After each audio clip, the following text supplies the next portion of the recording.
subs. I appreciate it. Whoops.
Right.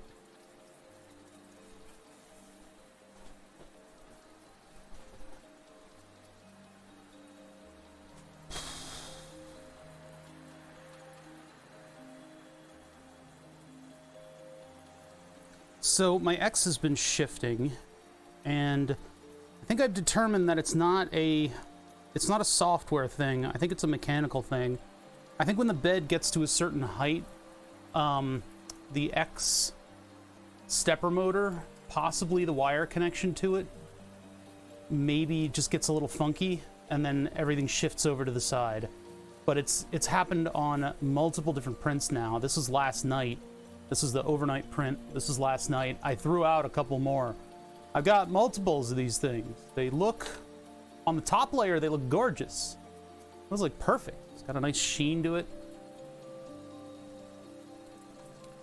Everything's all beautiful on the top layer of these things, right?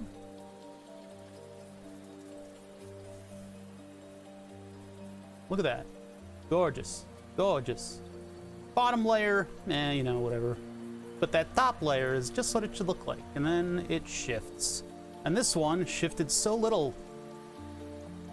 I'm just tired. I'm just tired. I've been trying to get this thing to print for ages. I've been wiring the computer up for a millennia. But eventually we'll get to the point where I can power it up. I'm hoping that's soon. It would have been sooner if some of these prints had actually worked out.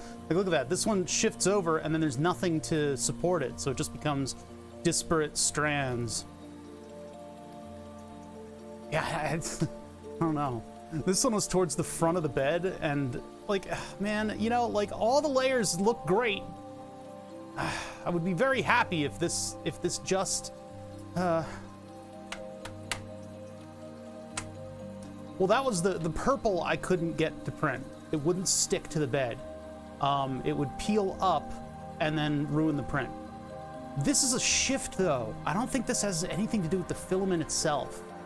This is not the filament's fault. I think this is the fault of the printer and possibly all of my wired connections on the printer. You had it shift like that with a filament. How does that work? It's not like I haven't printed this thing before on the exact same printer, you know? This is pretty much all that changed. The temperature settings, too. This print's much hotter than the previous stuff. Stuff's starting to look a little orange over here, but I still have a harrowing print to go. I still need to do this entire thing.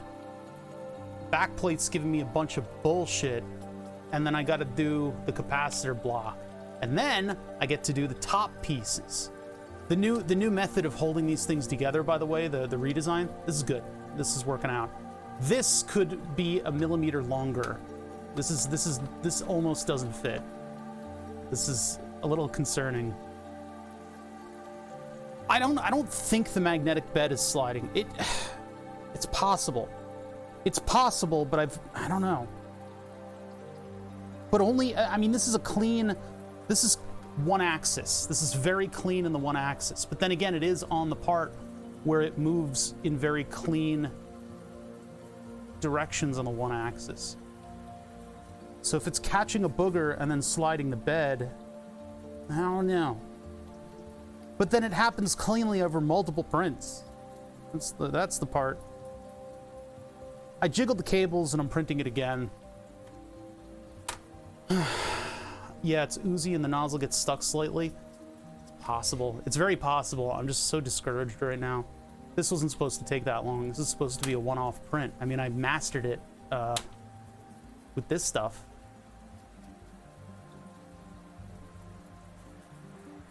So I'm snippy with chat over this because I'm just discouraged. I'm just very discouraged and tired.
Bar.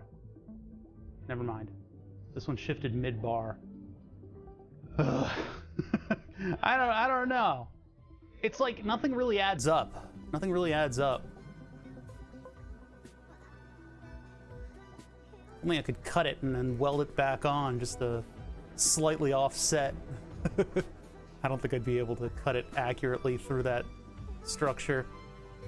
I'm not gonna split the print into two. I could maybe do that. Try a different color. I no. If I'm gonna do that, then I might as well just give up and use this purple.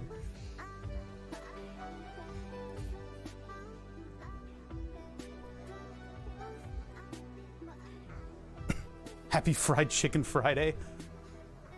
My stomach feels a little weird after having a grocery store, well, actually a Whole Foods chicken salad with bacon on it.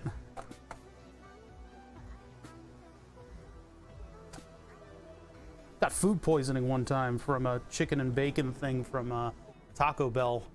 Puked in my friend's, well, outside of my friend's minivan. Yes, it certainly is. Funny that. The new Steam Deck is gonna make your Nintendo Switch hide in a drawer. I know, it's like a full-blown computer. You don't even have to hack it to put your own stuff on it. And it already has everything Steam has. That's pretty cool. I don't really know what I'm gonna do with that. Is there like are you guys getting I can hear the music pretty loudly. It might be doubling up through my mic. I need to turn it down.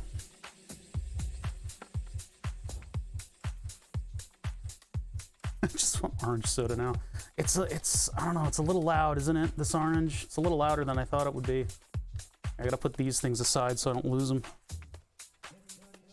Where am I gonna put them? I don't even know, man. I don't even know, man. Yeah, I technically haven't started the projects yet. What's up, Joko? Good to see you. Good to see everybody this Friday.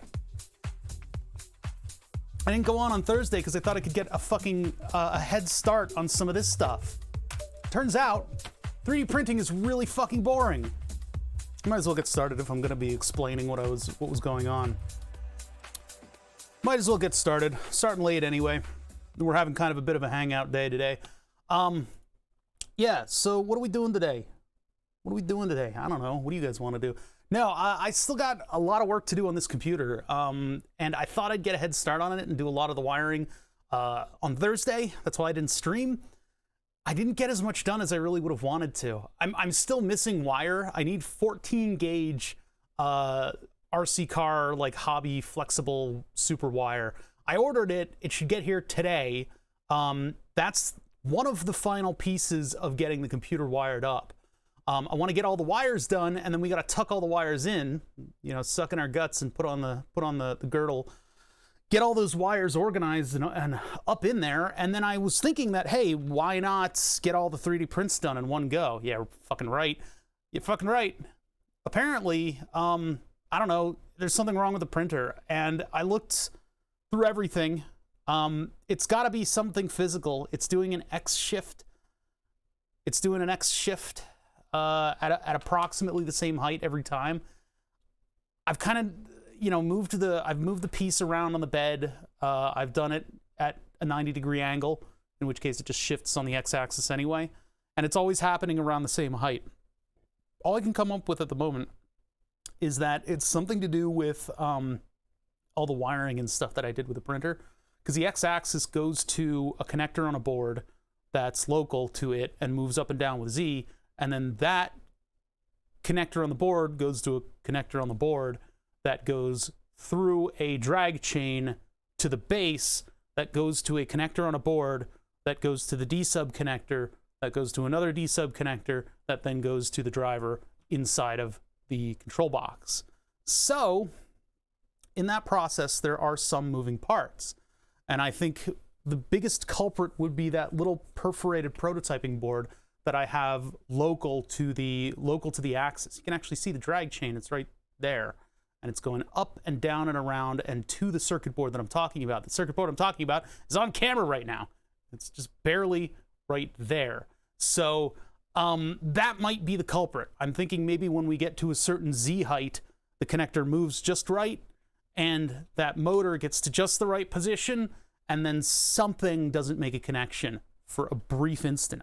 That's all I can come up with, because, I mean, it doesn't make any sense, though, because, like, okay, so I printed this in what direction? Because if that motor, the motor would have to move. If anything, perhaps it's actually, maybe you guys are right. Maybe it is catching and the bed is moving. Because I've got, the bed is sitting on top of a plastic sheet magneted to it. If that's shifting over, I don't know. Because if the x-axis misses steps and then continues on what it was doing, I guess that would be a shift. Yeah, so I think either scenario is possible. Either scenario is possible. If it's missing a step, it will think it's where it's not. It'll think it's moved far enough to be over the print, and then it'll just start air printing at an offset. I looked in the files, I looked at the layers. There's no shift in the files and the layers. It's got to be something physical. It's either catching a booger, or it there's a disconnection. Because, I mean, there's evidence of weird stuff going on my layers and other prints. The x-axis was this way on this one. There's weird evidence of, like, stuff happening weirdly. Maybe the z-axis isn't lifting enough for some of the layers. And so if the z-axis didn't lift enough, maybe it crashes. But if that happened, then why isn't my z-axis, like, crooked? It knows where it is because it knows where it's not. Well, I mean, boy, the amount of faith that you've got to put in those stepper motors in order to run a 3D printer is insane, because they run blind. They don't have any type of feedback on them. Anyway, I'm going to put this thing back in to support my graphics card. Well, I don't have belts on the Z, but I have not checked the Z screws, no. I should probably grease them a little bit. At least your catch is relatively soon. Mine was 9 hours into the print. I mean, each of these is 4 hours, so it might as well be 9 hours. It might as well be. I feel I'm so annoyed. I'm angry. I'm annoyed. I'm tired. I've been trying to get as many prints as possible done in a day and failing. Okay, anyway. Yeah, so wiring the computer. There's still a couple little connections that I need to do. One of the primary ones is to the 140 watt power supply unit. Now, 140 watts, we'll do this, hold on. 140, open up the calculator. 140 watts at 12 volts, 140 over 12. That's 11.6 amps. So 11.6 amps, 18 gauge is out. 18 gauge is about 5 per strand.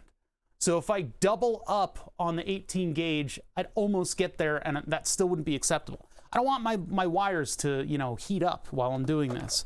For the graphics card, that's about 300 watts. And so for the graphics card, I have used, what is this stuff again? 14 gauge? No.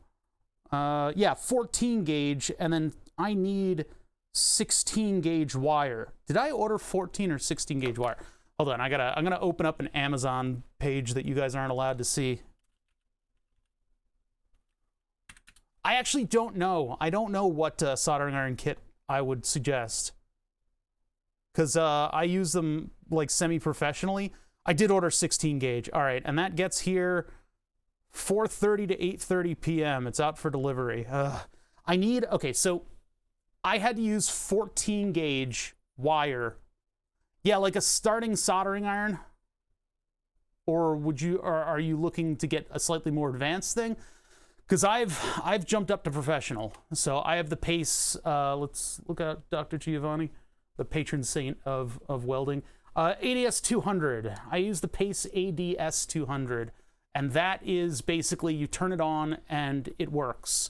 And it does that for about 35 years before it breaks. So anyway, first time chat. Oh my God. Any tips to remove stripped screws? I have one pesky screw I cannot get open on my laptop. Did you strip out the inside of the screw so it was like a Phillips head and then you rounded it? Fat, let me get to the so no, chat's gonna try to help as well. If you've stripped out the screw, there are a couple options. Screw extractors are a terrible like practical joke against people trying to, you know, do mechanical things. They are as much your enemy as anything else. Screw extractors, I have almost never had work. Yeah, left-handed drill bits are like a final resort. If you've here, let's ding up a screw. I want to do this just because it's something else for me to concentrate on right now while I'm frustrated with everything. So I'm gonna lock down this screw in a vise. So that screw's dead. The screw is as good as dead. All right. So screw extractors, I've never ever had work. There are a couple different strategies. That was the wrong camera. I keep focusing the wrong cameras. Jeez. I gotta get back in my groove for streaming stuff. Damn, I'm out of it, guys. I don't know what it is. Okay, so let's destroy this one. So let's say we're using the wrong screwdriver with this. And it strips. And we can't be helped, so we're going absolutely psycho with this thing, right? So now our screw is completely ruined. The screwdriver's fine because it's like super ultra hardened. Boop boop boop boop boop boop boop boop boop boop boop. There we go. All right, so our screw is as good as shit. It's dead. But you can see here, while we have turned the inner rungs. Oh, I need to calibrate this camera. Oh, everything looks weird. Okay, hold on. I gotta calibrate this camera. Give me one sec. Properties, figure video. Turn off all the auto functions. Off. Go no low light mode. God, I hate Logitech cameras. I really do. Turn that all the way down. Hit apply. Hit OK. Configure video again. Oh wait, no, not yet. Change the FPS back up. FPS. Match output. No, highest. Whoa! See how it just changed all the settings on me, even though all I changed was the FPS? That's the bug. Turn that down. Turn this to 43. Everything's already off. That goes to -5.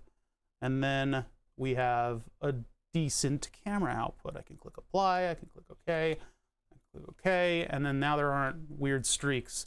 All right. Open the aperture up a little bit. This one has a physical aperture as well. Okay, so we've totally destroyed this screw, and so our strategies for this there are a couple strategies for something like this. The final resort being that the cap head of the screw is much wider than the screw itself. So if you know what size that screw is, you can feasibly get a drill on this, and it'll semi-center itself, and you'll just have to carefully drill that out until the cap head comes off. Once the cap head pops off, you need to get in there with like a pin tool or something and try to unscrew the screw itself. And if you can't do that, you might have to use a drill bit that's sized just under the size of the threads in order to get down in there. That is a last resort though. That is a very, iffy procedure. And actually, when the cap head pops off, what you can do is take the laptop apart. You said you have like a stubborn screw on a laptop. So if you drill down until that cap head pops off, you can then take apart the rest of the laptop around it, and it'll expose more of the threaded end of the screw. You might be able to get a pair of pliers on it and then unscrew it. It shouldn't put up a fight after, the cap head pops off. It should actually be quite loose in there because it's a machine screw, and it's, for a laptop, it really shouldn't have like corrosion on it or anything, unless somebody spilled some soda on there. But that's your last resort. You don't have to do that yet. Exactly.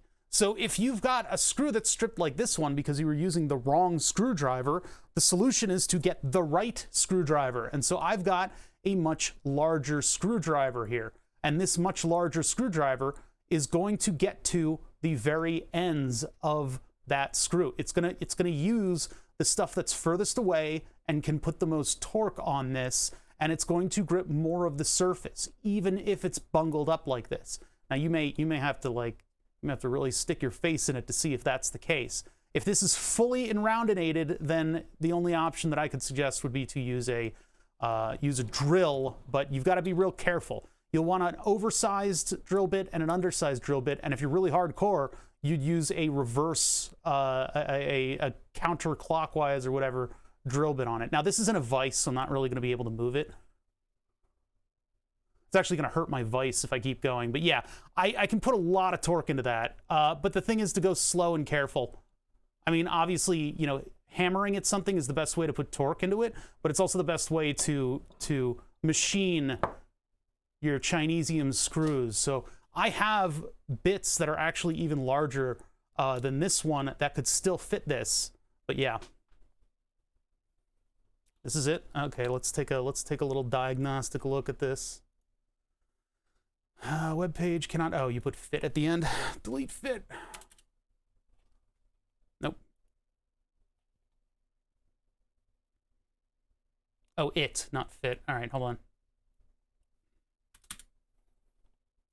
Oh, Jesus Christ. What the hell is that thing?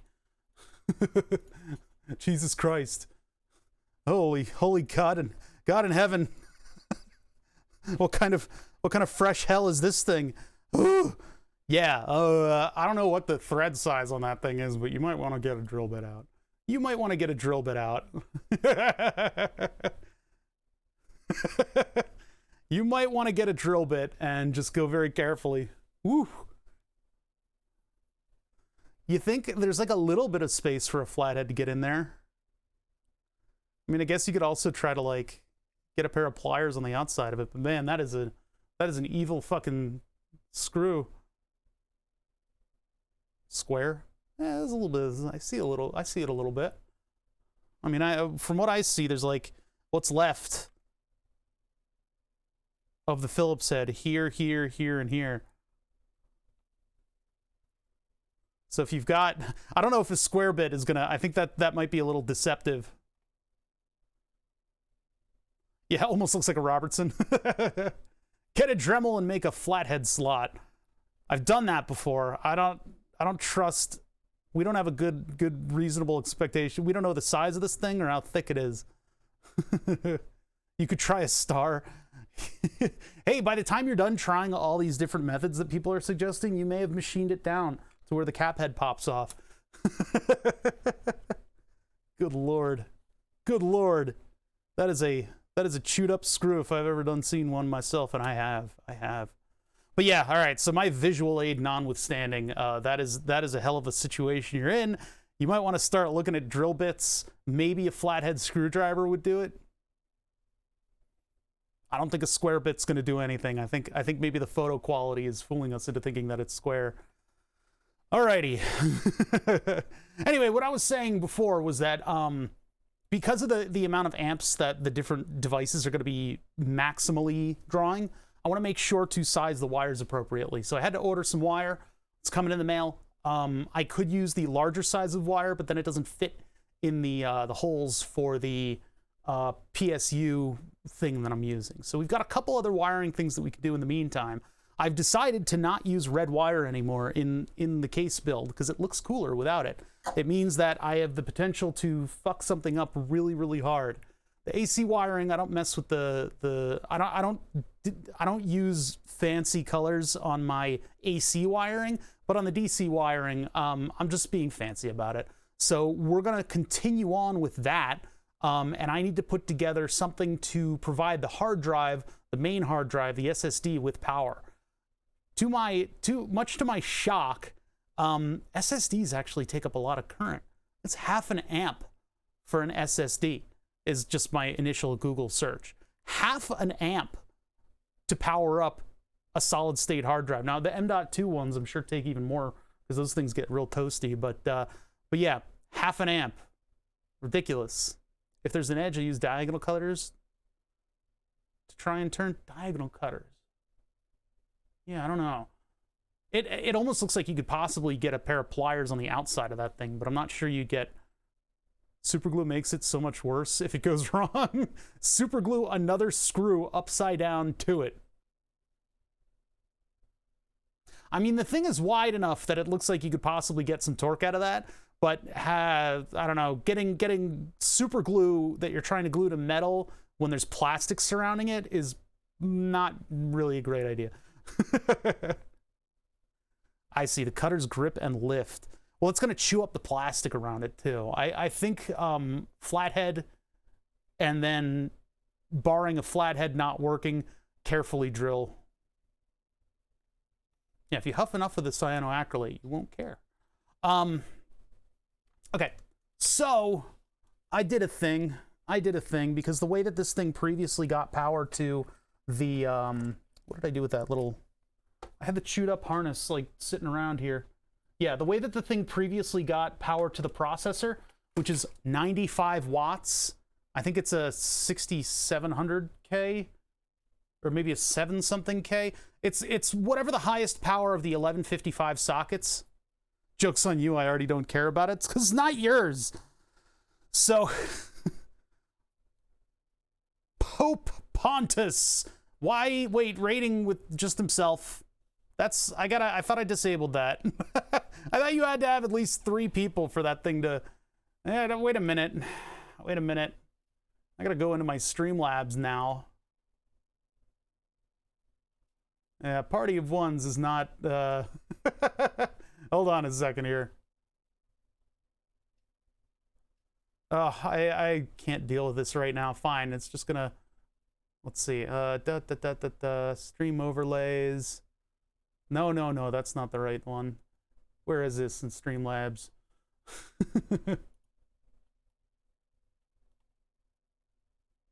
Oh, there were other people? Oh, I had another dude with me. You know what it was? Party of 2. You know what it was? I bet Twitch is just screwing it up then.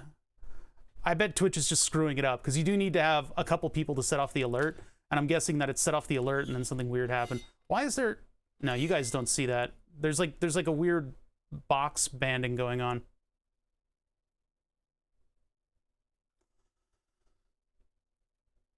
Amazon links. Oh yeah, that's right. Yeah. There's a, for the Wentai bins that people are constantly asking me about. I do have those in the Amazon thing below. You're right. You're right. Twitch is doing maintenance at the moment. That makes sense. Okay. Well, anyway, thanks for the raid. I appreciate you bringing people in here. Okay, so the way that this thing got power to the processor. Now, this is an 1155 socket. I don't know which one it is, and I'm not willing to take the cooler off. So 1155 processors. Oops. No.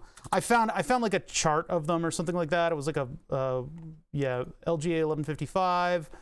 Blah blah blah.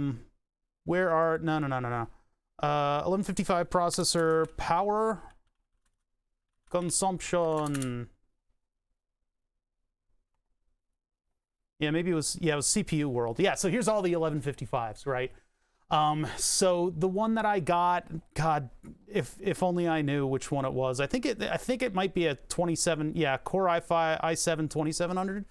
That might be it. I think I went for like an even number, even though 27's not really. Well, anyway, 95 watts is the maximum of any of the 1155 sockets. So 95 watts we got a plan for, and so 95 watts, it's 95 over 12, and so 7.9 amps.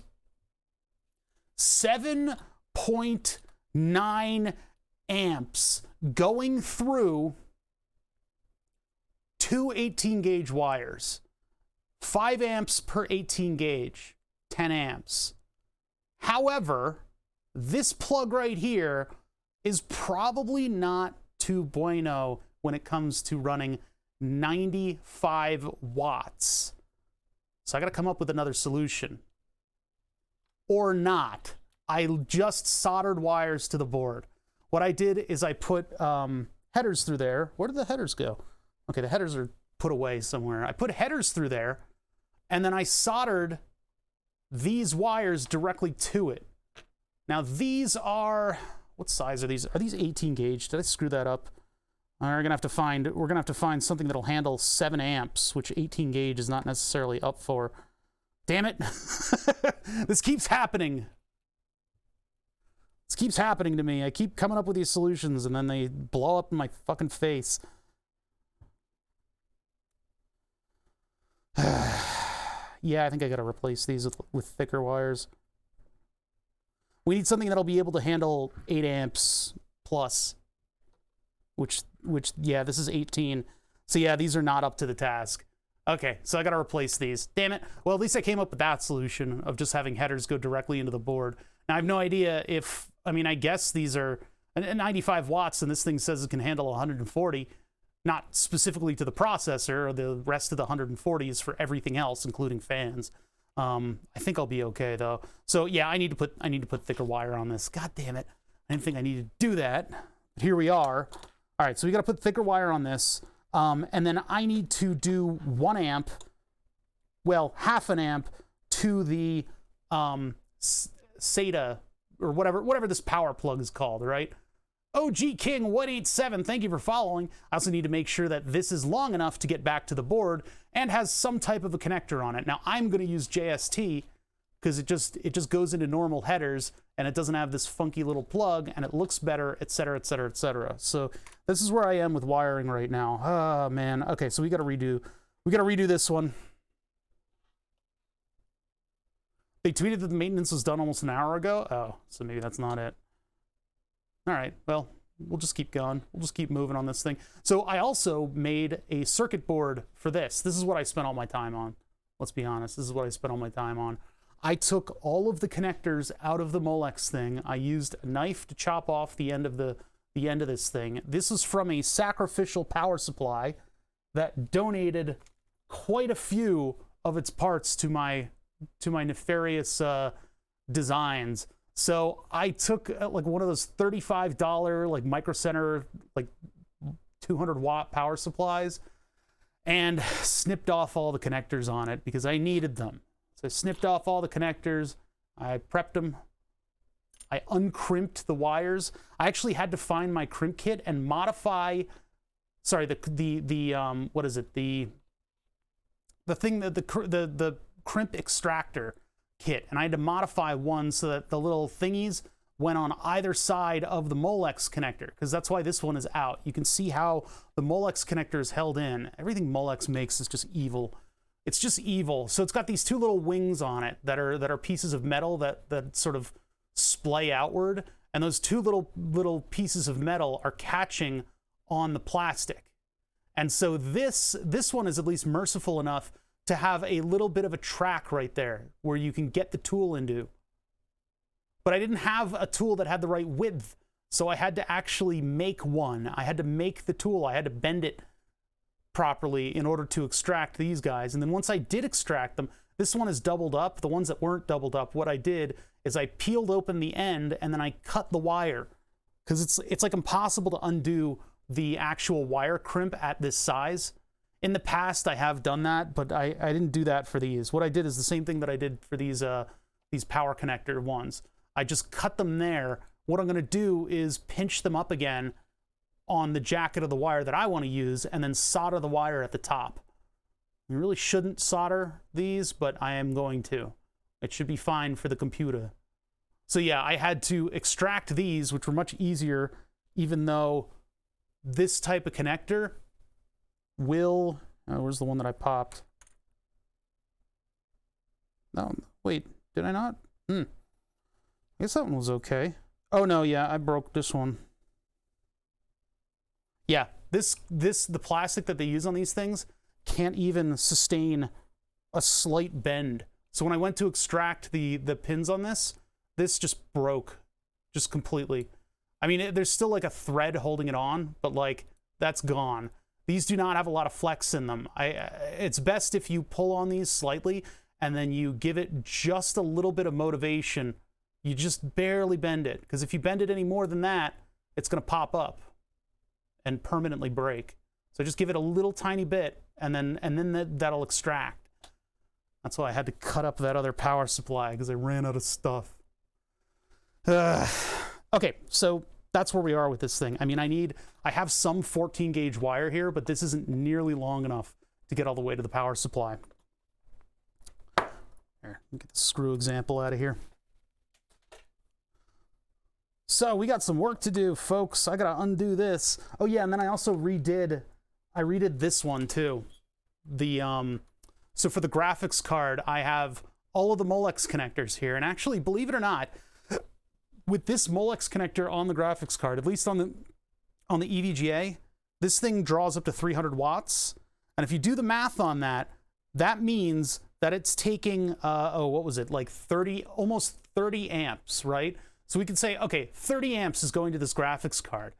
How many positive power wires do we have? Well, it turns out we do not have 8 positive power wires.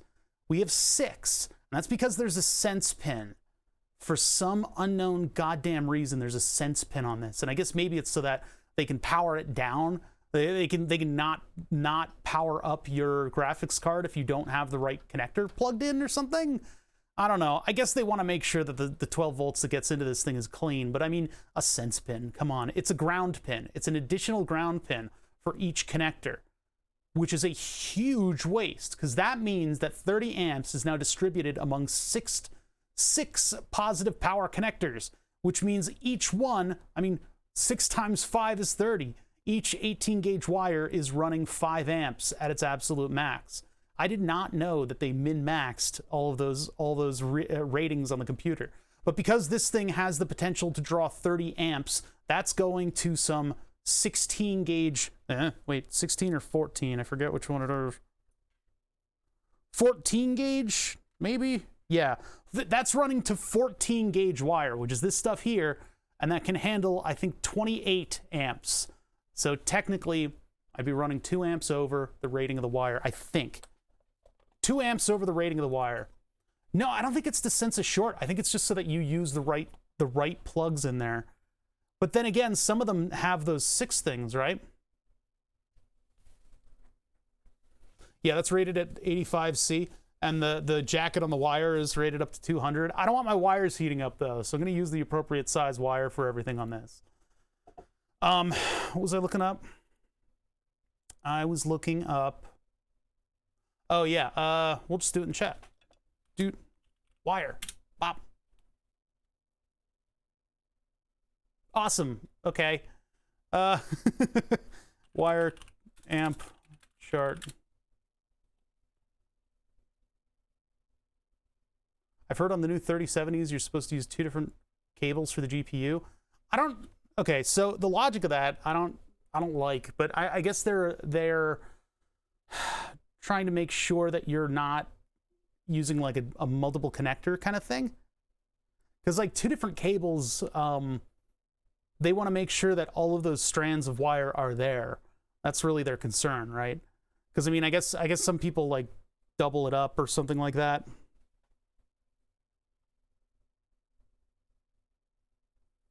Power stream. Yeah, so here we go. So I am looking at running 30 amps. Yeah, 2 6-pins at the ends of just the wires. That's asking a lot of your 18 gauge. I mean, maybe I'll get away with using the 18 on this. But we really have to fudge the numbers, because I mean, 18 gauge, 16 amps, they're saying.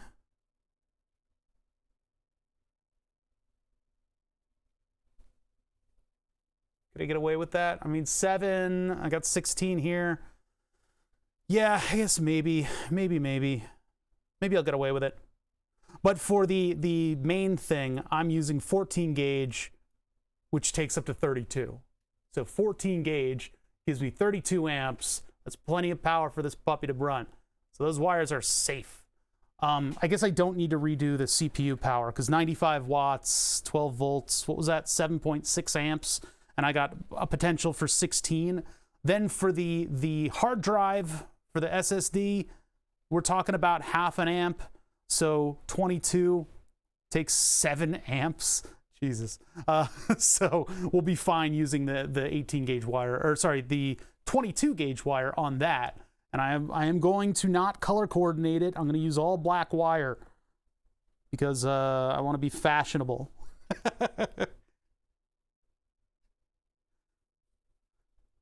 I just ran an extra 2 8-pin connectors. Yeah, but the problem is there's only 6 of the 8 pins getting used. I don't know where I got 5 amps for 18 gauge. Maybe I calculated that backwards or something.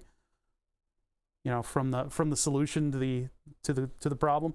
But yeah, so making the little through hole jobbies is kind of a weird thing. I had to drill holes in circuit boards in order to get the things positioned right, and then I used solder braid in order to make very wide, high current traces on it. And then I had to do a little thing to wire up the other ground connection on the end there, and then I had to avoid that by going around it with the solder braid. And there's a little gap right there that I need to make sure is just the right distance. I need to make sure that that's not shorting out. Otherwise, that would be haha, silly, funny prank on the rest of the computer. The orange, I have to get used to. I think I'm not going to really settle on the orange until I get all of the orange printed for this thing. We still need to wire this too. And, oh, I need to strip the ends of this, and we'll put it on the power supply so that we can hear it. Because I've reversed the middle fan of each of these. So I figure air goes in for one full fan, extracted from 2 full fans, negative pressure here, lots of negative pressure here, negative pressure here. So it'll be a push-pull type configuration with a little bit more push than pull. And I need to see whether or not that makes the fans go brr. Yeah, exactly. I feel like shit. I haven't slept. That's my problem. I got woken up by tree work this morning. All right, so I need to extract a little bit of solder from there. We need to put a 4-pin, I guess just like a header on this. The problem is the header, the DuPont headers do not have, they're not keyed in any way. So I got to make sure that no matter what, I plug this thing back in the right way. I woke up at 6 p.m. yesterday. Jeez, I wish I could do that. I can't sleep past noon. It's just not something that I do. I just can't do it. And then we got to figure out what the length of this thing is. We got to mount the hard drive underneath this case, which isn't exactly all there. You may have noticed I'm not all there. Yeah, so we gotta figure all this stuff out today. Let's get started. Let's get started. This has been my week. The sooner I get this done, the sooner I have my computer back too. That'll be nice. But these 3D prints have really had me at my wit's end, and I'm very sad that I have to abandon this sort of deeper purple color, because I think that would have looked really nice. But it's cursed. It's cursed. It peels up on my printer on the larger prints, so I can't use it. Curses. Well, at least when I'm done this batch of printing, I will have the final design of everything done. So all of this stuff actually holds up.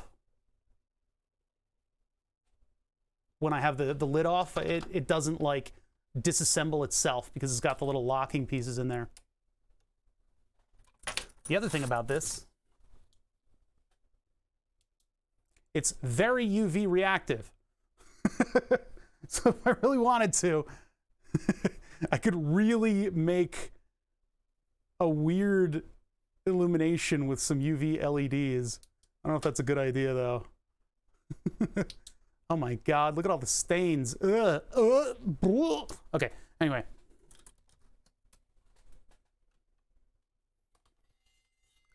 Haha, deep purple, smoke on the water. I get it. I get it. All right, if we're gonna be soldering, I'm gonna put a little, I'm gonna put the thermals on and plug that in. Boop. And then, man, I can't focus my cameras today. I don't know what's wrong with me. All right, get that on, turn that on. Go to the thermals, properties, deactivate them, reactivate them. There they are. Oh, why are they not on screen? Oh, there we go. Thermals, yeah, look at those veins. All right. So, anyway, moving along, let's get headers into this thing. So I need to desolder these a little bit because the holes are all scungy.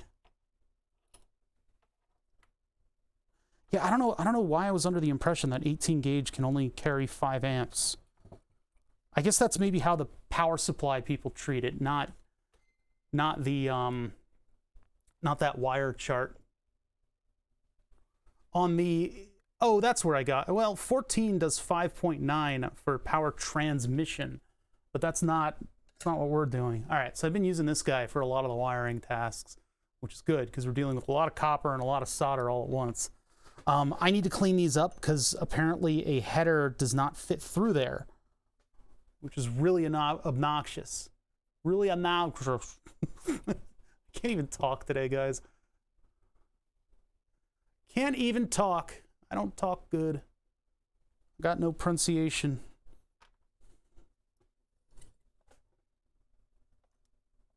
All right, so in order to, this stuff is all in my way. Everything is in my way. Everything is all piled up in my way. It's right where I need my hands to be. It's right where I need to work at all times. Get all the crimps out of the way. I hear clicking coming from the printer, which is never a good sign. Hold on. I gotta go check on the 3D printer. Boop. This has been my life, is checking on this frickin' printer.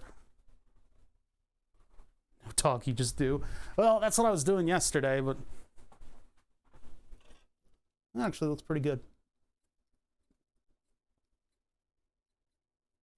Yeah, there are little things that it could get caught up on, but it's currently in the middle of printing the part that always prints perfectly fine. So that part's going to be okay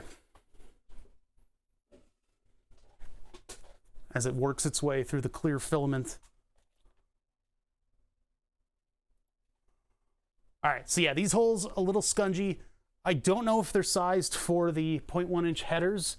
The ones that I want to use, the regular old square headers, nothing special about them. These can carry a lot of current. I don't know how, what is a DuPont connector rated for? DuPont.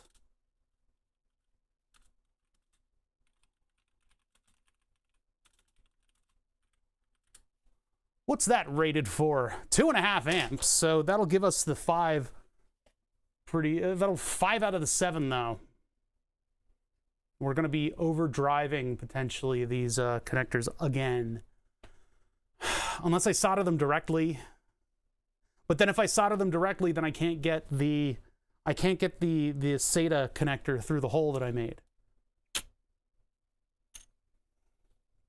I lost 50,000 gooms on a Rabaz Tarkov bit yesterday, and I'm still salty about it. Can't help you there. Clicking sounds on my printer usually means clogged nozzles incoming.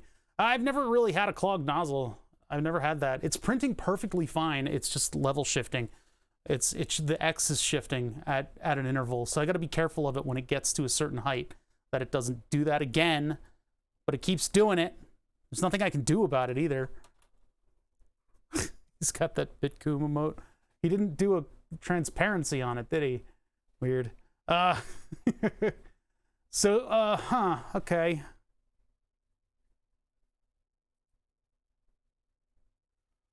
I have to do a connector adapter, has to handle 5 amps of current.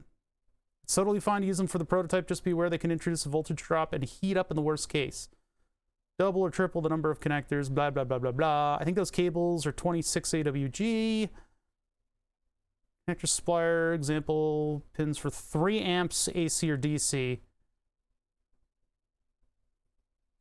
If we factor it at 3 amps and this thing draws full, that means it's going to be still under current. Urgh, you bastards.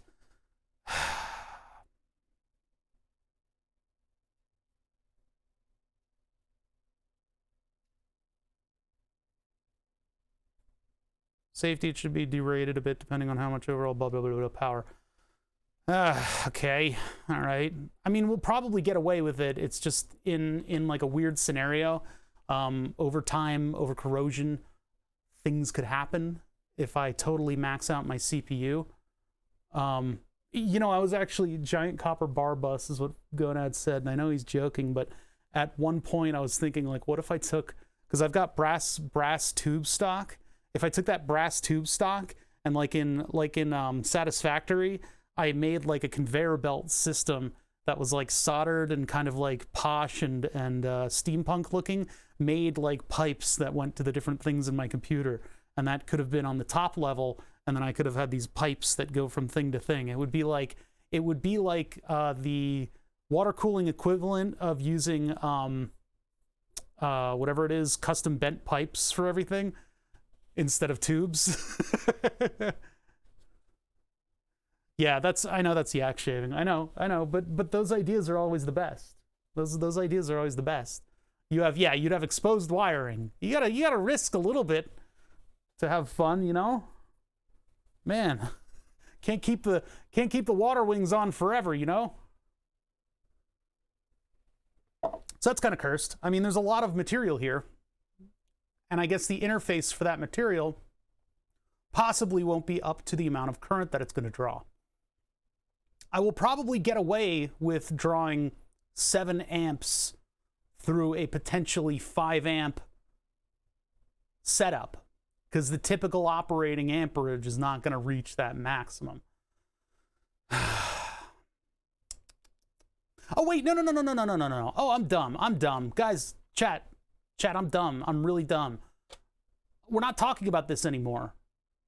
That 95 watts is for this. This is fine.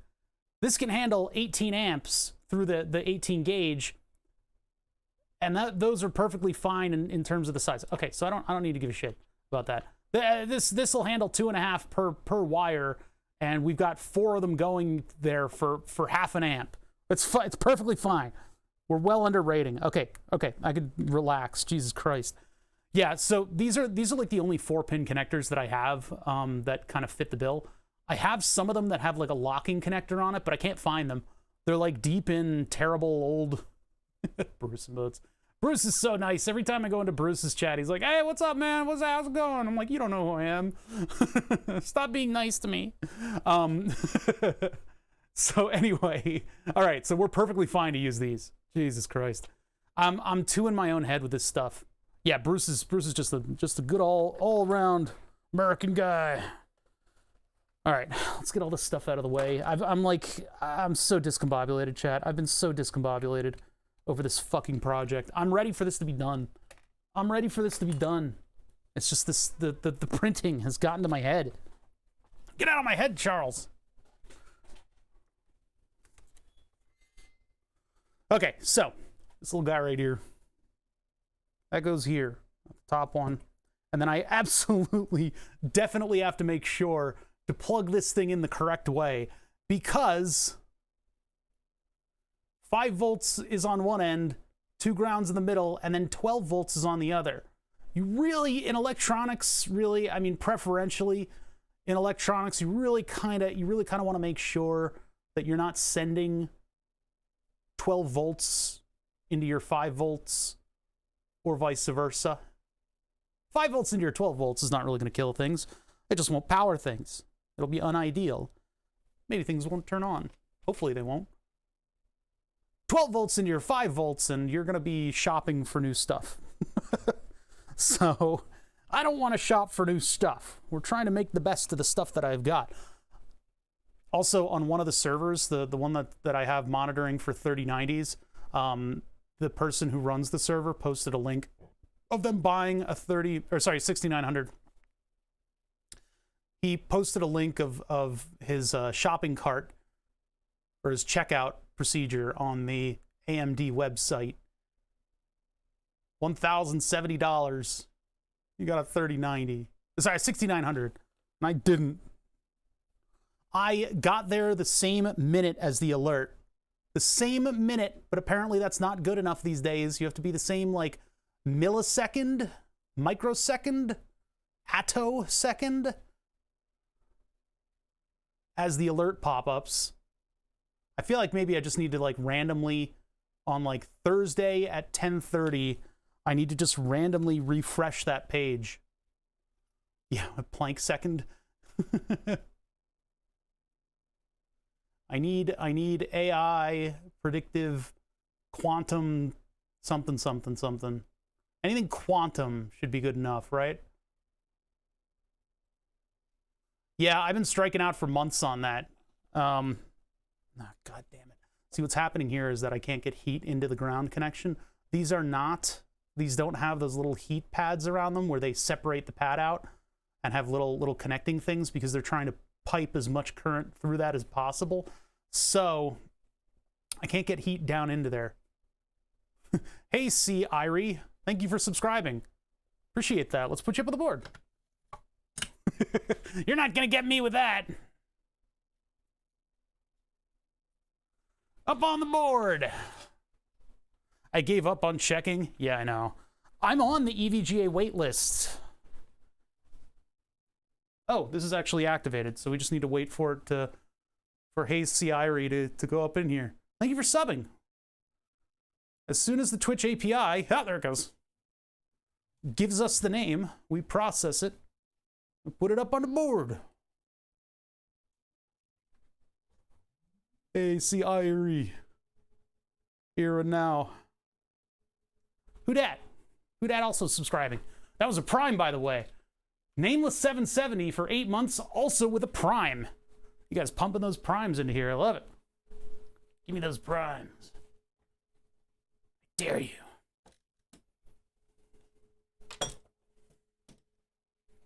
Hey, Ciiri, let's put you up on the board.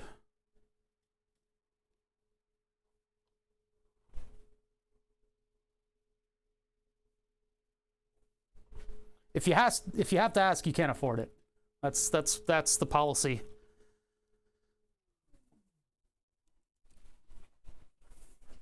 It's like nature abhors a vacuum. People hate a joke that has no answer. Hey, Ciiri, you're by Michael T. Mayer, and you are colliding with testing. Something's. This has been the case for quite a while now. Something's a little bit wrong with our collision code, and I don't know what exactly the problem is, but you're on the board. There's just a chance that, you know, names collide just a little bit. That's something we gotta figure out. JKM Cameron, subbing with a Prime. Aw, yeah, and triggering a hype train. Choo-choo. Triggering a hype train. Let's get you guys up on this board, man. So it's gonna home, and then the names having gone in. This is a cooling system on already. Ugh, it's not a good sign. I think maybe all the names are in there. We have to catch that little cascade of LEDs indicating what the Raspberry Pi threads are doing. Basically, what happens is in the code, we just set a physical pin of the Raspberry Pi to power, to positive, and then it does its work. And when it's done, it sets it to negative or off or whatever.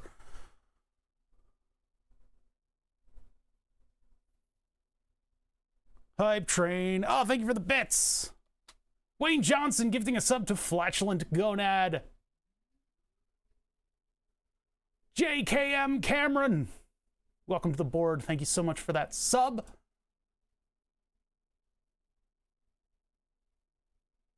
Oh, wait, that was Nameless 770, right? Yeah, Nameless 770. Thank you for the 8 months. JKM Cameron is now going up. And we'll put Fatanon on there thanks to Wayne Johnson's generous gift. So now here's JKM Cameron.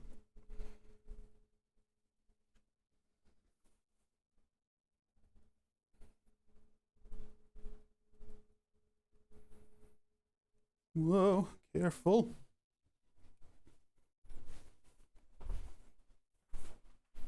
Gotta make sure that everything is on its way. Let's see, do this, do this.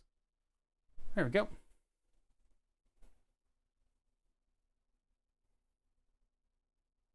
Lasered. Oh, we're going directly over. Oh, no, no, no. Stop colliding with my damn camera. Oh, bother. What if you put a camera on the axis?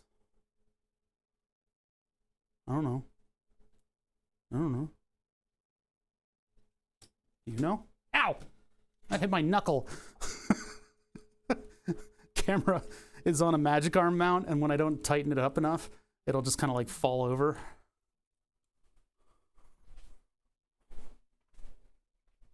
Hype train! FlatulentGonad up there thanks to Wayne Johnson's generous gift. Thank you guys for the level 2 hype train. Hell yeah. A lot of bits. Thank you Non-Hinged and Fatanon for throwing some bits over my way. All right. Back to work. Gotta do work. Gotta do work. Gotta get stuff done. Gotta do some wiring. Gotta listen to that.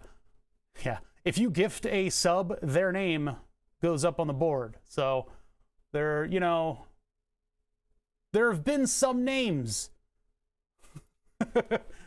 It's about the best thing that I can say about that. I really don't want to have to drill out these vias, but they might be a little too small. I'm not sure.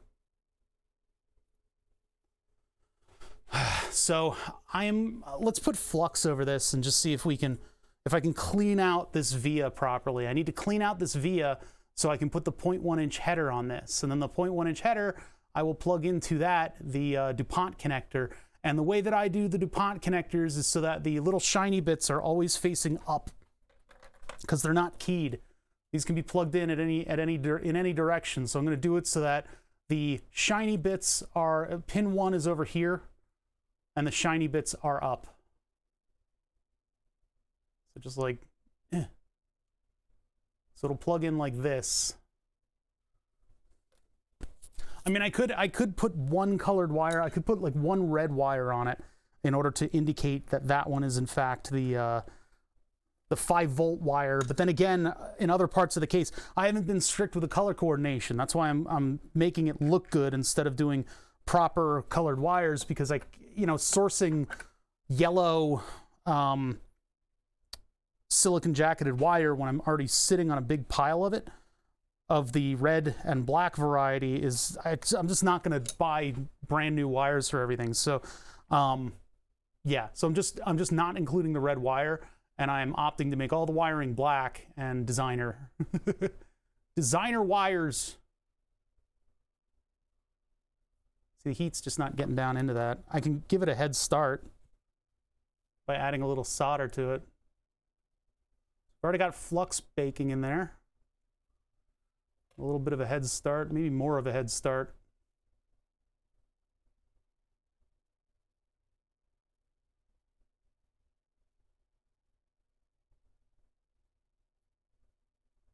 Yeah, it's just not overcoming the surface tension down in there. Pipe train, level 2. I got a puppy. That's a cute emote. It was adorable. All right, yeah, this is just not working. Sometimes stuff will battle you like this.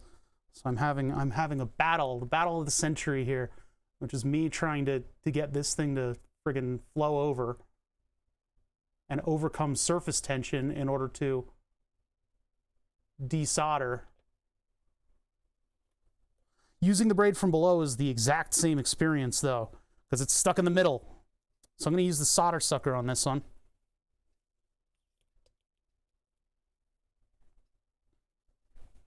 I still haven't gotten the hooded cat one, I guess.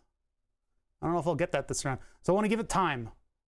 So I need to hold heat here. You can see the whole power supply is doing a real good job at dissipating heat, which is, hey, that's a testament to its ability to bleed heat off of itself. Solder sucker. Is that through? Yeah, it's through. Maybe then I can use the braid on it. Okay, so the braid is going to clean off the front of the pad, because right now if I put the header on there, there's a little bit of solder on it, and that would not help me make that header go all the way to the surface and look clean.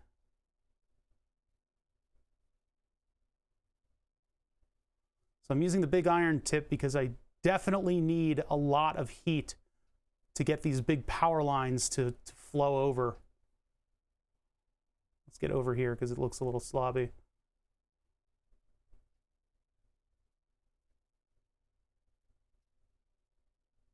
My worst nightmare is that once this solders, the heat bleeds off of it so effectively that I can't remove either the iron or the braid, and when I tug on it, it will desolder, or it'll rip off the pad. That's my biggest fear. Okay, so I can't use the giant, well, I guess I can use the giant tip for soldering the header. I guess I can.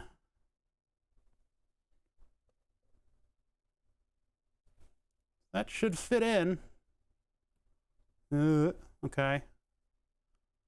Well, should fit in and does fit in are two separate modifiers on what I'm trying to say.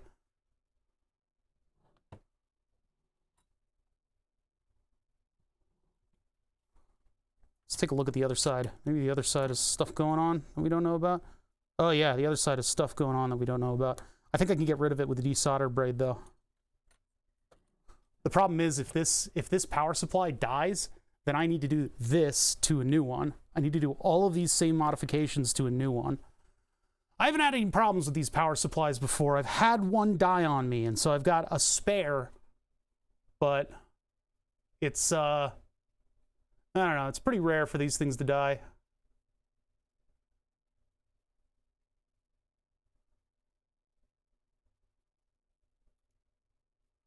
All I know is this thing had better not fucking go up in smoke as soon as I turn it on, because I think I'll be done with electrical engineering then, and I'll have to change my career to art or something. I don't know.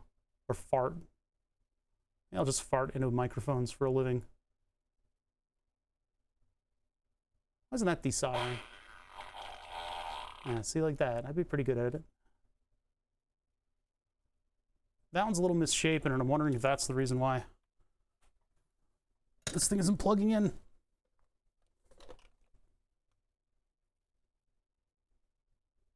Trying to do this so that you guys can see what I'm doing, but well, it's actually these two on the ends. Ow, that's really hurting my finger. You don't even need to change platforms, apparently. Yeah, you know, what is the new meta? It'll probably be equally as embarrassing.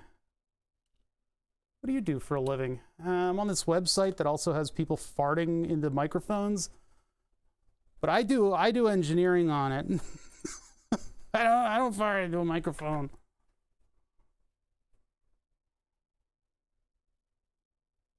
Flatulist is a real joke. What? In what circles? These aren't the circles that I hang out in. Weird social circles. Yeah, we make robots do that for us here. We're in the 21st century. We got automation. I'm automating streamers out of jobs. The machines are coming. No, they're not doing that. No.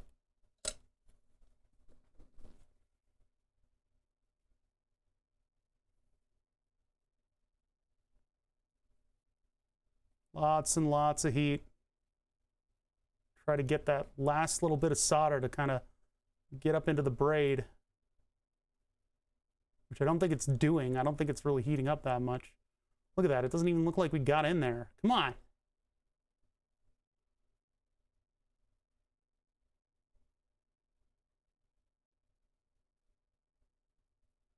A little bit of flux smoke going on. See, it's like, it's so, the tolerance is so tight. It's not meant to have this kind of connector in it. That's why I'm having trouble plugging it in. I could try to force it in, but that's going to break the header more than anything else. I can't even see. There's just like flux now inside of that, and it's just irreparable. All right, I guess I could try to do it live. Plug in the header. The header needs like a female header to plug into. Otherwise, this plastic on it, this flimsy little piece of plastic, is going to overheat, and then these pins will go any direction they feel like. So what I need to do is I need to plug it into something. That's why I keep female headers in this bin, specifically for the task of interfacing with these other headers so that I can plug them into something and heat them up. And then these will bleed off all the excess. So plug it into that. And then I guess I can try to just do it live and just plug all of them in at once. Now, if I just put my hand on this, on the other side of this, I am going to burn my hand. Might be inevitable, though. I might not have any choice in the matter. This is like so close to plugging in. This is really annoying. All right, try this. Go up like this, and then I'll press sideways. If I'm doing it this way, I might as well put a lot of solder on them too. Well, maybe I can do this. I can hold it from the sides, and I won't hurt my hand. And then let me just get an excess of solder on here. A new unsafety award. Listen, man, they gotta live a little.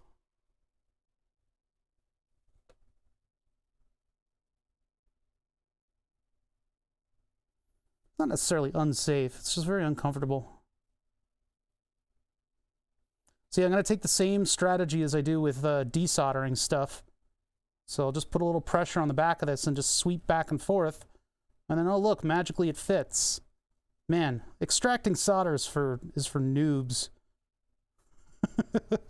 My solder rework failed so completely that I had to use the same extraction techniques in order to put in a new connector. All right. Well, how the mighty have fallen, huh? Oh, it's starting to suck away some of the heat here. Hold on. Wow, the board. Carbonaceous 14 for 20 months. Bob, let's put you up on the board. Carbonaceous 14, thank you so much. Yeah, we're doing mutant computer mods today. I've got a non sequitur power supply that I'm modifying in order to run the cables that I want to my own non sequitur connection. It's very niche-y kind of, not niche-y, it's very niche kind of computer work. Carbonaceous 14, going right here on the board near Herr Kaiser. Ah! Camera. I'm gonna give you guys whiplash.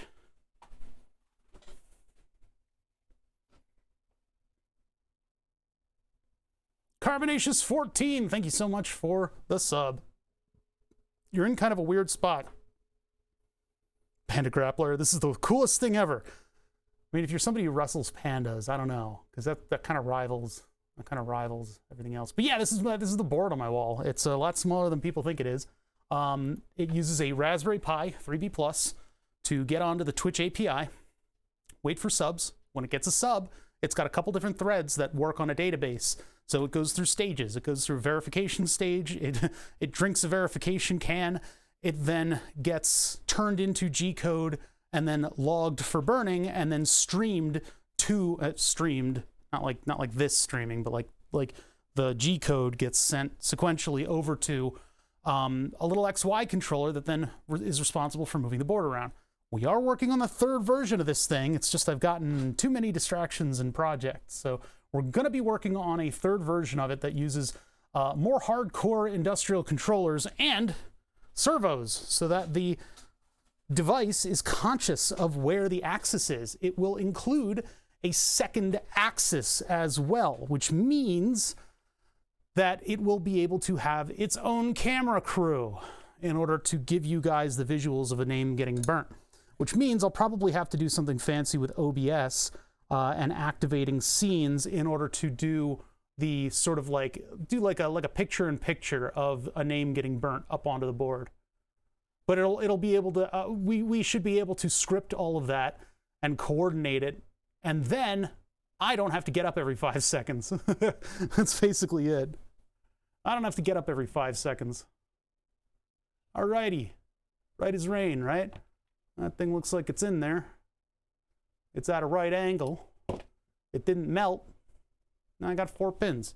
So I had to do that live. I couldn't because of all the current that's supposed to go through those traces. It had large traces on it, and those large traces unfortunately bleed heat out, which is good because I had a soldering iron sitting on this thing a minute ago, and now most of the board is actually warm. You can feel the heat from the iron when you hold it on there long enough all the way over here, which means whoever designed this board did a good job of distributing grounds and heat. This is like the Raspberry Pi. The Raspberry Pi doesn't need a heat sink because it does this. It bleeds all of that heat into very large ground planes throughout the board, and that dissipates the heat around and uses the surface area of the board as a heat sink. As a heat sink that can then dissipate heat into the atmosphere. Heat sinks don't just magically remove heat. They need something to dissipate it into, especially if you're in space and there are no molecules for you to excite. If you don't have those molecules to excite, your heat sink is just sitting out there in free space doing nothing. And so on some space systems, they actually have a fixed amount of coolant that they will then allow to permeate through. It's like a permeable metal that then outgasses all of that heat in the form of a state change of liquid. It can get rid of a lot of BTUs very quickly too. It's kind of like cheating because of the low pressure. Anywho, state changes are neat. All right, so I got one singular header on this. Yeah, in space the problem's worse because due to the lack of gravity, convection doesn't happen. I mean, this doesn't. I don't know how much gravity affects convection for something like this. I mean, I guess you can't have like normal convection. Like, do heat pipes not really? Heat pipes work because of the pipette thing, whatever that's called. Well, I mean, yeah, plants are a testament to convection happening without gravity, but yeah. Oh, I get it. Hotter air and density movement doesn't happen. Yeah, yep. So yeah, like a passive heat sink in free space won't convect as you would expect. Huh. That's cool. Everything's so different in space. Okay, so I have previously extracted these guys. We need to get wires on them. I need an approximate wire length. So let's put this thing in. This is why there's no stealth in space warfare. Just scan for IR. Huh. Also why people have a fan on their face when they sleep. In space? Huh. Don't they die? Doesn't the fan chop up the air molecules and then they die? Okay, so this plug it in here, like so. Got all the cables exiting the one side of this thing. I got rid of, by the way, I got rid of the little tab on this. I don't know what the hell Molex was thinking, like what kind of environment they thought could possibly be, that this stuff could possibly be subject to. Like, I personally, this is not going into space. Although it might look like it's going into space, it is not going into space. The existence of this tab right here is baffling to me. What did they think that this connector was going to be doing? What did they think this connector was going to be doing? Why does it need this tab here? There is so much of a friction fit on this thing, nothing's going to ever touch it. It's the same with the other types of Molexes in the computer. Those are friction fit, and those other Molexes, the square Molex connectors, the old school ones, are, oh, they are just the worst. They're just the worst connector I've ever experienced in my entire life. But like, this doesn't need a tab. It already takes basically all your strength to put it in and out. So I cut the tab off. I cut the tab off of all these things. I don't need the tab there. The only thing the tab really does is tell you what side of the connector is what. See? No tab. No tickets. Yeah, I know, they're heavy cables, so I guess, but it's really, I think it's overdone. So yeah, that there, this does a little loop over to here. I'll have to make like an enclosure for this, by the way, so that the circuit board is covered up like the other one. I expected to have more of the 3D print done today for you guys so that we'd have more of a computer looking thing. But we got to do, these are like miscellaneous wiring tasks that I got to do. So we're going to do them today. It's not going to be a terribly exciting stream. We get to test fans, though. That'll be cool. Better overdone than not enough done? No. No. Don't shake the baby. No, I think just plugging that thing in with friction is fine. Maybe Molex anticipated the giant wire loom that comes off of this thing. You're wrestling it a lot, and I guess that could unplug it a little bit. If you don't get your PC done soon, somebody will make a trip out to you and smack you and then leave. I have a security system. I have a security system. I'm not gonna take that. I'm not gonna take that from my moderators. I'm a real boy, and my name is Anakin. Okay, yeah, I know. I gotta get this done. I'm sick of not having a gaming computer, you know? It's starting to get to me. I'm starting to go crazy. I can only watch so many VODs before I start to unravel. And I'm trying to hide from Twitch. trying to hide from being online. All right, so we need to figure out where the hard drive is going to be, because that's going to tell me what the length of my wires are. And I'm going to need 4 wires going out to this thing. They're going to be all black wires, and then I just need to make sure that things plug in the proper way. And the DuPonts are very easy to crimp, so that'll be a non-issue. So where's my hard drive going to live? You might think right here, but that's larger than a hard drive. Where did the connect? Okay, I just lost the connector forever. No, it's right there. Yeah, so this connector here with the shiny bits up, and I've barely got any room right here, so it's going to have to do a very tight turn. Now I could probably put like a right angle header on this, but all the right angle headers that I have are kind of bad.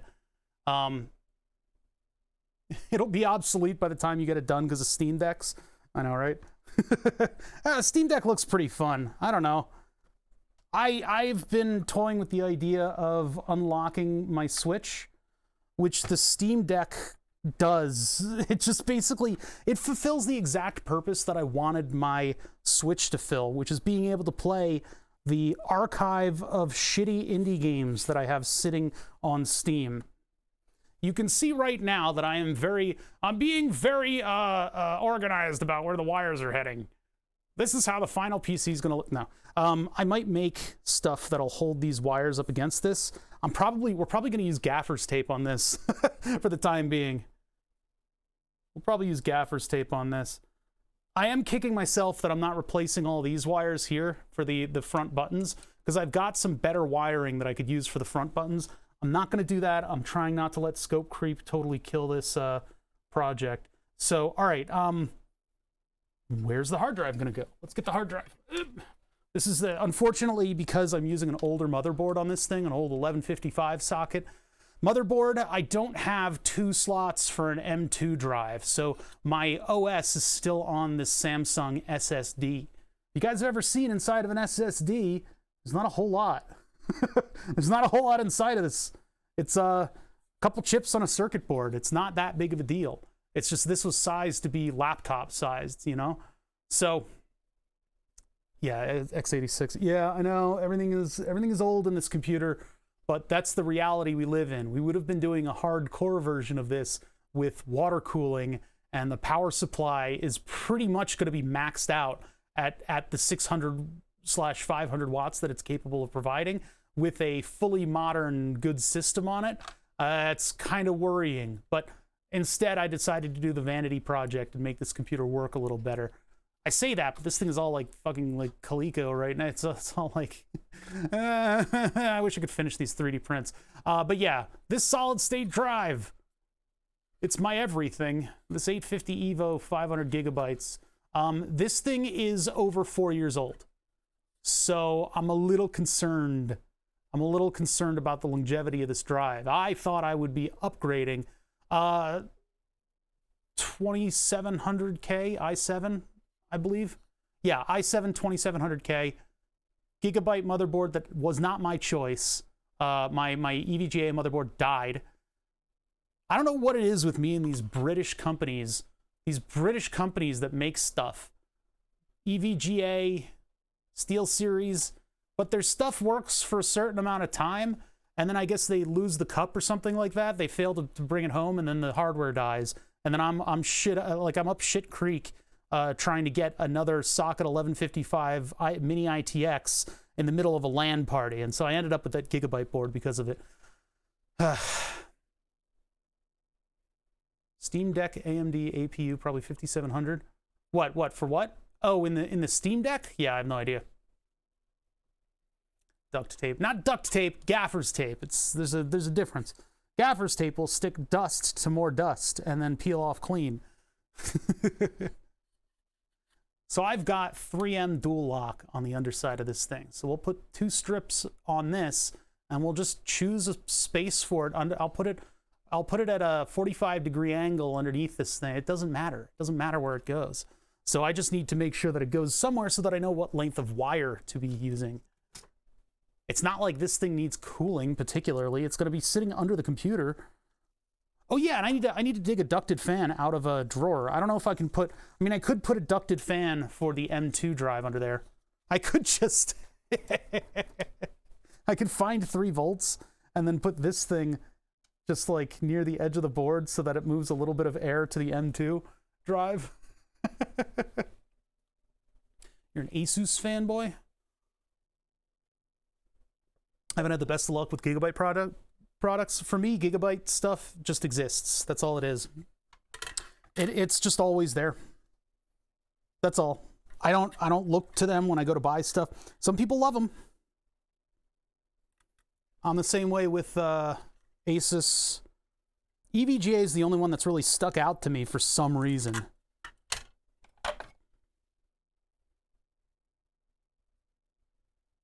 I quit building my own PCs over 20 years ago. What are you doing here? What are you doing here? We're building a PC.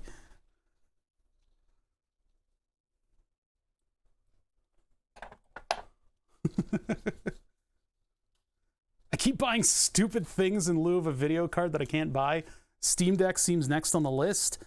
$500. I mean, the amount of use that I've gotten out of the Switch has not been very high.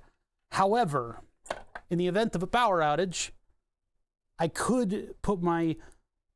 I literally have a folder in my Steam that is for garbage indie games. And when I say garbage indie games, I mean stuff that stopped getting updated before the community tab existed on Steam.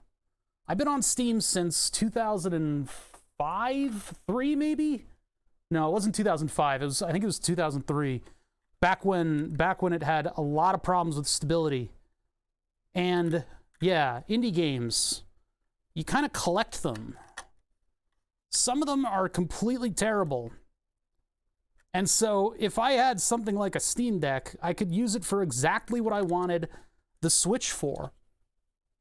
I mean, you could also play good indie games on it too. Stuff that doesn't take up a shit ton of graphics and battery power to run. You could pretty effectively run on something like that. That's why I'm like, that thing's pretty cool. I mean, obviously, this thing will always be my sweet baby. It would be interesting though to bring a Steam Deck to like a LAN party and just use it there instead of your regular computer. I wonder how that would work.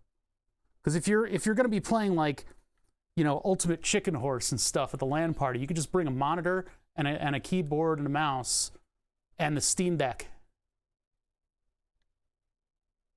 Did you just check my Steam account? You freaking creep. You creepo. September 14th, 2005. I think that's when my friends convinced me to get Counter-Strike. That looks to be about, well, no, because 2002 I was playing Counter-Strike. Wait, why does it say 2005? Or is that for you? You've also been offline for 22 days. Don't start with me. TRS-80 Model 3 is 5 megabyte, $3,000. What? Damn. SSDs, blah, blah, blah, blah, blah. Counter-Strike didn't require Steam until later. Then why? Yeah, I guess that must be what it is. That must be what it is. I must have just not gotten it until way late. Because I know I was playing it in 05. I was playing PlanetSide in 2002. PlanetSide was the first game where I looked out the window and started to see the sunrise and went, oh no, I have class. I have class to get to. What have I done? All right, where are we putting this thing? The world is our oyster. I got screws all over the place that are hard to see. I could just stick it right there under the graphics card. It doesn't really need to be close to anything, because the cable for it is already too long. I've had a lot of trouble with hard drive cables and computers of this nature. Well, it looks like this has to go through first. Okay, hold on. Let's get this cable down there so we can figure it out. I made mine to buy Half-Life 2. It was a good purchase. Half-Life 2 is a very solid game. It's a very good game. Yes. All right. That one there. this one back up. Man, the hype around Portal 2 was really fun. All the ARGs and stuff that they did. I've never seen the internet kind of like come together for something like that before. Whoops. I guess we'll go under that. I don't like it, but we can kind of staple that down like that. I gotta make sure that these cables can be properly contained too.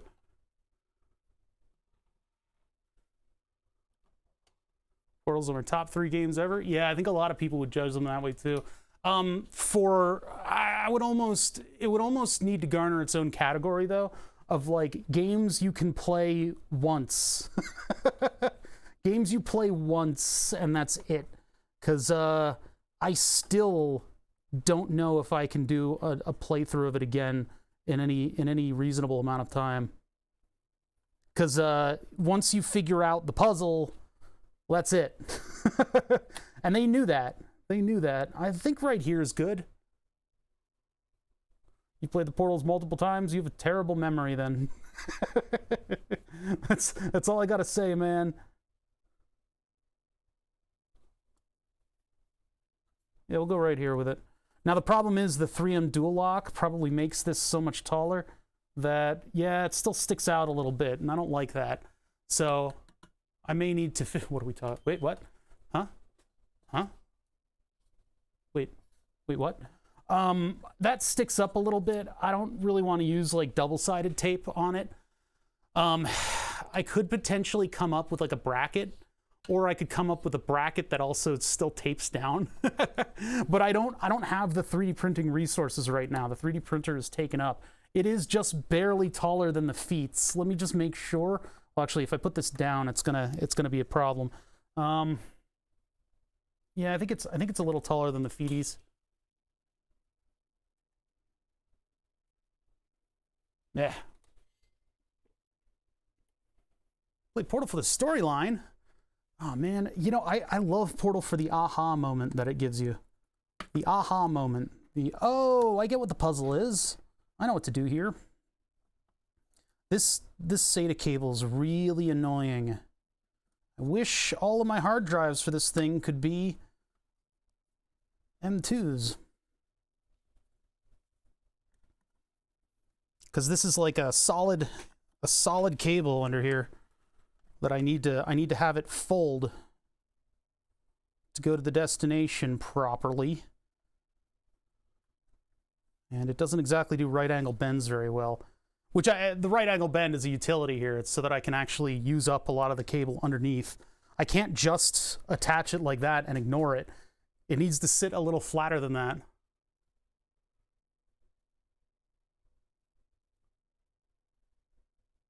October 17th, 2003. Hey, there you go.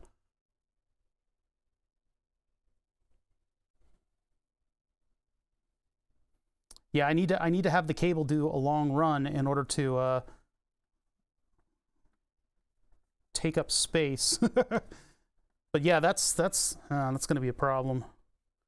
That's going to be a bit of a problem. This being so unwieldy. Now we can use 22 gauge on the wires that go to power this thing, and it's only 12 volts and 5 volts. I don't need that 3-volt cable in there. This thing's worked perfectly fine under those conditions. I could probably also figure out whether or not it needs 5 volts. It probably, or the 12. I don't know. Maybe this thing functions probably only with 12 volts. With 5 volts. I keep getting it wrong initially. Jeez, what's wrong with me? I don't know though. We'll run all 4 wires to it. I just need to figure out what the wire length is going to be. So let me figure that out. At least this one won't waste any space getting to where it needs to go. I do feel like I need to have a base plate for this. I can't really fit it though. Won't fit around the hard drive at least. So, all right. Let's figure this out. Now, should I use the dual stuff on the reel, or should I? It's probably fine. It's probably fine. So let's get that. Now all this stuff is going to fall out. Actually, I'll put one screw in the graphics card thing just so it's held in place. so my graphics card doesn't flop out of this case. Everything is meant to be able to be placed up on its side on this case. The bomb. Thank you for following. All right, yeah, let's lock down the graphics card a little bit here, so I don't have to have this thing flopping a boot, flopping around. All right, one screw should be enough to just keep it from flopping. Then I can determine what this wire length is going to be. God, that SATA cable sucks. I tried to get some like minimal SATA cables for this thing at one point in time, but they routinely disconnected the hard drive, and I had to go into my computer with a pin tool and just wiggle the SATA cable in order to get it to make a connection again.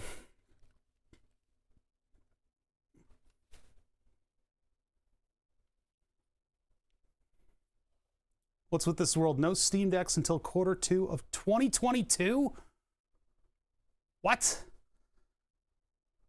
But you can get on the waiting list, right? If you guys just saw what I did, I determined what the length would be loosely, and then I gave myself a little bit of extra.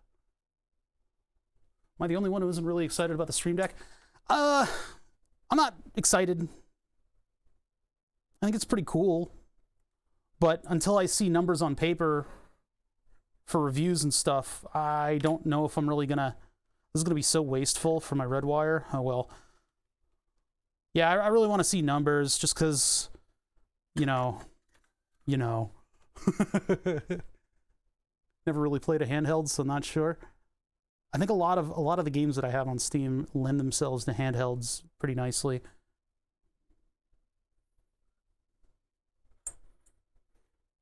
And if it is just a Linux computer, and that means you can do like mods and stuff, right? You can do like game mods, sort of like a normal computer would. I have to learn Linux, I guess. Yeah, Linux KDE. What is KDE? What is that specifically? What does that mean? I don't know any of this stuff. Am I using my regular scissors to do this? Probably not good. I should be using wire cutters. This stuff is a little bit softer than regular wire, I guess. At least I'm using this stuff up. KDE is a desktop environment. I can see me showing off software to clients on the Steam Deck. Yeah. Crappy desktop environment. Oh no, you triggered Fatanon. His Linux sense is tingling. How dare you! I will not stand for that. Nothing personnel, kid.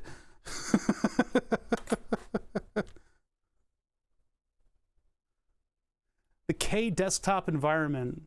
I don't know what the K stands for. Okay.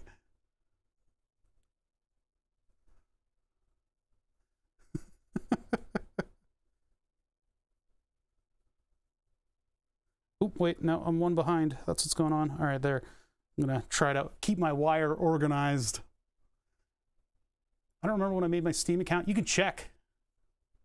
You can check on your, you can either do one of those Steam account, like, lookup things, but you need to find out what the number for it is, or I think it tells you somewhere. Account page, yeah, there you go. You just look it up.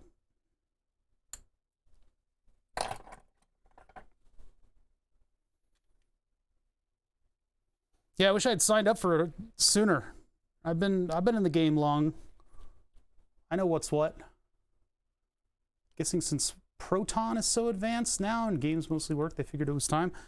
They've been working games over to Linux for a while. I wonder how long they've had this idea, because they spooled up a hardware division, and I sent them a job application back in the day before I did when I was looking at jobs and I was looking to get a position somewhere. I didn't have as much experience with like taking apart and building game controllers, but I had some, and I was kind of looking at that, like human design, what is it? Not ergonomics. There's another, whatever. Anyway, I don't have any degrees in it, but it's just what I do. And so I actually applied to Valve, and it took them an entire week to get back to me before rejecting my application. I feel that that's a badge of honor. I feel like they actually looked at it. Emma Serendipity, raiding with the party of 4. How you guys doing? Thank you for the raid. We're wiring the computer because this project will not die. It just won't die. I'm working on my own super duper ultra mega really cool looking custom computer. I've switched over to orange translucent filament because the purple translucent filament, albeit gorgeous, did not print properly. It was lifting from the bed. I'll try to get the, let me get my light all the way over here. It's the computer's standing up right now because we're doing wiring, but this stuff, look at that. That's such a good color. That looks so good. It looks so good. But I can't do it. Cripes, that's nothing in academia. You can wait 6 months to learn the results of your interviews. Yeah, well, the thing is they got back to me within a week and they actually got back to me. Those are two things that you didn't get. And this is the job market years and years ago, right? That was years and years ago, before everything became a corporate wasteland nightmare hellscape of job applications. That was still the era where you had to enter all your info after already uploading your resume. I hate that stuff. But anyway, so I applied to Valve for a position in hardware and they rejected me. But they rejected me, which is pretty cool. Where did you apply? Valve. That was Valve. Yeah, back when they were starting to spool up hardware. But anyway,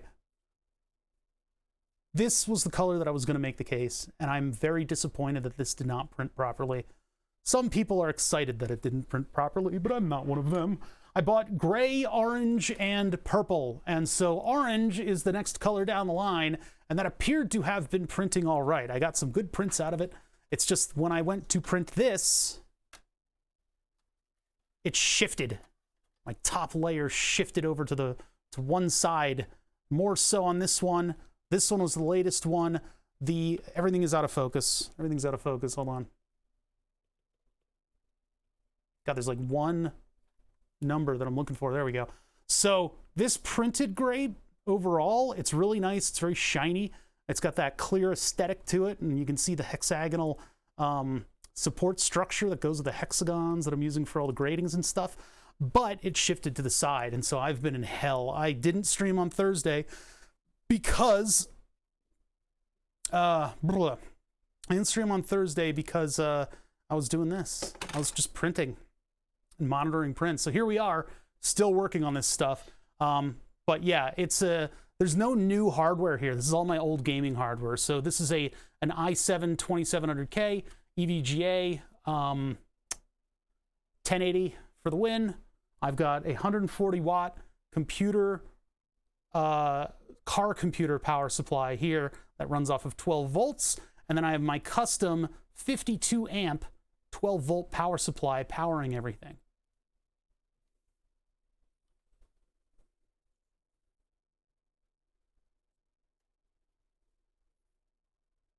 You can try to run anything with Proton, not just subtitles, but anything. Huh. Okay, hold on. Let me catch up with chat.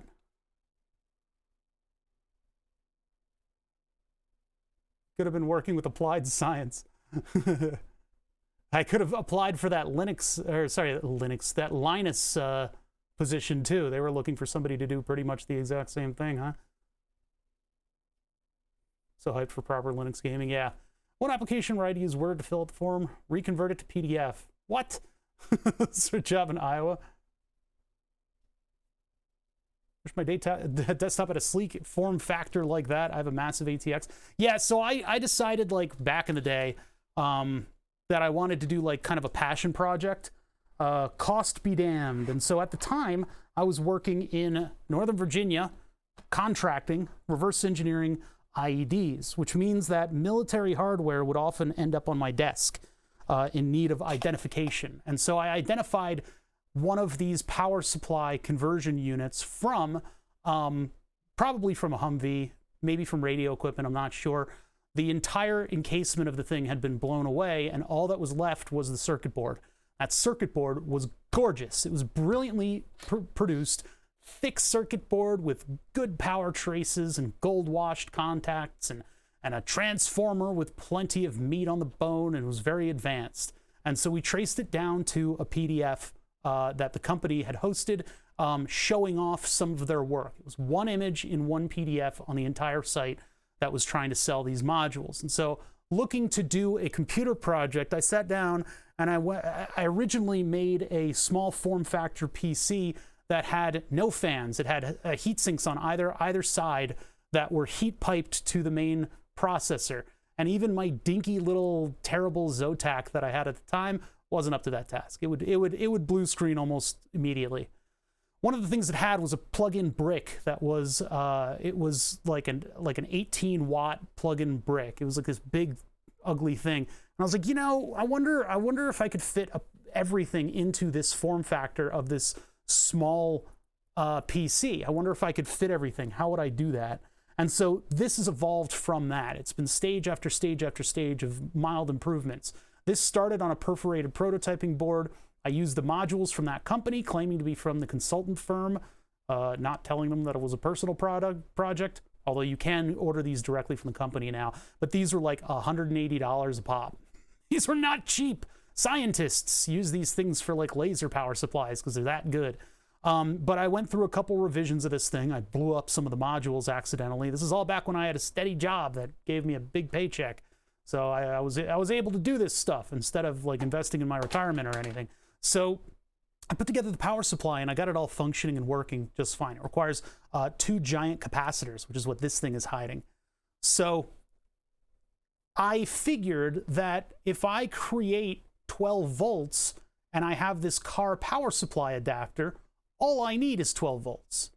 So I've got a 120 volt to 300 volt DC converter that then buses power to these 2 modules, and everybody's talking to each other. So 300 volt DC to both of these guys. These guys convert 300 volt DC into 12 volts, 25 amps a pop. And they work together, and they can go over the max current rating, at least briefly. So I have about a 500, 600 watt power supply sitting here, which is plenty to control all of this stuff. However, because I am I'm a big dumb, and I did big dumb thing, I trusted that car power supply to run a 95 watt processor. Well, that's not the one. Where's the one? Where's the other cable? What do I do with it? Bad things happen in Philadelphia. And so, bad thing happened. And I guess the processor kind of wanted a little bit more current from things. And this connector was probably not rated for set amount of current, about 7.8 amps. 7 amps going through this. Well, things got a little toasty. And I only discovered this when we broke down the whole computer. So, in order to prevent that, we've been going through the ringer on this thing. I've been rewiring it for all the appropriate wire sizes and double checking that all of the connectors can run the amount of current that is going to be required of them. That's been the project, and it's been fiddly and it's been slow.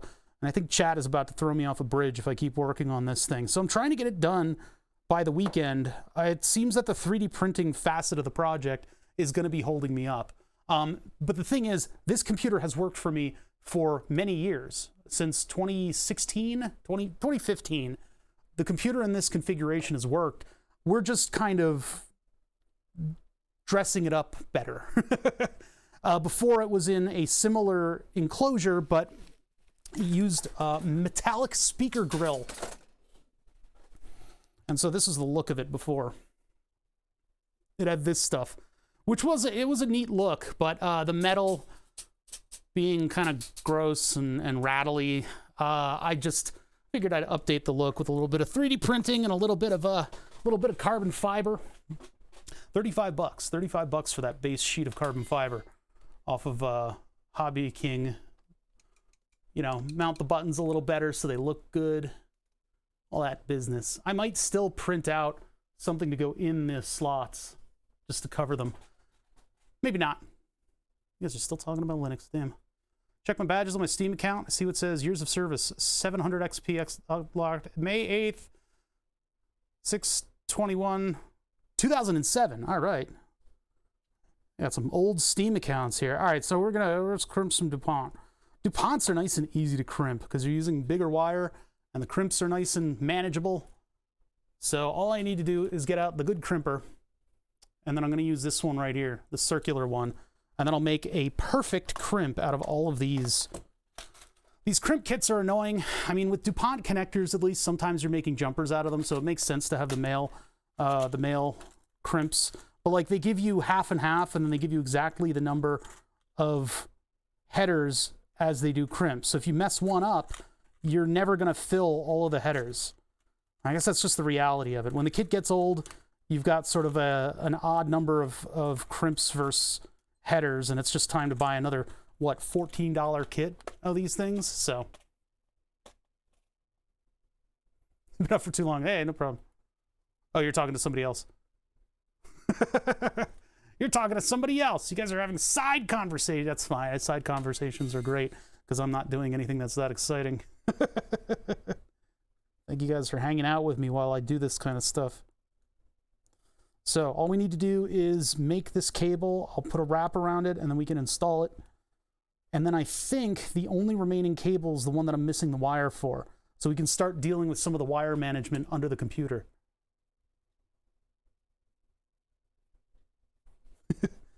Yeah, I don't know. I don't remember how much this kit costs. It's not expensive. I just hate how wasteful it is. All right, so with these, I can start them off and then get that almost all the way up there. And then I take it one extra click, and that makes the end of the crimp bend out and become rounded.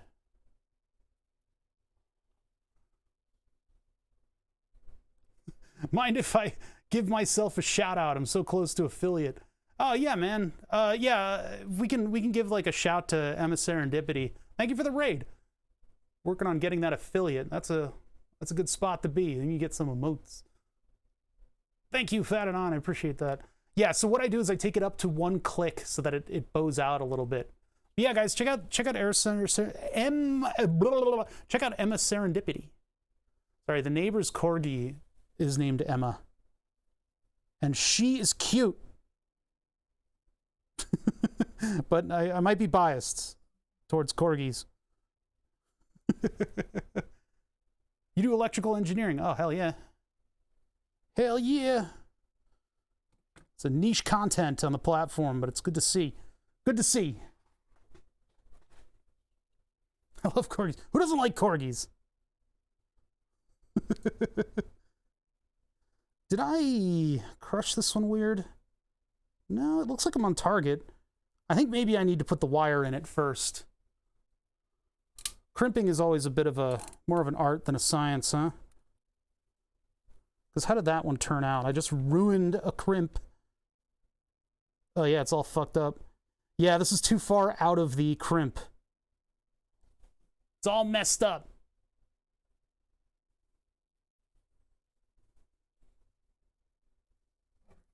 So let's get this back in here. Try again. Let's do it in this order. I'll put the thing in like that. See if I can't position this properly.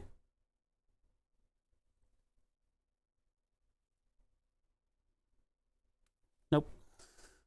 Once I find my groove with this, it should be okay. It's just maybe if I close it a little bit around the crimp, and then pull the crimp forward until it catches, and then I can initiate.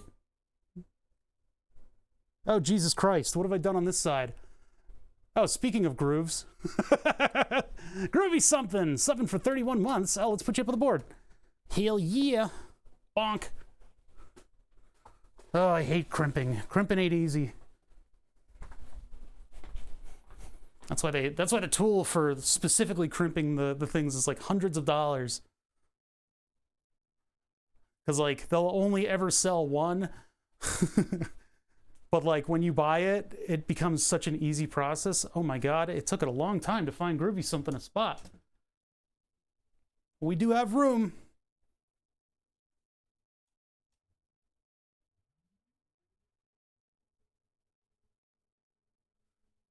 right, where's it gonna be, Groovy something?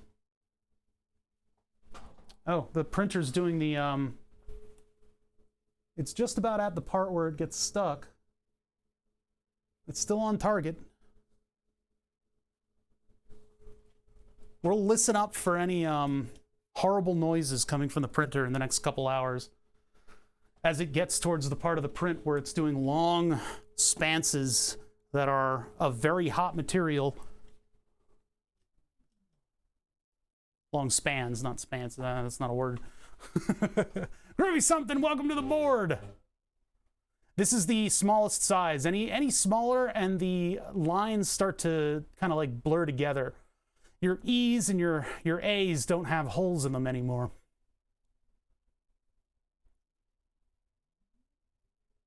Welcome to the board, Groovy. Thank you so much for the 31 months. I really, really appreciate it. I do. It just sucks to line up all the small things. Yeah.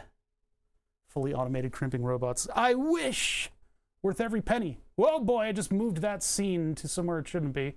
There we go. I just clicked a little too hard. What's the order? Spring arm BTS micro? I think that's right. I'll figure out whether or not it's right. What happened to the thermals? Why do they look weird? Oh, I'm just not used to the image that they're showing. Some artifacting in the video? Yeah, that happens. I think it's because of all of the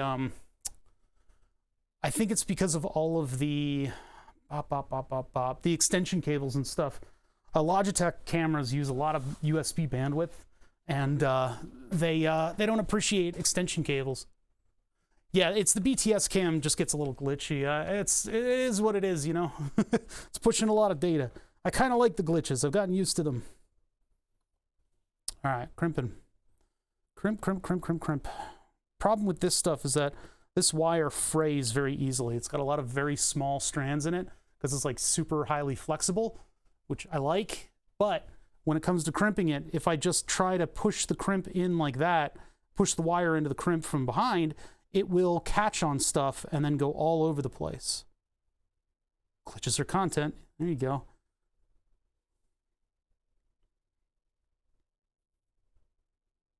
Wait, this one's messed up. Okay, that one's dead. I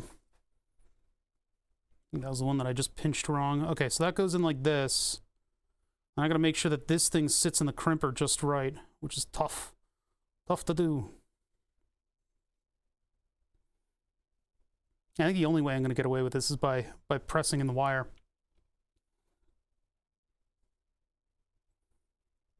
So what I'm doing is there are two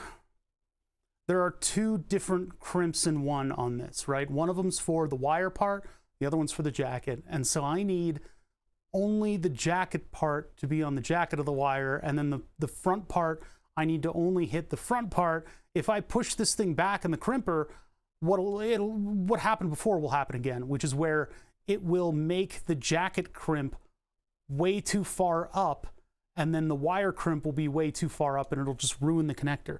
So in order to position this properly, I'm basically pushing it up into the top of the crimp and then pulling it down until these little ears hit the ridge between the two different crimp sizes. And so now I know that it's positioned properly, and I can take it up to that first click where it starts to press the wire. It starts to press the part that goes around the jacket of the wire and starts to round it out. And so now it's larger, and I can put that wire in there. That's the strategy anyway. Hopefully it works.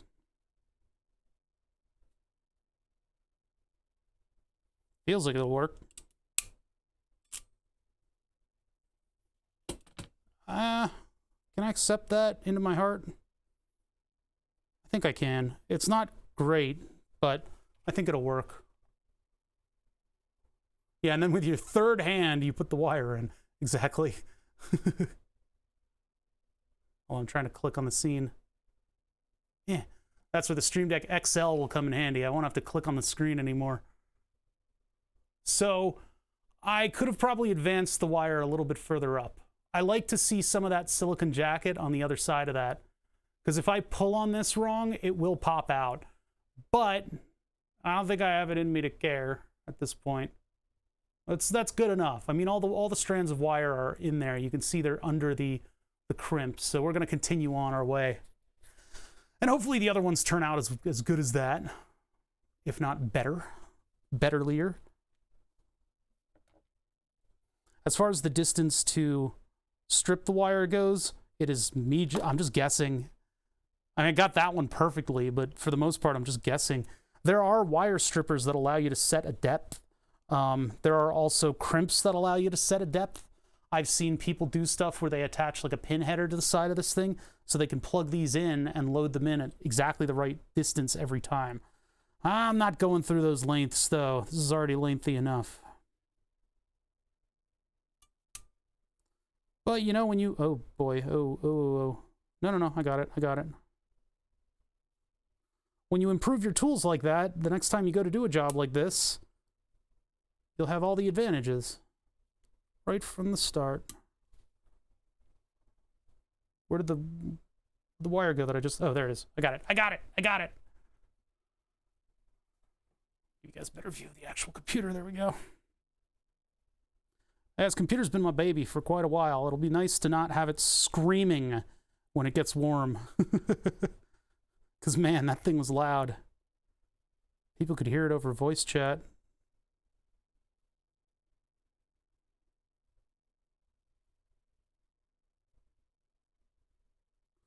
Sometimes you can get the wire to go all the way through the crimper, which is really not a good look. Yeah, I don't think I'm actually going to be able to get the wire to stick out the other end. That just might not happen. A little piece of that's like coming out of the... Ugh, okay, I don't like it. I don't like the results, but I'm going to have to live with them.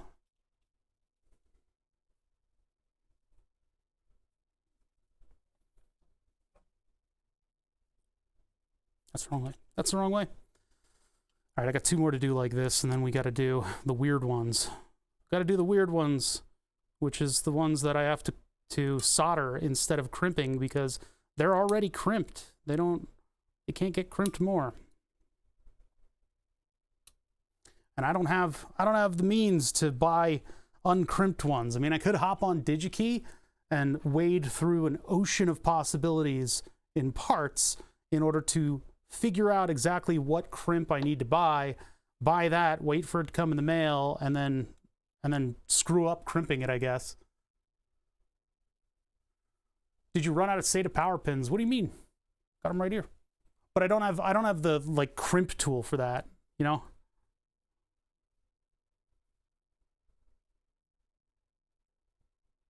Doesn't feel like it's going through. Well, YOLO.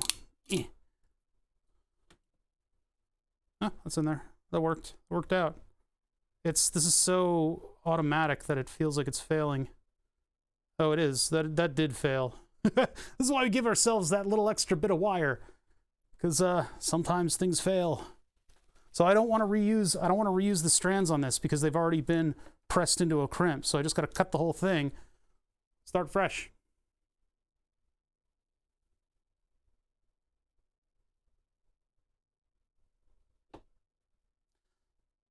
Yeah, at least they designed SATA power with crimpability in mind. The ones that I like are the vampire connectors, the IDCs, the displacement connectors. That's what I originally used on this when I was using all that form factor of hard drive, because then you could just press fit the thing. So I did wire to the length, and then I press fit the extra run in the middle. Oh, something just moved on my... Spooky things are going on around here. Things are moving around. Okay, let's see if we can get this one. Feel the wire hitting stuff, and usually I like to twist it when that happens. Oh, there we go. That one really feels like it went all the way through. All right. It's like you got to do it by feel. It sucks. This sucks. This is the worst.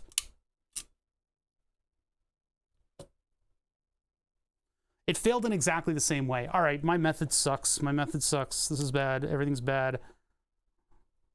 Everything's bad, everything's wrong. All right, let's see.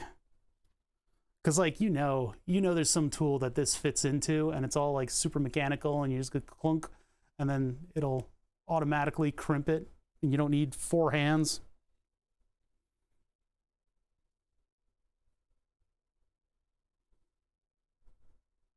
If I can get these to stick together, I'll be good. This, I mean, this is basically what I was doing. Ah, fuck. Oh, that was a drop. Everything's bad and I should feel bad. Oh, I know it. I know it. I live it. I'm living it. Trying to get this wire done quickly because we got soldering to do, and the soldering is much more exciting, fun. So if I could get this to stay there, which it's kind of doing. Okay, careful.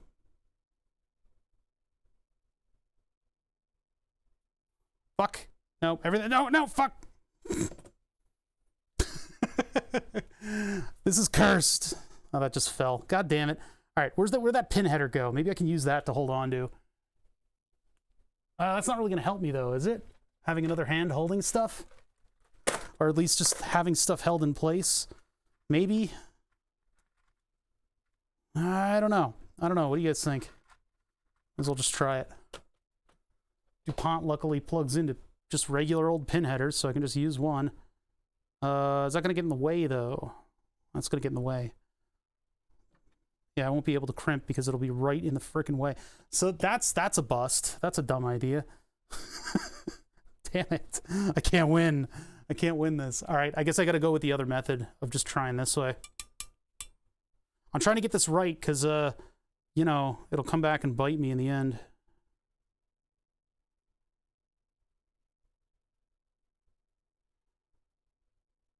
That needs to seat in there a bit more for me to be confident about it actually crimping down on the right thing.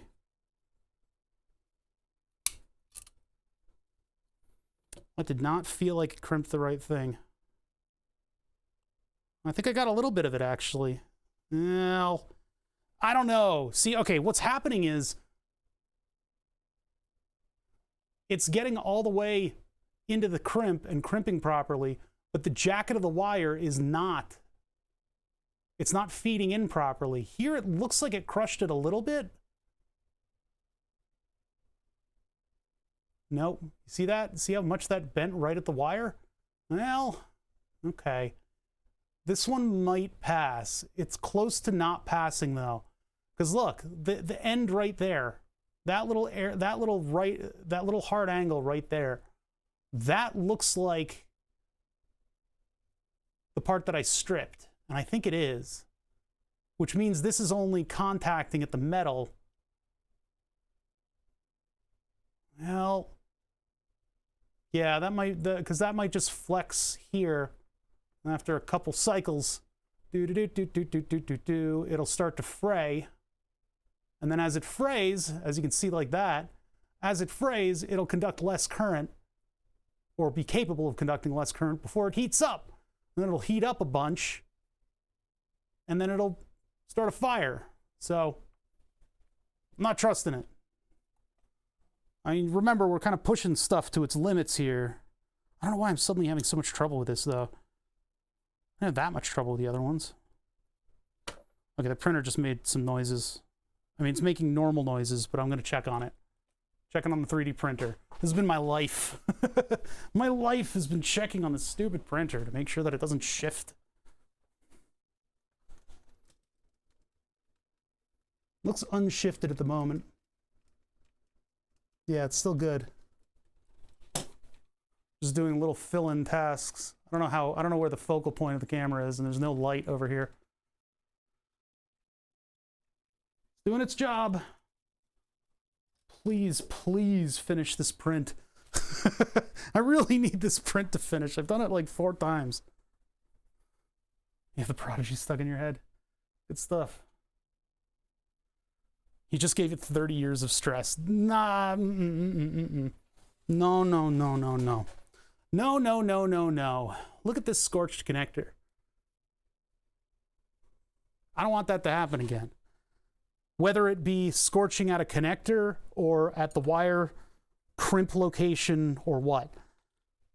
Don't don't count on, just don't. Just don't anything at this point. I don't know, man. Copium. Hey, it's like copium.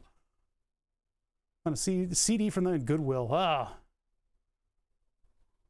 Yeah, here's a debate. Here's a debate that has recently surfaced with some friends of mine.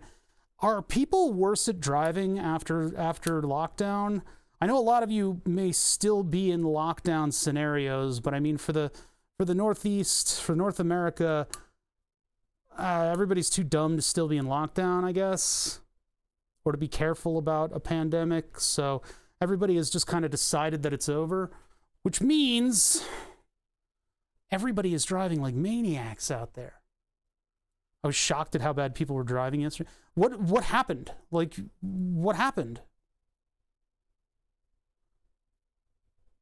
So you're saying it's just about the same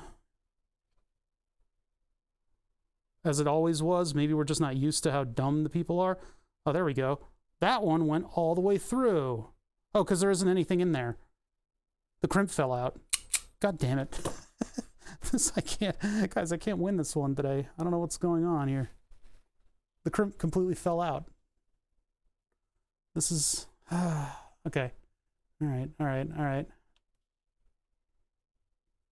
It was extra bad when we first locked down. This hasn't gotten better with more cars now. Yes. Yeah, either people forgot how to drive or are excited to get out. I just dropped another one on the floor. Most people think they're the important one on the road. Yeah, everybody who's slower than me is an idiot. Everybody who's faster is a maniac. Nobody's looking up. Gamers don't look up, all right? That's just the rules.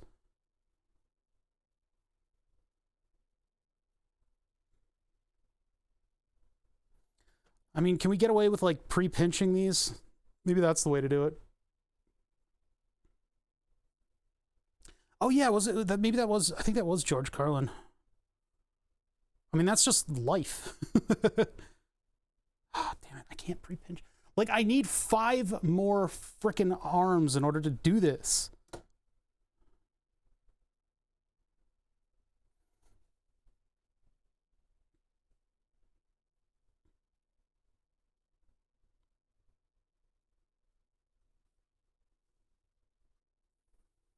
Yeah, I got a speed that I like to go. It's a little higher than everybody else, but I just try to maintain that, and I try to stay out of everyone's way. Try not to pressure people in front of me to go fast, but sometimes that doesn't really work out, huh?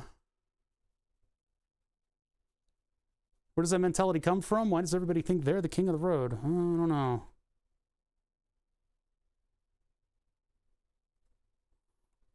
Because they got a baby on board. Didn't you see the sticker? That one might stick a little better. I think I gave it a little bit of a pinch.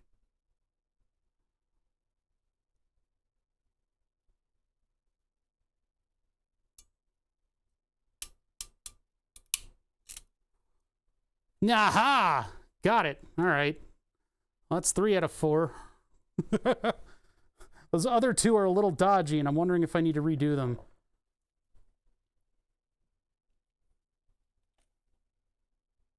Being in cars is dehumanizing.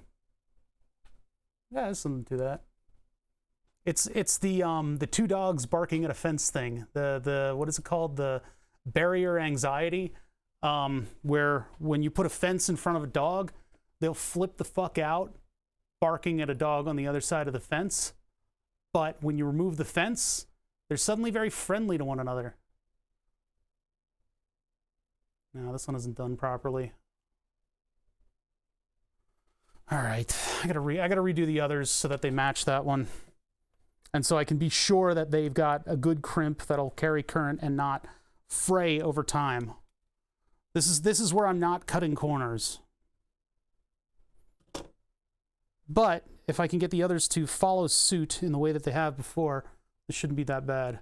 We don't care about being assholes to cars. Yeah, that's true. I don't know. I mean, I don't care about being an asshole to you guys. Dr. J got real mad at me one time. No, I do care. I care very deeply. I don't think I'm kidding anybody when I say stuff like that. What I'm going to try to do is pinch the top of these so that they kind of grip the wire a little, or grip the jacket a little bit. But I got to get it just right, and I'm not, and I'm failing at it because I'm trying to show you guys it at the same time.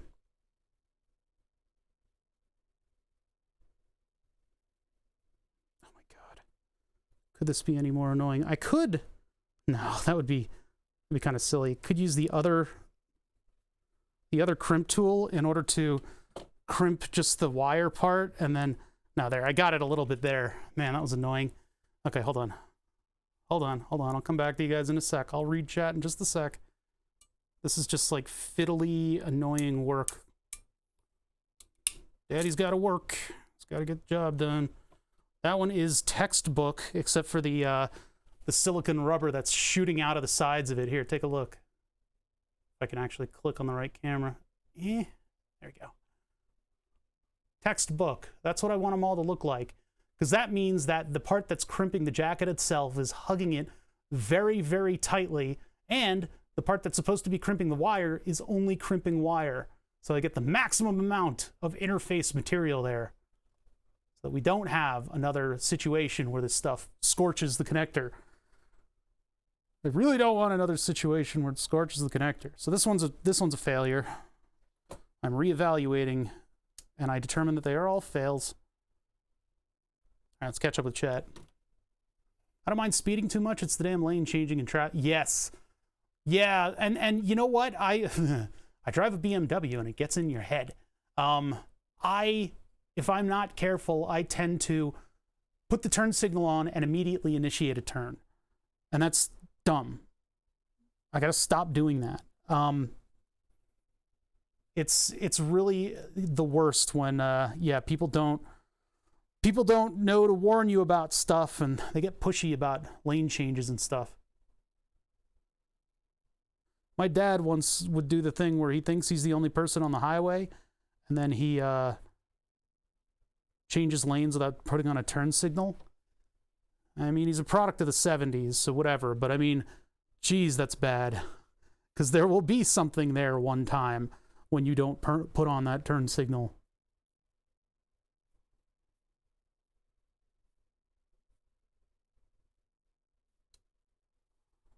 There. That little initial pinch that I do right there, that's going to hold this thing up and in position. And now I have 3 hands, technically. At least you're above average for BMW drivers using turn signals. Well, I drive an old BMW. There's a difference, you know? I don't drive an M. How about that?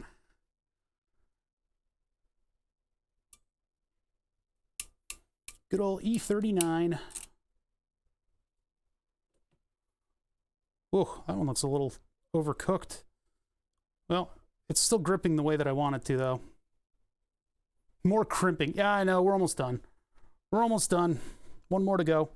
I've figured out my method, and we're going to finish this. We're going to make this cable, and then we'll figure out... We'll do the fan cable, which is just soldering, and then turn on the side fans to see what they're like in a push-pull. Yeah, those people, the people who speed up when they see a blinker. Ugh. Or the, oh damn it, I just lost it. The people who rubber band you, so you're trying to kind of like weave traffic, which I know puts me in the asshole category, but these people speed up. They slow down when you're trying to get in behind them, and then they speed up when you're trying, you know it is. I don't get it. The people in the lane next to you that try to always be in front of you, and then you let them go, and then they slow down. It's like, please, just let me get away from you. Like, I don't need to be here as much as you do.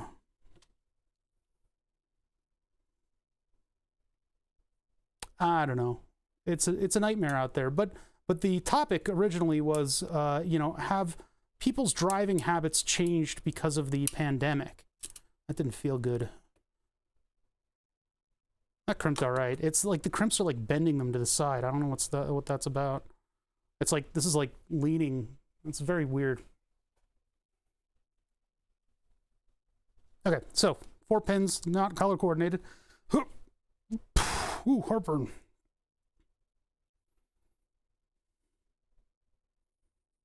Oh yeah, these go this way. Why are they bent to the side? That's so weird. I gotta bend them back, I guess. Okay, so that in there until it clicks. Oh boy, that's a tight fit.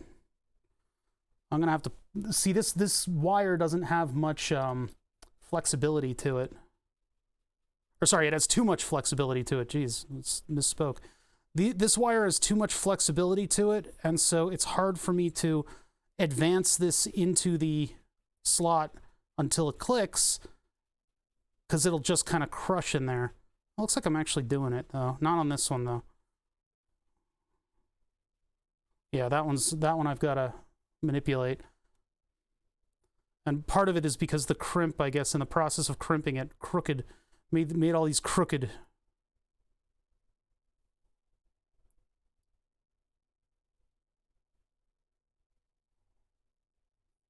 People have gotten worse at driving where I live due to the pandemic, in my book. Yeah, that's what I'm getting at, and people are noticing it. At least my friends are. My friends are maniacs about driving. So this is the only one that turned out like what I would consider perfect. It's not bent to the side. It's not all weird. I don't know why it's crimping ain't easy. Crimping ain't easy. So I need something like a pin tool so that I can press in on this thing. I feel like the good drivers have just stayed home. Yeah, maybe. I got a lot more geriatric drivers out here, but that's just due to the times that I'm able to get out. They are hard pressed to follow any rules anymore. Shit. I'm like lawful good when I drive. Ah, fuck.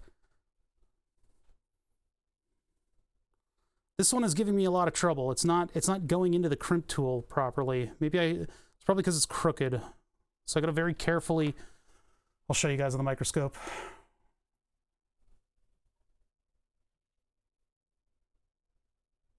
So there's a lump right there from my pressing on it too hard. So what I need to do is I need to pick this up a little bit. Not too much, because it'll break. And then I can pull the rest of this out and assess what's going on with it. Insurance must have predicted it, because insurance went up 2 times during the pandemic. Jeez, man, they're all trying to freaking wring us dry, aren't they? Oh no, the pandemic struck, and therefore people aren't driving as much, so we have to charge them twice as much so that we can tell them that they're not covered. Everybody's trying to wring us dry. The shadows are really pissing me off. Well, we built this thing strong. All right. I'm sorry, I'm trying to... Actuaries don't believe in morals. Hey, there might be actuaries listening, and I don't want my rates to go up. I don't know. Shadows are... Why are the shadows so fuck... All right, I'm getting tilted. Chat. The shadows are really strong because I'm blocking my other source of light, so I gotta move that over there.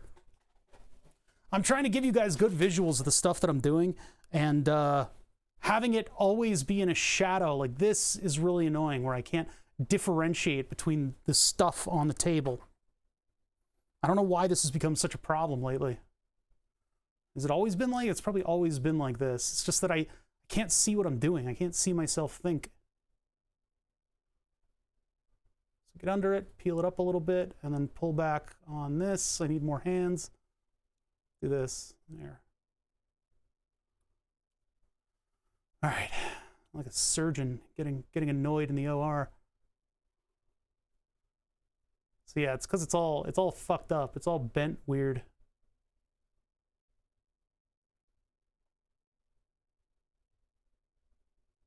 Because the crimping process is a little bit damaging. I mean, like all this metal in your only interface is this guy right here and this guy right here. Those two are the only things that are pushing down on your wire. in order to give you all that current.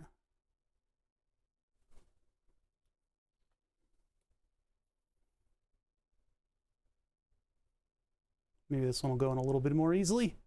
It could also be that silicone material that's getting in the way. Just a little bit more, please. Please. Oh, come on, man.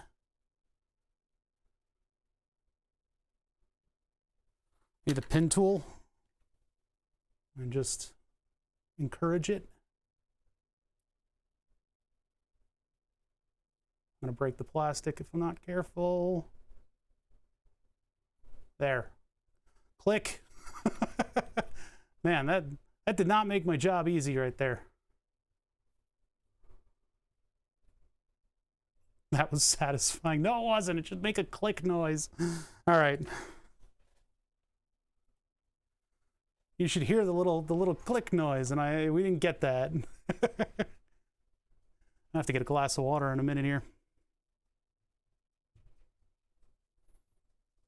All right, so take it to the shortest, which actually is not that much shorter than the others. I expected it to be much shorter due to all of our mistakes, but now these are the ones that we can't make mistakes on, but we're not going to, because these are a different animal entirely.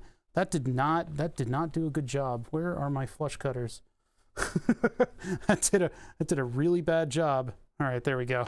That's much better. Oh. Okay, so now I've got 4 ends of the wires planned out. I might... That's annoying. They're all twisted weird. But yeah, these will get a spiral jacket over them. And then I got to make sure that they go into the right pins on the SATA connector. So I am going to strip all of these, solder them. I'm going to pre-tin them because we are reusing crimps, which is not something you should do. But I'm going to do it because I have no morals.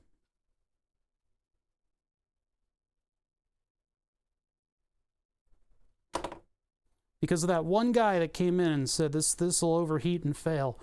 I don't know where they got overheating from, because that's pretty much the last thing that this will do is overheat. It is an open air computer, so it's like I love when I first posted it, people were like, where's that thing getting fresh air from? Like, what are you talking about? It's an open, it's a bunch of gratings. What's up, Ira? How you doing? How you doing? How you doing?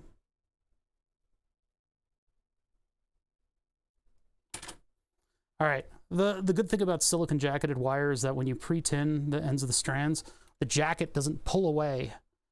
It's fairly annoying when the jacket pulls away from the wire. Now we've still got the giant tip on here, which is good, because what I'm going to do is put the iron behind the wire strand. And then, oh God, and then I'm going to hiccup molten lava into my esophagus. Whew, man, that hurt.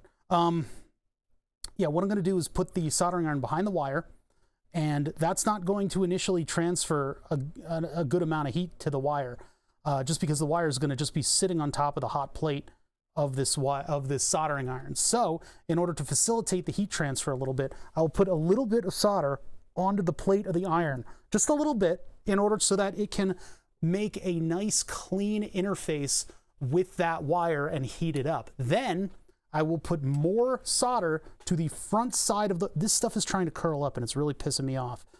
Stay up.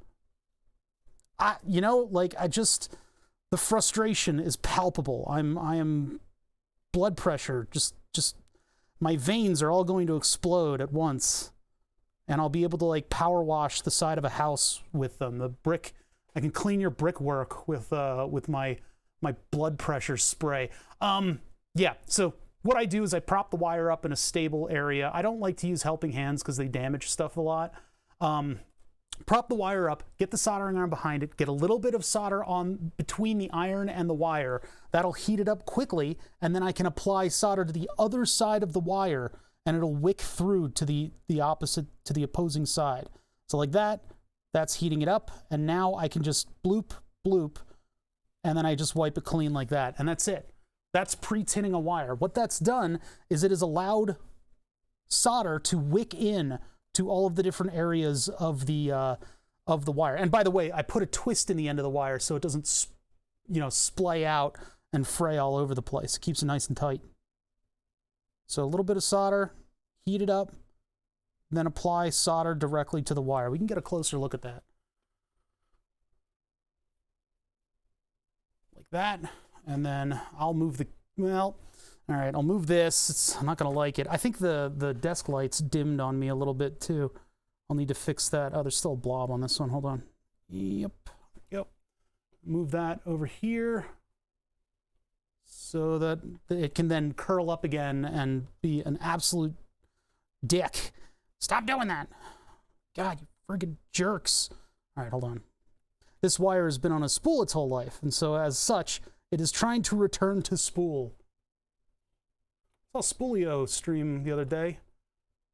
I don't know to what end he's back, but it was good to see him. Good to see him in high spirits and everything. All right, let's see here. We'll let you spool up again. This one, try to keep in view so that you guys can actually see the process. But also try to keep it in view. In view and at the right angle that I can actually work with it. Damn it.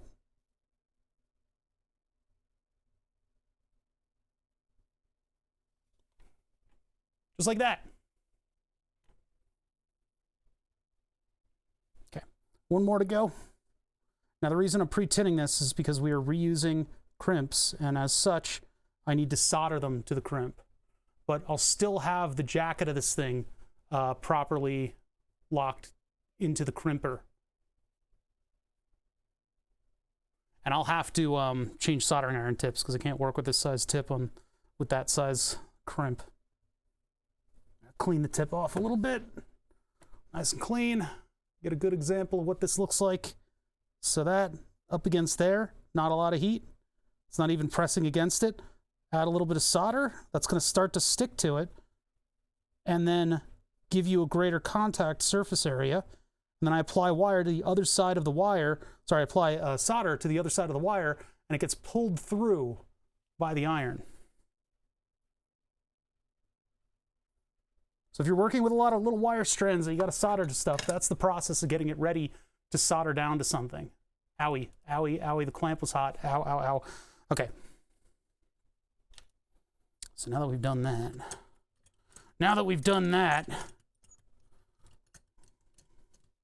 I need to get these things somehow held. Shit. I've got a couple extras, and I can always harvest them from other places, but yeah, I got to get these things ready to go. So what I could do, I guess what I could do is I could crimp these first and then solder them second. There that goes. Jeez, these things are unwieldy. Yeah, crimp first and then solder second. So I'm going to have to just take a pair of pliers and just kind of like manipulate these things into position.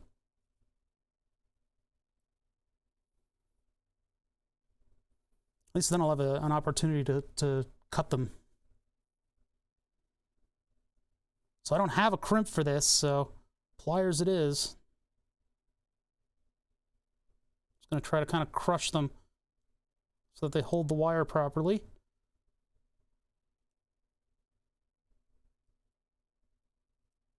And I think this is thinner than what was there before, so. And clip the end. Wow, that shot out and hit my light. Yeah, that one's not moving. Okay, good. Good. Yeah, so I guess I could solder this now. Let's change tips. The problem with this wire right now is that it wants to be a spool of wire, and it's getting on my nerves quite a lot. I'm gonna have to use the tweezers on that. Okay, hold on. Hut. Tip change. God, with old soldering irons, you have to turn it off, let it cool down, unscrew it somehow, change the tip out, screw the thing back in, then heat it up again, then wait for it to heat up again. I'm happy that we have high wattage soldering irons nowadays, because waiting around for stuff to heat up was not fun.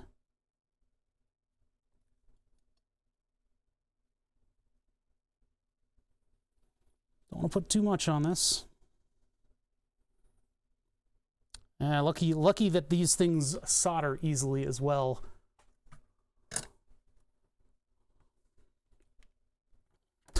This wire is so fucking annoying.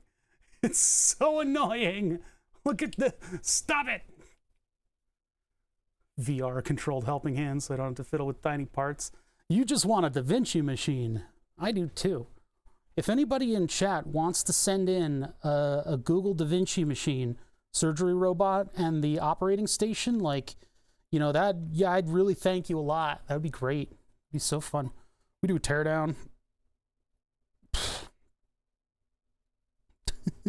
It's only a few $1,000,000.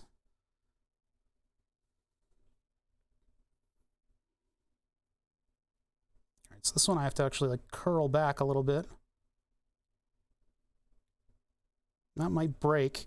These are the same quality of materials that you get in IC pins, so you only get a couple bends before they become completely inoperable due to damage.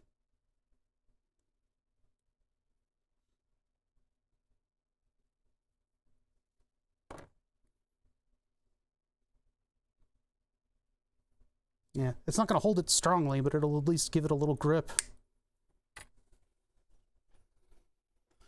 Chump change, yeah. Man, it'd be cool to like try to do stuff with a Da Vinci machine. All its little manipulators. So this is my personal Da Vinci machine where I hold on to the solder with my index and middle finger, and then my thumb and ring finger become the clamp that can hold it in place. That can hold the soldering object in place. It's my own personal manipulator. Good enough? Okay. So that should, I mean, basically what I'm doing is I'm using pliers to crimp around the jacket, and then I'm soldering the pin itself because I harvested these from SATA connectors, and I'm hoping that I've got enough space for all of this stuff in that connector housing. I'm pretty sure that I do. But anyway, that means that the jacket of the wire is being properly gripped, and then the electrical connection is done through the solder. Not the way it should be, but it's the way that I gotta do it. I gotta do it. Let's use this one. Ah, these things are so fucking annoying. It's like curling up on me. I hate it. All right. That one in like this. The end of this one has got too much solder on it.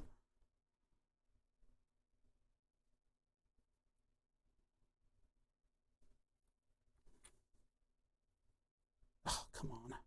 All my dexterity is gonna like go away, and I'm gonna start getting madder and madder at this. Luckily it's only 4 pins, so we can get through this quickly enough. There's a big blob of solder on this, and it's making everything sit weird. Just pre-cut it. That's not a lot of wire sticking out of there, but I can still use it. Oh yeah, it's actually plenty.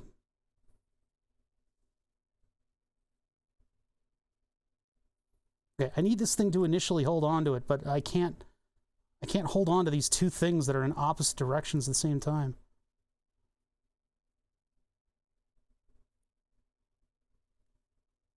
I need this to actually like grip it and pinch it at the same time.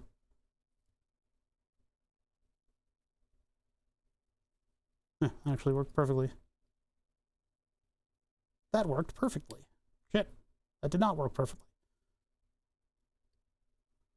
Oh, whatever, good enough. That'll hold on to it. All right, then the solder. Problem is, if when I pull away with the soldering iron, I want this thing to still sit flat, and if it doesn't, and the solder is still molten, it'll lift up on me. So I need everything to kind of mechanically just sort of fall into place.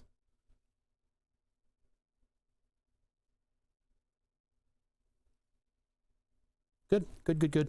Got to be careful about cold welds on this, cold solder joints, which will show a little crack underneath them. And what happens is your two pieces can lift. Cut that way too close again. Two pieces can lift away from one another, and then you get a bad connection, and then you get too much current flowing through that connection, then you get a fire. I don't want a fire. That's my goal. I want the opposite. I want things to be cool. Be cool, be cool, be cool.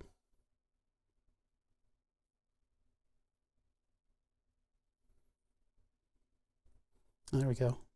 That should have been the approach all along.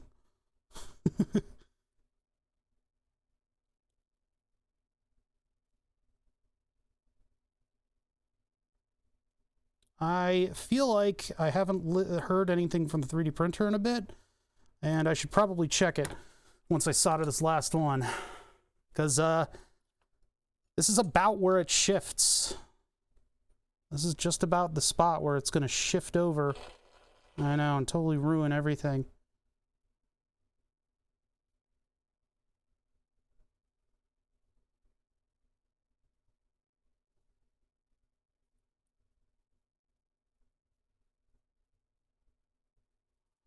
Ow, that hurt. That one was hot. See? Hot. A lot of heat on the fingertips there. All right, let's take a look at the 3D printer real quick. Pop.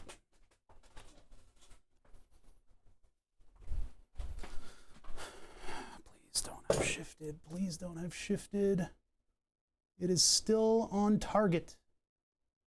Stay on target. Stay on target. I don't think it's as shiny as it was before. I didn't lower the temperatures. Why is it different? Why is it different? Shouldn't be different. What are you guys seeing? You guys don't see shit, do you? Ugh. It's hard for me to show this. I feel like maybe I need another light for the 3D printer. Another camera and another light specifically for the 3D printer. Possibly. Possibly. I have to use the BTS cam, which deals with a lot of light.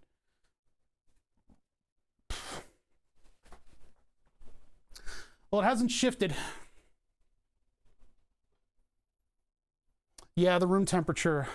But like, oh man, you know, like I'm so angry at my 3D printer. Where'd the dead prints go? I was gonna show them. Are they on the other side here? Yeah, they are. Okay. So like, this is the color that I want this thing to be. But the print that's on the bed right now looks a little lighter in the hexagons. But like, this is perfect. I didn't change any of the temperature settings.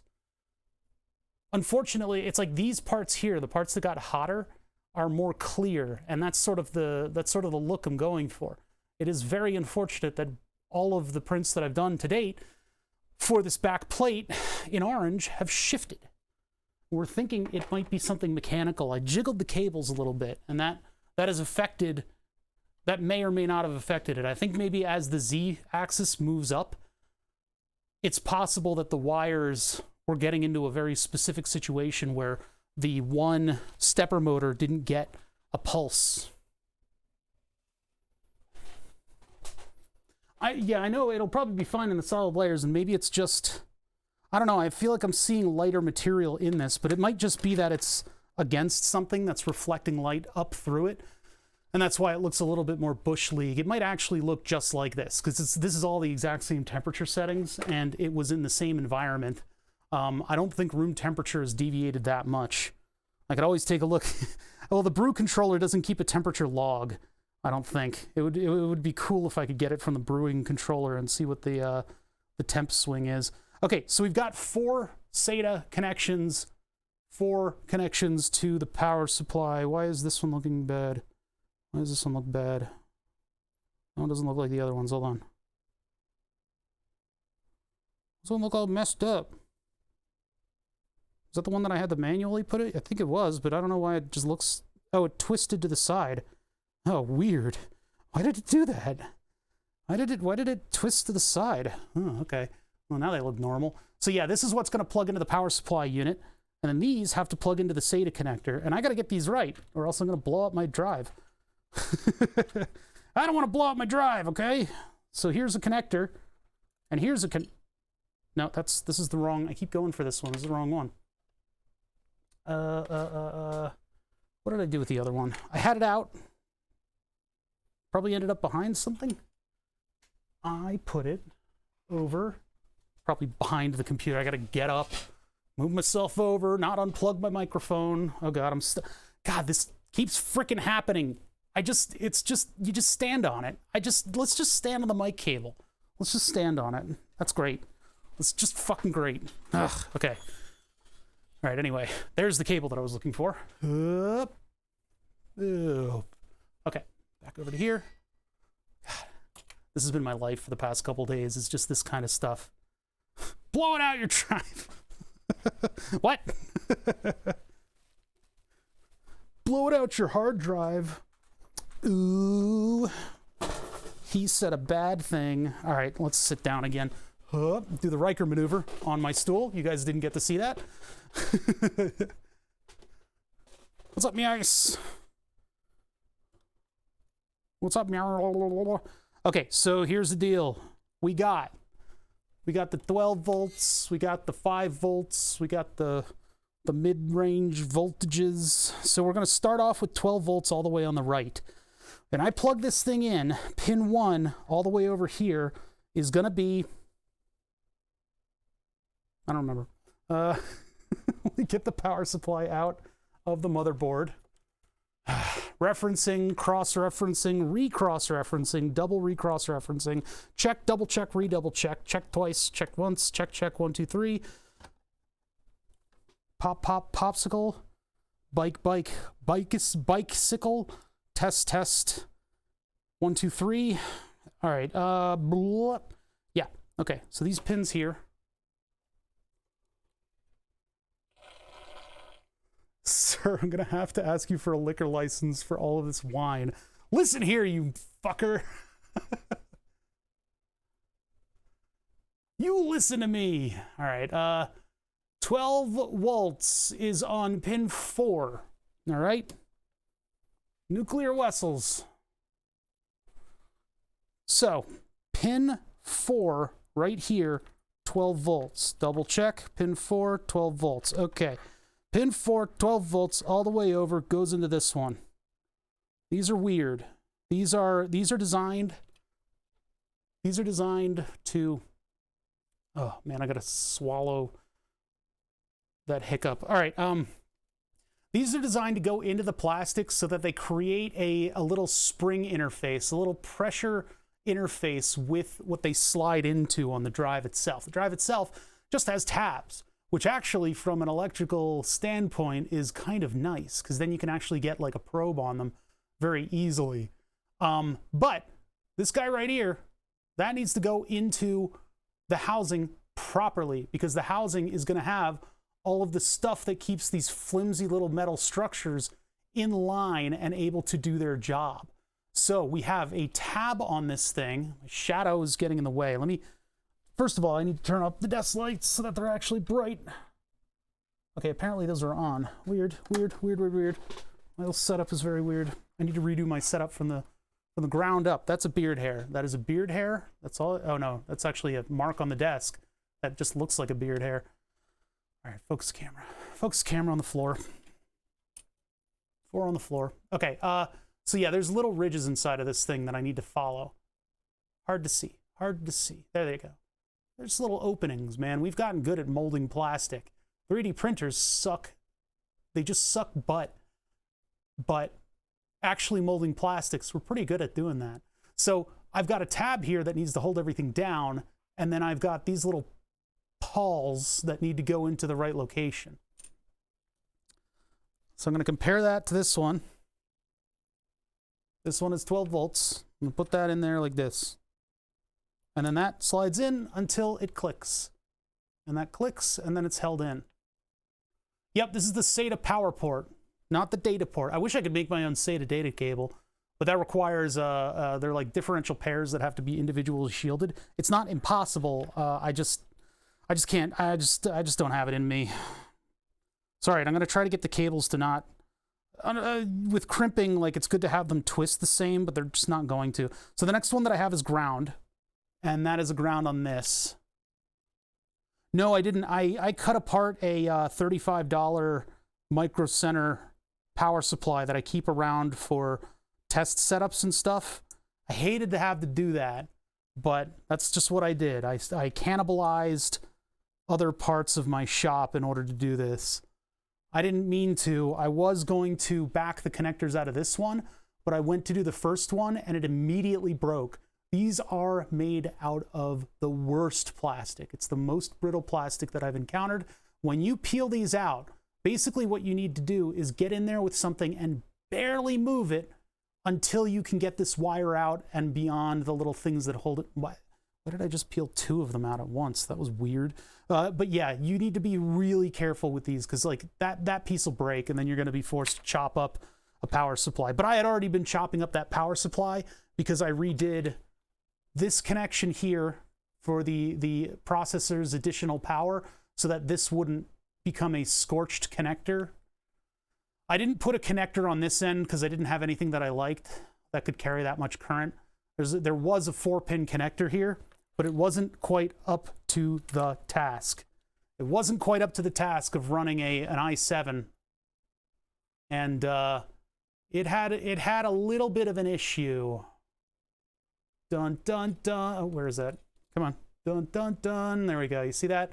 So the little flimsy connectors inside of these aren't as good as like a spring fit or anything like that. There's like a little tab that contacts. And so with that little tab contacting, what can happen is corrosion can become a thing. And then the electricity has to go through corrosion.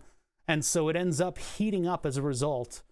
Apparently, 2 18-gauge wires weren't enough for it. So I have 2 18-gauge high-temperature wires on it and no connector. The melting around this, I think, is just due to the heat local to that. But it's kind of scary. The spiral wrap shouldn't melt in any circumstance around here. But yeah, actually, these aren't even 18-gauge, are they? What are these? 300 volt, 60 degrees C, PWM.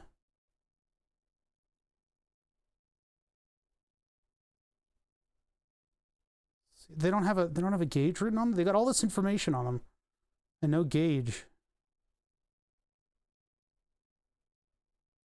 Hold on. Let me check here. 10. Oh, 22.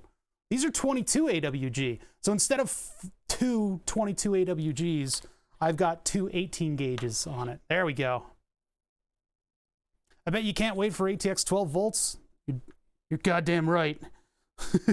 I should almost redo the power supply project from the ground up when that happens. All right, so 12 volt ground. This one is 5 volts, so that's going to be this one on the end because that's the way that the power supply has it. And just so you guys know, I'll show you.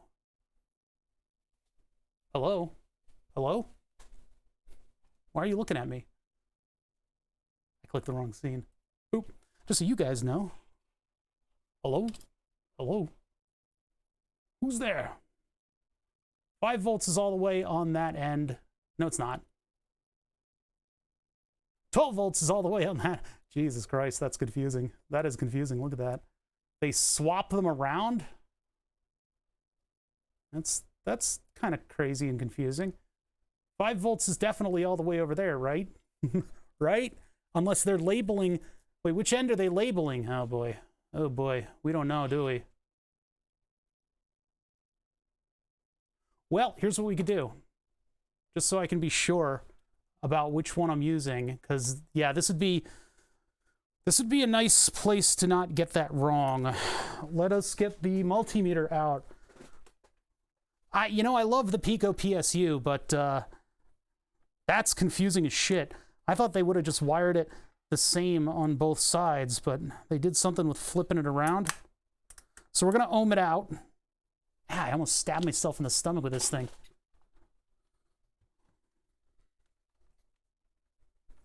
It popped like a balloon. Let's just verify. So ground to ground, that's easy enough. 5 volt to 5 volt. I don't know how I'm going to find that. Maybe it'll share the 5 volt pin with some of the 5 volt pins of the ATX standard. So ground to ground is easy enough. We know the center two are always going to be ground. So ground here to ground there, low number of ohms. Let's put this on the micro as well. I get to go over, when I do stuff like this, I get to go over a lot of basics with you guys, which is good, because it's always nice to go over basic stuff while also doing ridiculous advanced projects that shock and awe the crowd. But, you know, we can't always be the smartest person, but we can be the most dedicated. We can definitely do the work. So our debate is whether, the master debate that we're having right now, is whether or not this 12 is marking this pin or this pin. Because the connector is on this side, which blocks those, and you wouldn't be able to see. So plus 12 volts, I do not think has a direct path to plus 12 volts out here. Yeah, it does not have a direct path.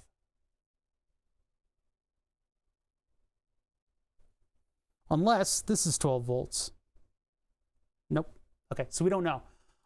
So conjecture would state that they probably have the same 12 volts going down here as they do up here. Do you think ATX 12 volts could have gone further, like ATX 9 volts or 6 volts? You know, 12 volts is kind of the older standard. They could have done ATX 3 volts. That would have been, I would have loved to see the chaos from that. But I mean, I guess when you have to deal with like more mechanical things like fans will probably want 12 volts. So having like 5-volt fans be the new standard, maybe that's asking too much from too many different industries. And that's why ATX 12 volts is the thing. Let's look up an ATX pinout. ATX pinout. It's hard for me to operate my setup right now because there's so much garbage in the way.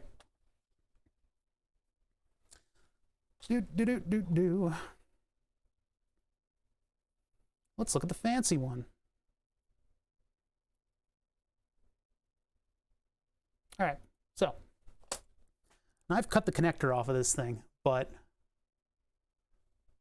mini 12 volts for fans and 3 volt for the CPU. Yeah, and then you can also have minus 12 volts for the motherboard, and then you can add a power signal on pin, and you can have 5 volts too, and then you can have 3 volts, and then you can have 1.4 volts, and you can put them all on one big Molex connector with a giant locking pin on it. That would be, yeah, that would be cool for the new standard to do. No. I wonder if ATX 12 volts is going to have any standby power on it. What does that do? Do you just always provide full force 12 volts? Because I know what happens now is you have 5 volt standby power. The way I see it, it's easy to buck down from 12 volts, much harder to buck down from 7 volts. Why? I mean, I guess there's more stuff available for doing that, I guess, is the best argument. Yeah, because that's like more of a common task.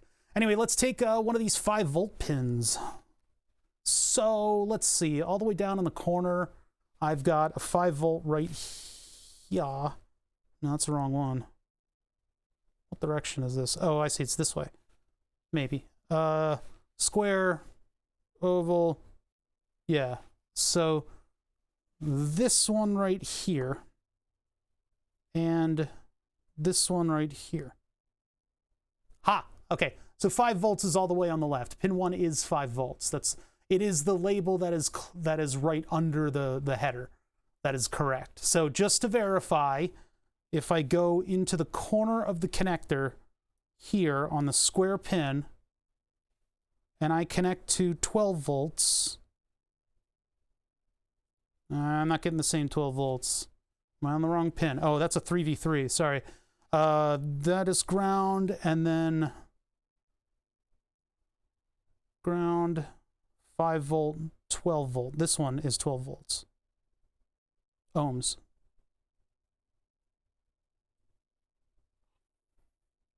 I hear in developing nations they're skipping AC power, they're just doing 5 and 12. What?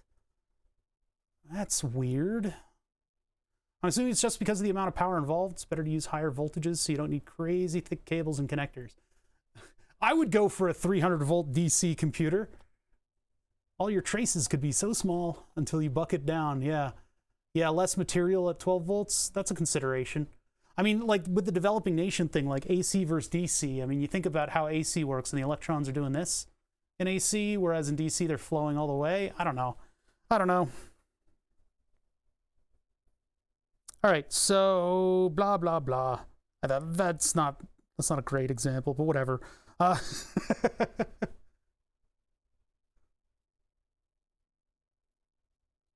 Yeah, with 300 volt DC, you could run a tube amp on the motherboard.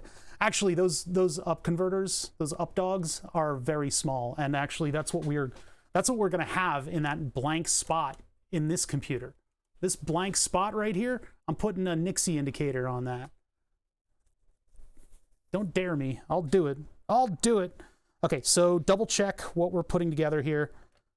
Double check, double redouble, alternate double, third double check, fourth double check, check, double check, double check. This is 12 volts. It goes into the first pin on the right on this thing. Make sure that that's the way that this works. Those pulled out. Okay, we'll go to this one then. 12 volts all the way on the right. That is correct. This one is a ground. That's in the middle. And then the next one is 5 volts, which is all the way on this side. And we did verify that.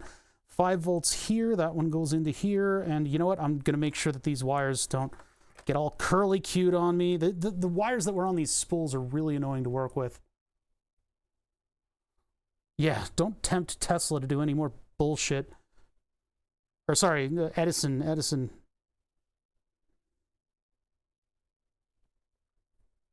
right, that is the 5 volt pin.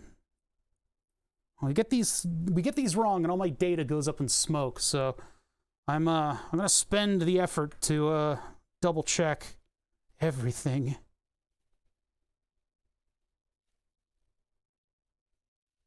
Third pin, left side, 5 volt. First pin, right side, 12 volt. Other 2 pins, ground.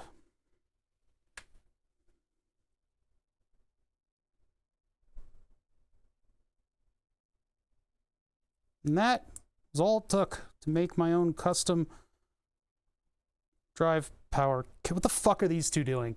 God damn it. I'm going to spiral wrap this little bastard. Ugh. Turn this off. Yoink. All right. So far, so good, guys. We're going to work on the fans next once I get spiral wrap around this. And I'm kind of reusing this stuff. Everything doesn't always have to be brand new. Actually, this one's kind of been through hell, so I don't know if it's not long enough anyway. I may need to find the smaller spiral wrap if I don't have the right stuff. I guess this'll do. How big is that? Yeah, that's actually the right size, so okay. All right, well, let me wrap it first, and then I'll cut it. I don't have any good tricks for this stuff. There's some little things you can do, like spinning it around the wire, but I can see the draw of 12 volts with hodgepodge wiring. Yeah, man. You run fewer cables to everything instead of 18 gauge wires, like triple, quadruple 18 gauge wires. Look at that. That's so annoying. I guess just the curly cue of the wire didn't match up. That's what this thing is helping us with. Of course, it doesn't make for the most flexible cables, but they're posable to a degree.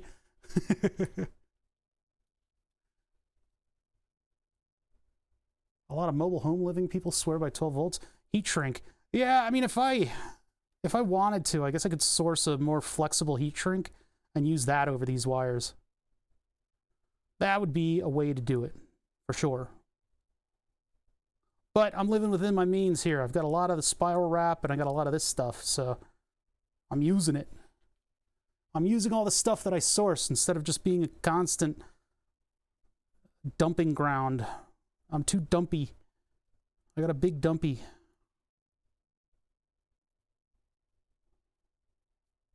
Shit. Okay, get that around there. Keep moving. Oh, look, the twist is suddenly gone. Neat.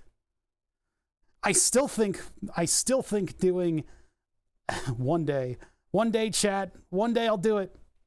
One day I'll do it.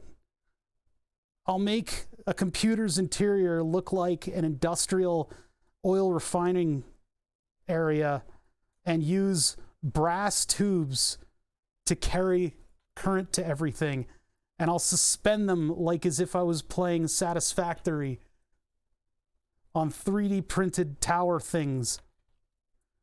And then I'll just have little wire interfaces coming off of them. So I'll have power rails running around everything. Decorative power rails. See, as we get to the end here, it's all bunching up. All right, leave a little bit of space there for it to fan out to the connectors. So I'll actually take one off. I'd love to see a PCIe extender made from brass tubes. Maybe not for the PCIe, because I don't want noise getting into that. Clear coat them to make it safe. No. Yeah, free air hardwired PC.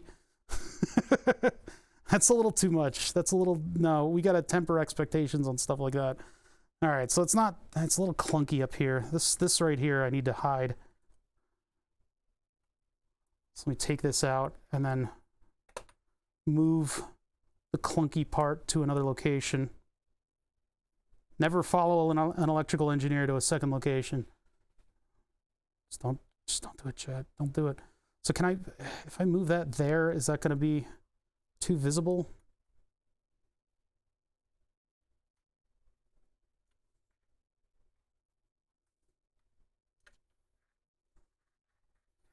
Yeah, it is a bit visible. It's kind of annoyingly so, just because of the slack in the cable. Maybe it'll hide out. I like this stuff to be a little bit more bunched up against itself. Less of the wire visible inside, but I don't think I get the option with the amount of wires inside of this thing.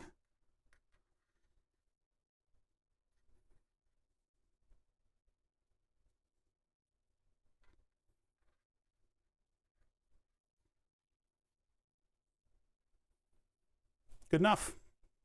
Look, it's a cable. We did it. And it only took us 3 hours and 17 minutes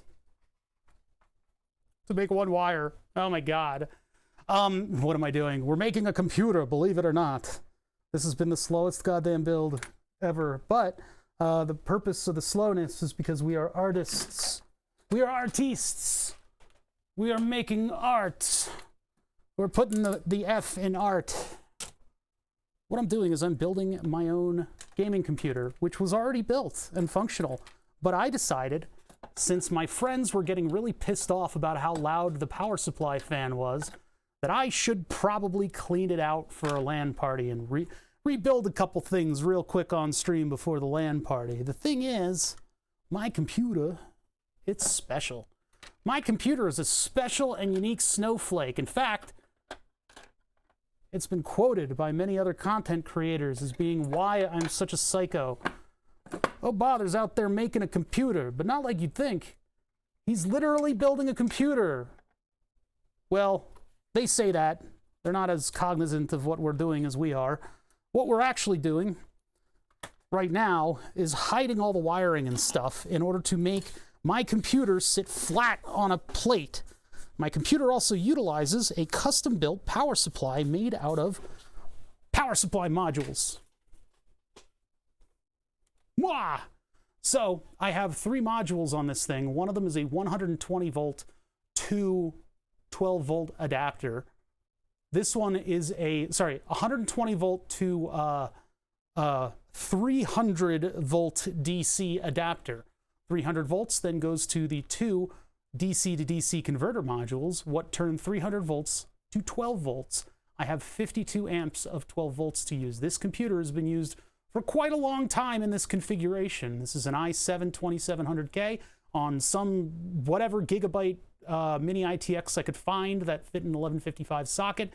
Because my EVGA board died at one LAN party, I have a 1080 FTW. This thing is now a unicorn, and I can't get rid of it. This would have been in the the streaming PC, were it not for the unavailability of the new generation of unicorns. I mean, technology. So we're revisiting this build as a result of my not being able to get a graphics card. Anyway, I have an $80 PCIe extension cable, what goes down and under and around, and to the graphics card. I have a brutally efficient and high-powered 12-volt power supply with a giant capacitor brick that sits in the middle. I have been printing it out of, I have all of that sitting in Makerbeams with a carbon fiber platen at the bottom just for fun, just because it looks cool. It was a bitch to machine, though. We made a lot of dust. And I wish I had machined these to be smaller. But that platen underneath it is where all of the wires are going to be. I have 3D printed stuff that is going to hold hexagonal aluminum grating so that this can be, for the most part, an open-air PC.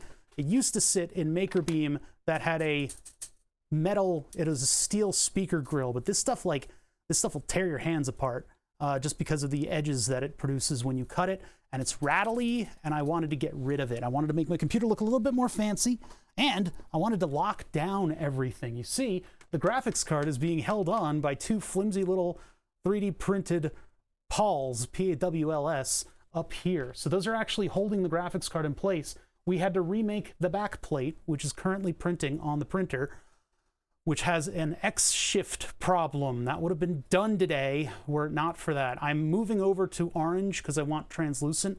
My other options are gray and purple.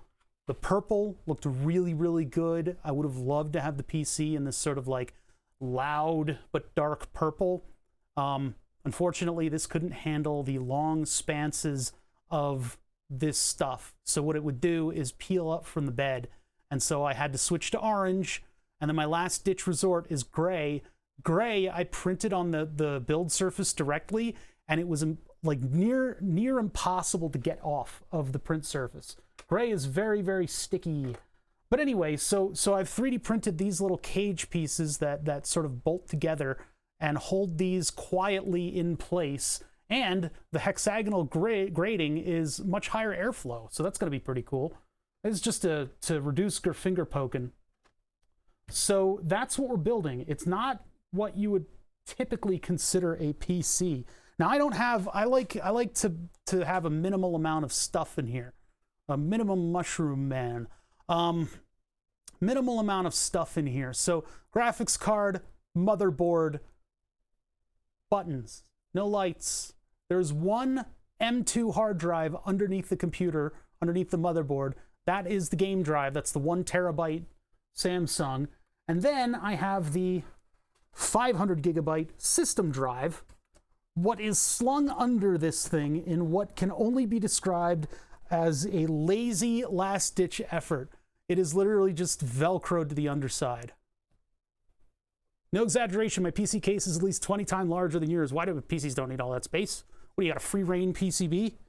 Free reign PC? Free range? You're letting it wander around your yard? What is that? Keep it in cage.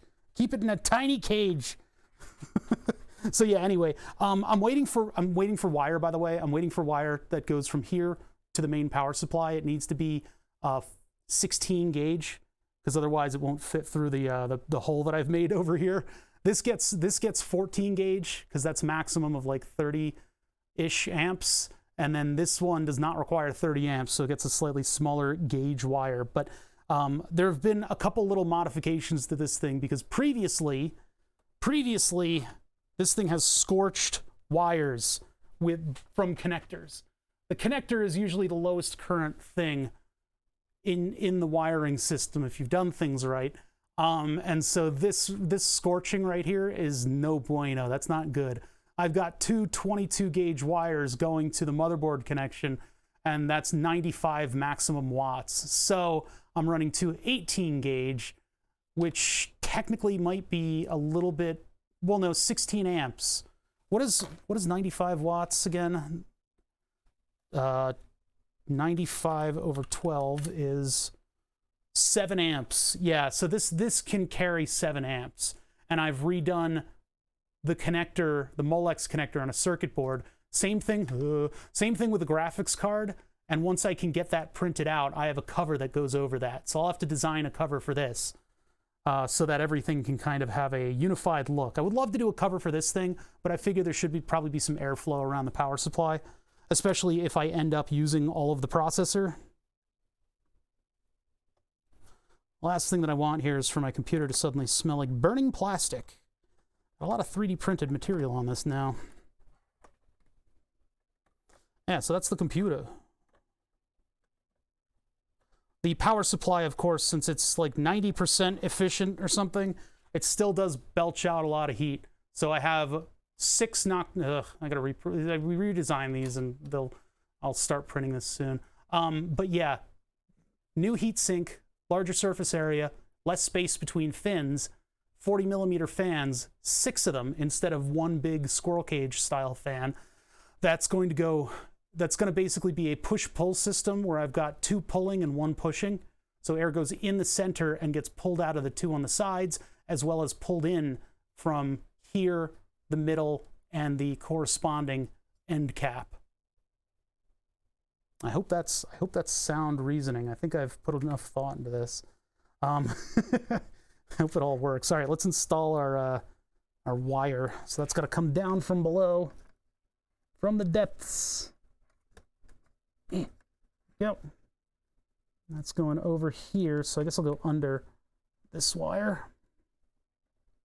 Trying to keep the wiring somewhat minimal. I'm not immediately hiding everything, but I'm trying to keep them all out of the way. Ooh, I hear clicks from the 3D printer, which means that it's done.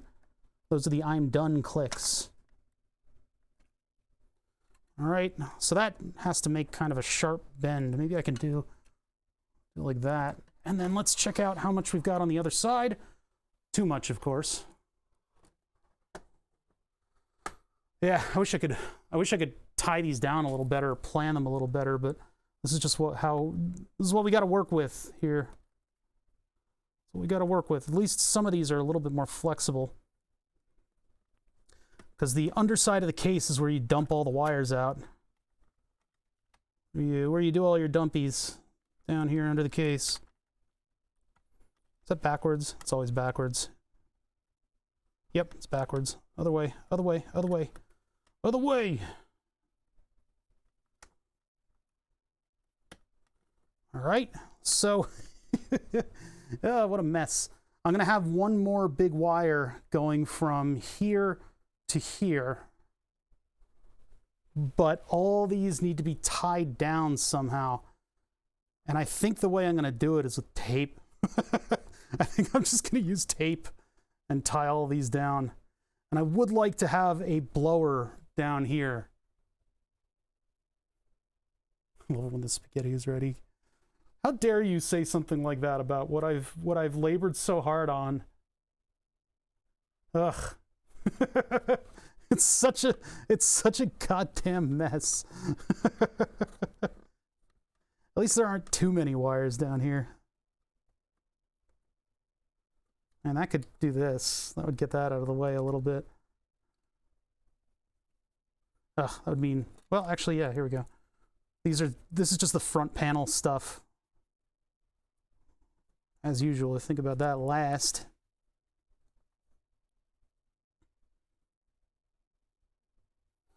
Am I really going to bust out the tape and we're just going to use tape? Oh, that was the 3D printer comment? Yeah. I got to let it cool down and then I can get all the spaghetti off of the 3D printer. Let's get, oh God, I hate to do this. Let's get gaffer's tape. I would love if I could print out like some tie downs, but I don't want to have more fasteners sticking up through this. I could plan to have all the fasteners be like under the graphics card where you're not going to see them.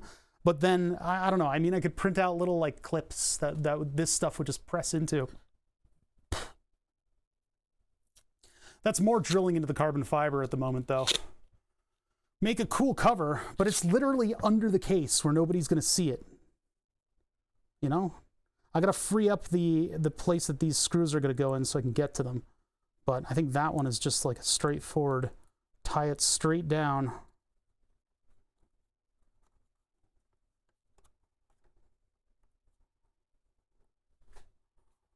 I mean, it's not going to be good until I can actually come up with a fastener system. Nobody will see it. How do you sleep at night? That's the important thing. Yeah, just portable enough for LAN. No more, no less. Well, chat, sometimes you got to cut corners. This is my compromise. I'm not going to spend a shitload of time making more cable tie downs until I have that time to spend. So this is going to go up and then over like that. So this is going to go, I don't want to have cables crossing over one another. That's what I'm going to try to avoid here. So I could actually take this fan. Can it actually do that? I don't think it can. No, it doesn't quite have enough wire to do that. That would have been good to do. Because otherwise this has to go down and over, which is, I guess is all right. Down and across like that. Or I could just have it cross over one another and... No, but that's going to make a huge lump where it does that. That's the problem. That's the problem. I still have to get one more wire through this part, too. Ugh.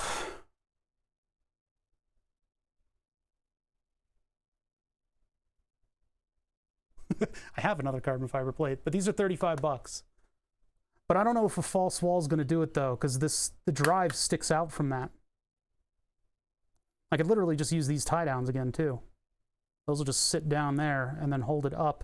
But then the plate probably won't fit with the thickness of some of these. Which would mean, I mean, what I could do is just make like decorative spiral wrap. I don't know, you guys are going to be all exacting about everything that needs to go on here, and it doesn't need to be like that.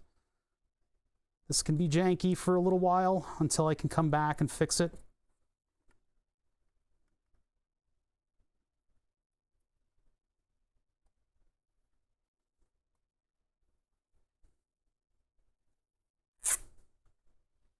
Just for a bit, okay? This is good for you, chat. This is good for you. You guys can learn to let go. Embrace the jank. It's all right. It's gonna be okay. Actually, I need to move over a little bit.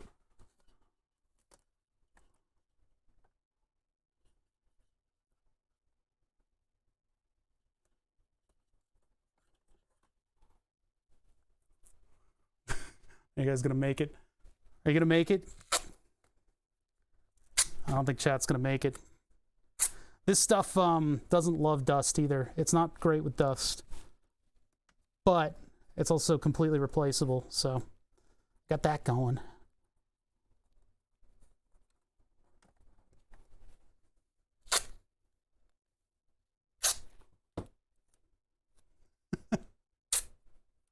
You're gonna make it. You're gonna make it. Don't worry. You got this. I just don't want to have 600 little cable tie downs under here, you know? It's gonna take a lot of these things to kind of make it work. A lot of little cable ties. And I don't want to have those fasteners through my plate.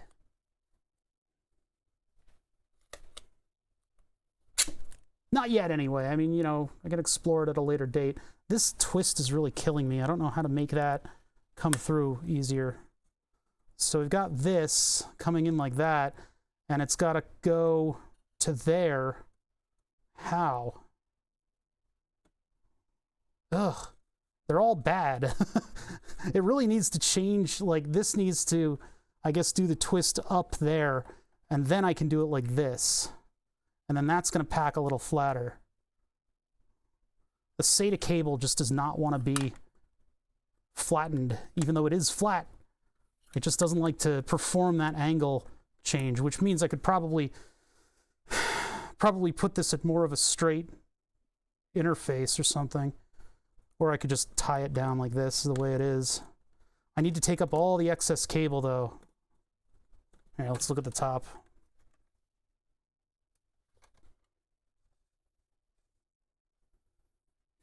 That's a bit of a challenge. I love double-sided tape more. I mean, I guess, you know, if I can plan for the height of like VHB tape or whatever, VHB tape, if I can plan for the height of that, maybe I could use that to put some like 3M style fasteners down on this. Maybe. Perhaps. I've not seen anyone outsmart Bullet. If that's going to be performing that turn, I can get a full 180 degrees out of it by doing that. Of course, it needs to, like... I can't make this look good. I hate SATA cables now. I mean, IDE cables are worse, but SATA cables are on the lists. They're on the list of cables that they're on my shit list of cables. They're S tier. Or no, not S tier. Whatever the bad tier is. Catch all the dust bunnies. I mean, if you do it right, I could conceivably see myself. Yes, scuzzy cable. Blah! Thank you for following. Bull. Bleg. Well, it's bow leg, but I just like saying blah. I just like this twist is really bad. It's really bad, and I don't want to stress out the solid conductors inside of this. I don't want to like pinch it. I just want it to smoothly get to its destination without being all over the place. I mean, this is the best I could do. I think this is the best I can do with it, is just have it be a little janky. But yeah, brace the jank, chat. I'm gonna send you guys through the ringer today by using tape to hold everything down. Scuzzy, try RLL MFM cables. What the hell is that? Yeah, you guys know a lot of obscure computer stuff, don't you? Scuzzy is not that. I have had the pleasure of using Scuzzy cables before. The pleasure. Now, the thing is, because these are spiral wrapped, that means that they will at least be protected from any gaffer's tape shenanigans, which I don't think there will be, but that's not working out. Hold on. That's not working out. I gotta redo that. Maybe we'll do them individually with liberty and justice for all.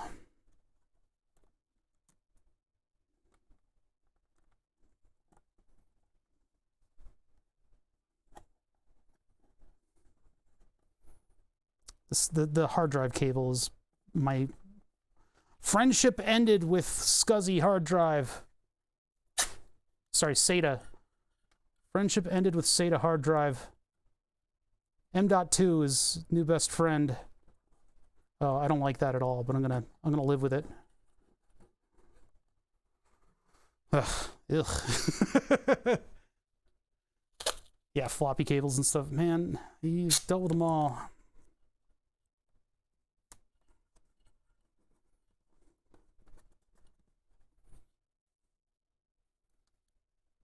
What was the old format, the big one? That's not the direction that rips in. That's what yeah, cable retention clips is what I'm thinking too, but right now, the 3D printer has its tasks. It has a list of tasks that it needs to perform perfectly, and it's not doing them. So this does not get 3D printed anything yet. This gets tape. Yeah, I could probably move the drive so the cable's a little happier. I don't know where it's going to be happier, though, because it's not... If I go directly into the drive, then I'm pushing the cable into the rest of the computer, which is the last place that I want it to be. This is not ideal, but this at least uses up some of the excess cable. I could possibly try to find a shorter cable to buy online, but I don't want to get another bad cable, because for a while I had very minimal SATA cables on this thing, and unfortunately... Okay, this needs just stay down, please. This is gonna be really annoying when I try to remove it, but whatever. But like, I had a very minimal SATA cable, and it would frequently fail on me and not function properly. I'm gonna sneeze. That was a super loud sneeze because I was trying to hold it back until I could hit the mute button. Whew. That was a good one, though. Okay, so my gaffer's tape seems to be a lot cheaper than I had given it credit for, and/or I didn't put enough of it down that it is now all peeling up in all kinds of different ways. So I'm gonna have to reinvent the wheel on that one.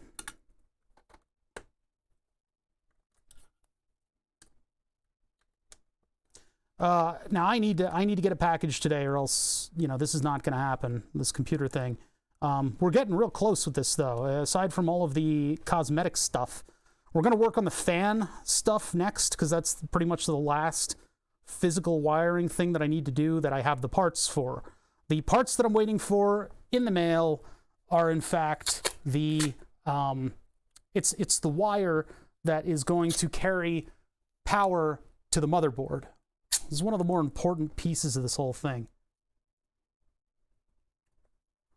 Also, all the places that I put tape, I can plan to have some kind of a tie-down printed that I'll use VHB tape to semi-permanently hold it in place. So I'll have to design something that'll have enough surface area to kind of stick in place. No, that's not going to work. That's not really going to work that well. Well, it'll be a little scungy. Trust in the scunge. Yeah, well, for now, this will have to do. Yeah, see right there, it's all peeling up. Ridiculous. Stay down.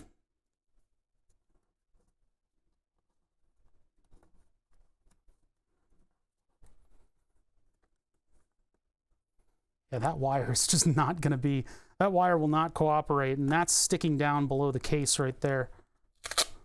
I might need to do 2 sections of spiral wrap on these big wires. They might be a little too thick for the case. The underbody is gonna, see, now what I do is I spray this in rubberized underbody coating. 2 holes through the board and wire and zip ties. Yeah, I mean, that's one way to do it too, you're right. And that would mean that I wouldn't have to print anything out. And if they're black cable ties, they might not stick out as much. But I don't know, I'm just gonna, for now, we got tape. It looks terrible, but it looks terrible, and eventually I'll print something. This is sticking down below the surface of the case, so that's unacceptable, and I don't know what to do about it, because there's nothing I can really do about it, because this cable just is not flexible.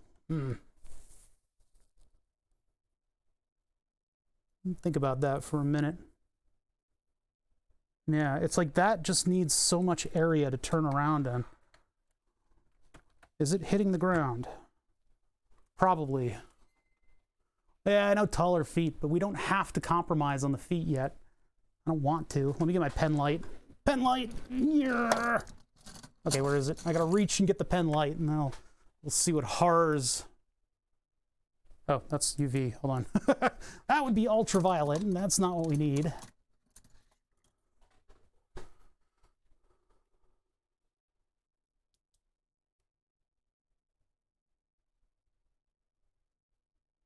Yeah, as I suspected. Some of the cables are hitting the ground.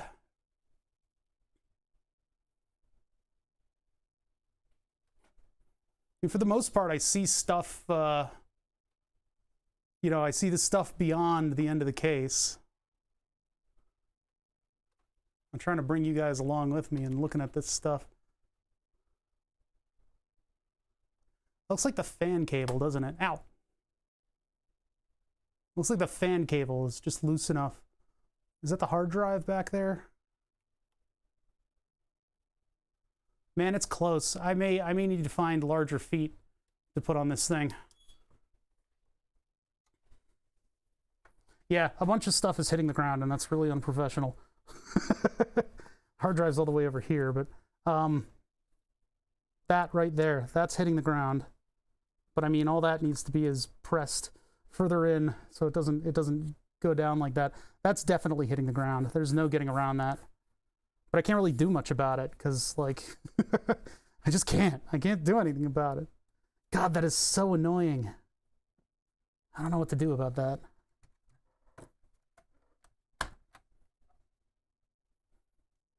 That I could pull through a little bit more. Those will get to where they need to go. They're just going to be a little unwieldy.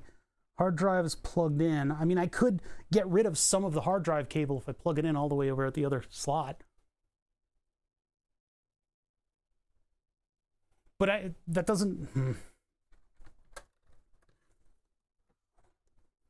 Move it away from the hole and make it parallel. Here.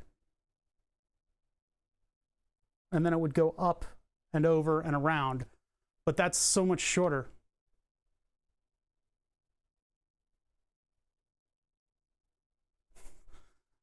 I can't understand how the wire contacting the ground bothers you more than the tape job. Well, the tape job is temporary. This is not final. This is just trying to put things away for now. And I'll run the PC for a little bit with this, but I'm gonna come up with wire tie downs for all this stuff. But that's not the focus right now. I want to get this thing into a state where I can run it like a PC. But yeah, I don't know. I don't like what's going on. Not here. This is fine. That's nothing. But having this tightly contained, because that'll never. Okay, so here's what's bugging me. That'll never go away. These will go away, right? I will solve that problem. I can solve that problem. This, that peeling up is really kind of an issue. What's going on? This, I think this stuff is really gaffer power. This stuff kind of sucks. This stuff is not as sticky as gaffer's tape really should be. Maybe I'm not giving it a good benefit of the doubt there, but it's it can't even hold up against like some wires. Not good stuff. I mean, it won't leave residue, which is nice, but this is all peeling up. So, why does this bug me? It's because I can't undo this.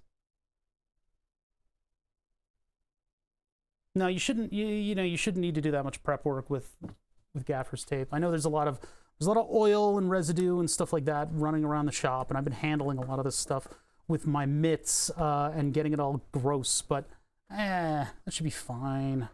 So yeah, that's kind of a problem. I've got to somehow overcome that issue with all the stuff not quite working out. Now, if I did, I don't want to go shopping around for SATA cables, because if I put a different SATA cable in this thing, then I risk it becoming as dodgy as the previous one. I could use a shorter SATA cable and a more flexible SATA cable to kind of have. But SATA cables have solid conductors in them. You shouldn't mess around with them too much. I can't really get the cable out of the way.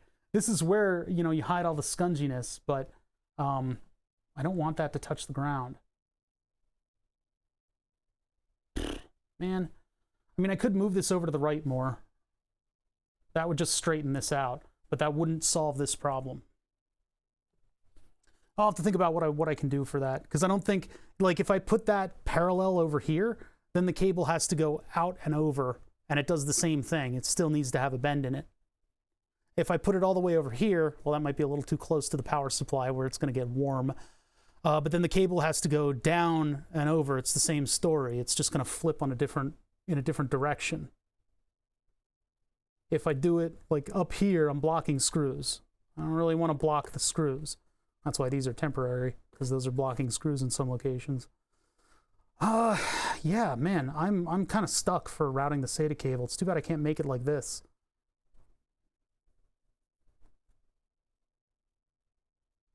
Well, I'll have to think about it. That one popped off. God damn it. The tape is not as sticky as it should have been. Flip the drive 180 degrees. On this axis? So it would be... Would that fix it, or would that just make it do the same thing in the different axis? I'll have to work through this. Lewis the Marine! You see that? You see how that is? I start putting stuff together with baling wire and tape, and suddenly the Marines are like, love the channel. You see how that works? He's taking just enough of a break from eating crayons to come and follow the channel. How's it going? We're building a computer, more or less. I'm using tape right now because my fucking 3D printer is working on something that has failed over and over and over again. So this thing, like the 3D prints, I'm trying to make cage holding stuff. See, this PC has existed for a long time.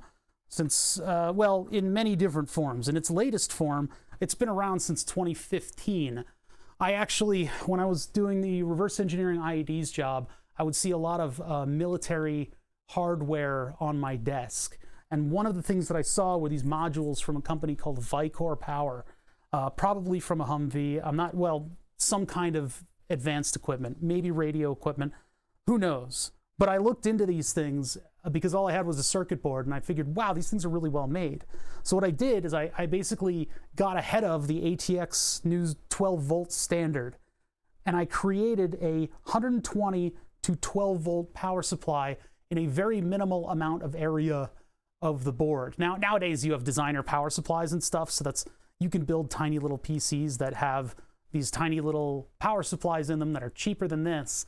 But back in the day, back in like 2011, when I put this thing together first, that wasn't really a thing. And so I made a circuit board for it. I put the modules down. I've been using it for many years. We're now moving it into a more designed case. And it's not supposed to be purple and orange. It's supposed to be orange at this point. But I've had so many 3D prints fail on this clear filament that I haven't been able to fill in all the stuff yet. We're getting there, though. Yeah, I've done it red-green style. It's only a temporary fix, unless it works, and then it's permanent. Yeah, I don't know. Whatever happened to this gaffer tape? It's not sticking as well as it could, so I'm going to have to come up with something. Now, I'd like to work on wiring these fans, because they are in push-pull. What was here before was a heatsink with less surface area. This is not going to be a big reveal. I'm just putting this here. Oh, my God. Yeah, it'll look much different with the orange once I finish it. Freaking like Halloween themed right now. But yeah, this fan, 5 volt fan, when it went full tilt, when I was like, I'd open up Valheim of all things, and so the graphics card would start munching on all the power that it could get. Motherboard would do the same, and so these would heat up because of their 95% efficiency or whatever, probably 90, and then this thing would start spinning full tilt in order to push air in and then out the sides.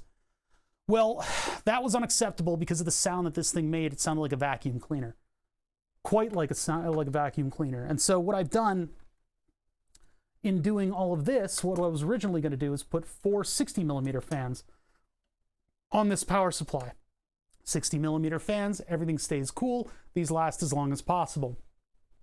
Didn't really fit for the height of this machine. So in order to keep it in this ridiculous and stupid made-up form factor that I came up with, why are my focus buttons not doing anything? Oh, here we go. That's because, for some reason, my focal point is so weird. Okay, so in order to fit it to the ridiculous form factor that I've chosen, which is totally arbitrary, it's just basically like big enough to fit hardware, I now have 6 40mm fans on this thing. They need to plug into this board and get power. And then I've also added 1 additional case fan. It's going to be hooked up to the case fan connector, and that's just going to make a little breeze in this corridor right here. Those old AMD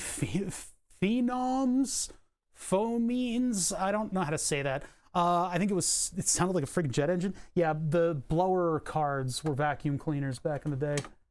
They were vacuum cleaners. Now we just get giant fans that go across heat pipe radiators. All right. So yeah, that's basically what the project is. We are literally building a computer. All right. Yeah, and by the way, doing all the wiring, it's like hiding the wiring is kind of important, and I need to change the method. But for now, I am taping it to the bottom of this thing so that it doesn't catch on stuff. And we're just going to ignore it until I can finish all the 3D prints and stuff. Now, the 3D print should be cool enough now. I'm going to get that off of the base. Straycom cases? What are those? What are those? Because I just like making my own.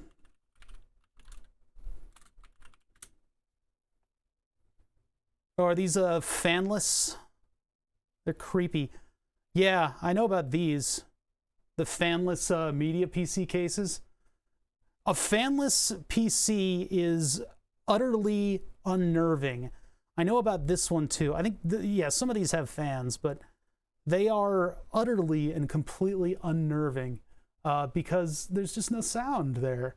I would love, well, actually, my ideal thing is to have like a rack, like an entire equipment rack, and then somewhere else in the house have like a car radiator with a fan on it, and you would just run like a water system out to all of your PCs.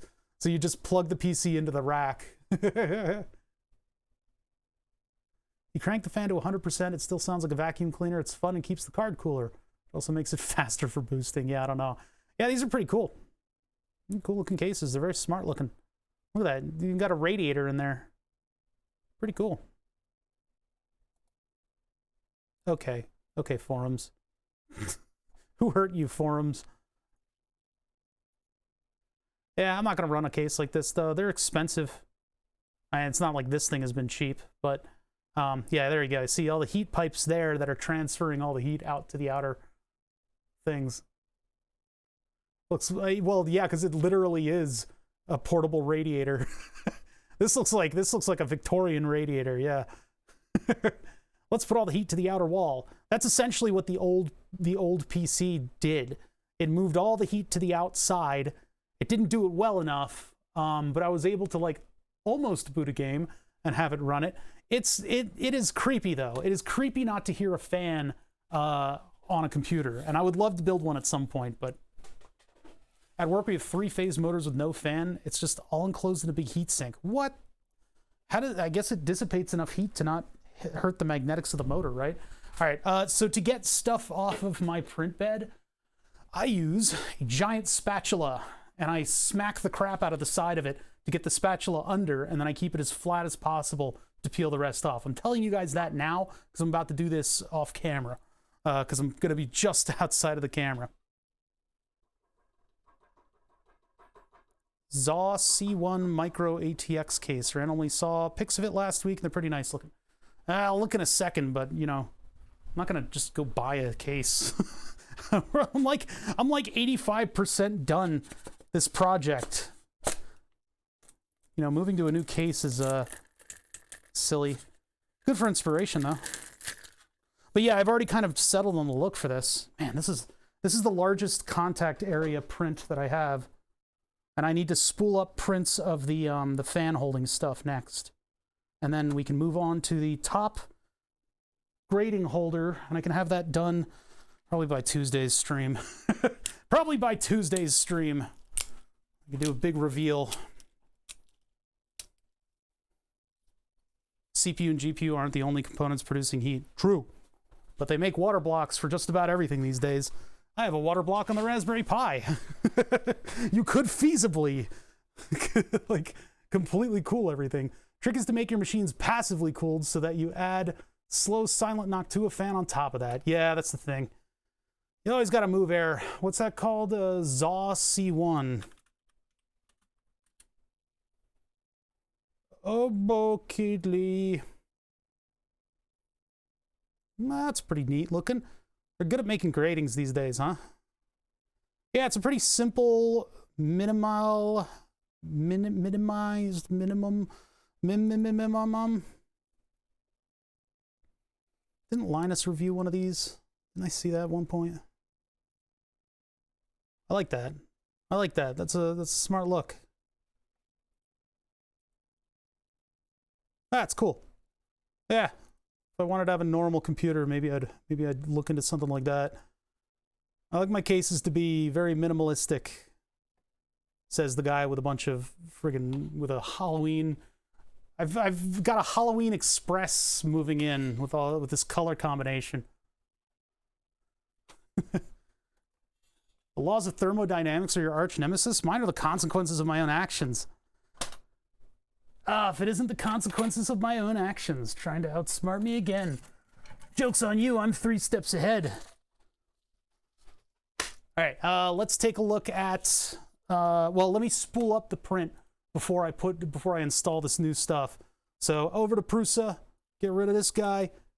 I said, get rid of this guy, and then go to my temporary prints folder, which is on the desktop. I guess I don't need the Prusa thing open. So temp prints, and then this would be the PSU. So anything labeled PSU, clasp. I'm going to need to reprint that because that has a chamfer on the end. But left lower, left upper, cover. What was the cover? Cover 1, cover 2. I don't know what those are. Oh, that's for the graphics card. So yeah, we'll do the left lower And I guess I could just print both of these at once. They're symmetrical parts, so I can just add an instance of that. And I'll just do these two at once. Now, when it gets to doing these pieces, actually, I want... What is the direction of the bridge stuff? Let's see what this looks like. So I'm going to slice it. No, don't export. I double tapped. All right, let's move down until we get to the stuff that sits on top of the support. Okay, that's the direction that I wanted to be in. At times, it's been doing weird stuff with this material, and I get this stuff sticking a little too much. I'm not going to mess with my support settings until I'm done printing everything, but I would like to potentially solve some of my bridging over support issue where things stick a little too much, and I've got to use a pair of pliers to break them apart, and then I take a screwdriver and pop it all off. Maybe I just need to have stronger fingers. I should just work harder. I should just... Bro, do you even lift? How can you 3D print if you don't lift? But anyway, yeah, that's the axis that I want them to go on. Let's turn this one 180 degrees. That way we get a bit more coverage of... I don't know. Maybe that'll help. Who knows? Who knows? Who cares? So, okay, we're going to print those. I haven't tried that yet. I don't want... Because these are long prints and I need the parts. I don't want to mess with the settings yet. When this is all said and done, I can move to a color, like I can print gray, or I can start messing with the what's going to tie down the cables, and at that point I can start tweaking stuff. As long as I have the rest of the computer working, right? I do need to do the cable tie downs, because that's a bit of a mess underneath. Either cable tie downs or just put another plate on there, which I don't think it should be carbon fiber, so I don't know what material I should do. And it's too large. I can't just print. I would love to print out a big 3D print plastic plate to go under there. Maybe put some vents in it and stuff, but I don't think that's really going to work out. That's too much material. All right, so anyway, let's just slice this and send it. Now, for this translucent filament, I am using a shocking amount of heat. Look at those numbers. 280 for the extruder on the first layer. Then it drops down to 270. For the bed, 105, and I'm not dropping down that temperature. That's what's giving me that consistent look. Anything below that, and the clear filament goes down onto the bed and changes into more of a translucent color. It's a little less clear. There's a little bit of translucence to it. I mean, that's what this filament advertises, but in order to get the shiny look and the, you know, all that stuff, that's what I got. Have you tried version 2.3 and ironing every layer? No, everybody's suggesting that, and I just haven't messed with that. I mean, people love a new feature. I would rather topo. I wish the topographics stuff worked for Prusa, but I have not messed with ironing yet. I hear that you can get some pretty cool looking top layers out of it. That's when, so for those of you that don't know, if anybody's lived under that rock, the topographical, sorry, not topographical, the ironing. Oh, geez, I just opened up like a window over the other window. There we go. Okay. Yeah, this is not. Oh no, this is the right one. 3D printer ironing images. So it's when it goes back over the surface with the nozzle in order to. A good thing this is out of focus. In order to smooth out that top layer. So there's, you know, you'll get aberrations and stuff. And my concern is that with PETG, PETG is fairly sticky. I don't know if that'll work out. Yeah, it almost looks like an injection mold.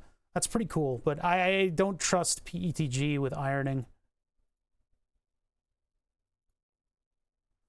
So yeah, I'm not really going to mess around with it. This has got a particular look to it. This has a look. And that is... that crosshatch is visible on the top, and through it you can see hexagons from the support. Did I start that print? I sent it and I started it, right? Oh, one thing that I need to do. Whoop, whoop, whoop, emergency. With this stuff, it kind of leaks out of the nozzle, and so it'll cause an error in the print because when it leaks out of the nozzle, it makes a little support pillar. And that keeps my printer from homing. Okay, it didn't do that. It doesn't look like it started the print. Did I not send it? I think maybe I didn't send it. I'm gonna send it. Hang on a sec. I just need to get that little booger off of this thing's nose. There we go. This stuff, this clear stuff, is actually a little brittle. It is annoying. Ironing every layer takes forever. Can't recommend it for larger parts. Yeah. Yeah, I don't think I'm gonna mess with that. Most of my stuff is like functional, so I don't wanna mess with the functionality. I sort of know how long things are gonna take, and I work within those means. So yeah, anyway. Send the G-code, start printing after upload. I'm that confident. It's nice to not have to put down new material on the printer all the time. Oh yeah, what's the estimated time this is gonna take? 4 hours and 12 minutes. Let's hope nothing shifts. All right, so now that I've done that, I can get the support material off of this, and because it printed directly across it, this support material actually breaks off like it should. It's just on those interior pieces where it gets really sticky, and then it doesn't allow me to peel it off with such ease. A little bit of warping. A little bit of warping on the part because of the heat. That's not very good. I think the warping is because of the high temperature that I'm printing at. I could lower the temps, but I want to have the shiny material. I could flame polish it, but like, look at how bright that is. That's, I don't know, something's off. Something isn't quite working right. But yeah, you see that? Look at how it walked out like that. Why is it doing that? Why is it doing that? Is it? I think it's maybe the heat of that operation, but because it's just tracing this around, and then I guess everything kind of warps outwards, huh? Hey. The difference in coloration is well, no, it's not. No, I guess it is the same. Okay, all right. Seeing them side by side, they look about the same. This one just seemed brighter for a while. At least this one didn't shift. I'm done with that nightmare. It's when it does these like side support areas that for some reason it's squishing down more and more. And I think what it is the residual heat left over is causing things to melt down and kind of spread out. It is way too hot for that print. I should not be printing it that hot. So anyway, let me get the graphics card out of here, and I'll put together this back panel so that at least my graphics card is a place to live now. So like a parts fan. Get the fuck out of here. You're banned. Parts fans are for losers. I don't run a fan on my 3D printer, for those wondering. I don't run a fan for the 3D printer. I find it to be easier. So I can fully lock down the graphics card now. So I want to do that because I've wanted to do this all weekend. It's just been the stupid, since Tuesday. I've wanted to do this since Tuesday, but the stupid thing hasn't let me. I got one screw in the bottom here. That's holding on the little graphics card tie down that I made. Oh, son, it went right for the floor. I mean, you know, like, some days you just cannot fucking win. Yeah, my printer's a bit of a mutant at this point. Okay, two things. One, yes, it broke. But two, I don't need it. I didn't need it. Do I have to, like, fully unplug this thing in order to get it out of here? I think I do. How annoying. Yeah, this thing will only operate a certain way.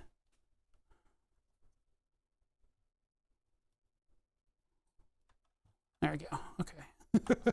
Oh, that's right. It is, the ground lug is tied down, so... Well, that needs to come out anyway. I had to incorporate the power input with the graphics card because... Actually, maybe I didn't. I could probably have put another rail right here. No, that's not 10 millimeter though. Maybe. I might have been able to put another support right here, and then possibly, oh no, but I wouldn't have been able to lift this out with everything. Yep, okay, anyway, it's convoluted. It's convoluted. getting a graphics card in and out. It's not as universal as it probably should be. It looks like this one warped too a little bit. Yeah, that one's got the weirdness on it too. Yeah, it's got a 120 volt heat bed. It's not a, you can buy them on Amazon. 120 volt heat bed with an overcurrent protection on it, and then I've got a solid state relay powering that from the board, and it just works like a regular support or a regular bed heater. It just gets up to temperature very quickly. I mean, look at this. That's how long it took. It went straight up to temperature, and then it just did the leveling operation. This is 24 volts, and it's able to get up to temperature very quickly as well. I'd make it 120 if I could. The other day I was trying to clean the nozzle, and it was in the middle of it heating, and the copper brush that I was using to brush off the end of the nozzle, well, there was a spark. There was a spark. Printer still works, so printer still works. The MOSFETs took it. Big 24 volt power blast to the face. All right, this comes out. I got 3 screws and then these 2. I'm sad to let purple go on this build, but I had to. Yes, the spark at the end of my nozzle.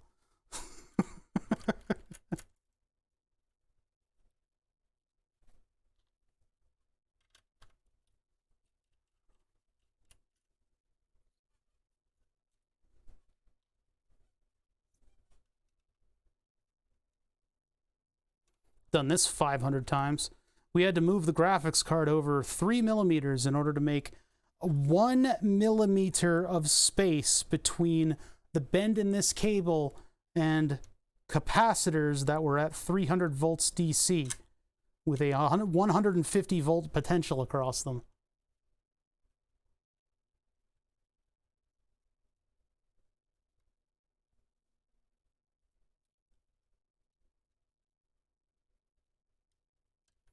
All right, out with the opaque, in with the translucent.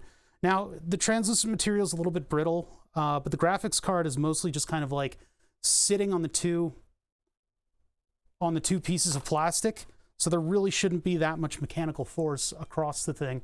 When this thing is plugged into your computer, it seems like EVGA is relying on this structure right here in order to hold up all the weight of the graphics card. It seems like most of it is on this, which is interesting. Why did I abandon the purple print? It's too pastel. I don't like that look. I think it's a little too pastel. I wanted a deeper color, and so I went over to orange, and then I found translucent, which gives it a little bit more depth. I wish it was a little bit darker. I wanted darker orange, or what I wanted was a deeper purple, like a deep, deep purple. But unfortunately, I couldn't really find anything that would fit that. This stuff is close enough. I think it's pretty good.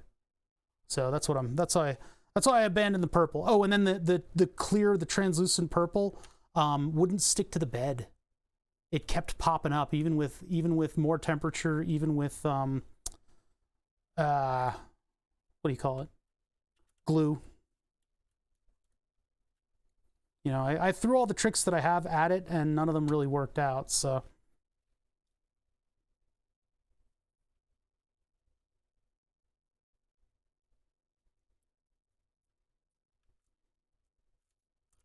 What are you talking about?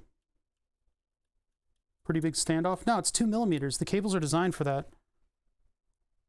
They have something like 4 millimeters that they stick out of the connector before the shroud for the cable gets in the way.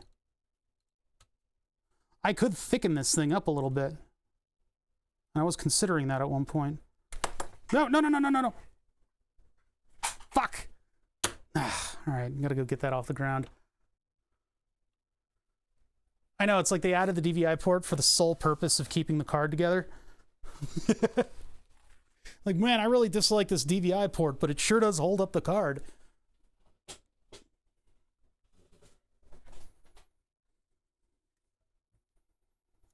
Doesn't feel like that one went in all the way, but I don't want to over tighten it. Yeah, I'm a little suspicious of that one. All right. Other two.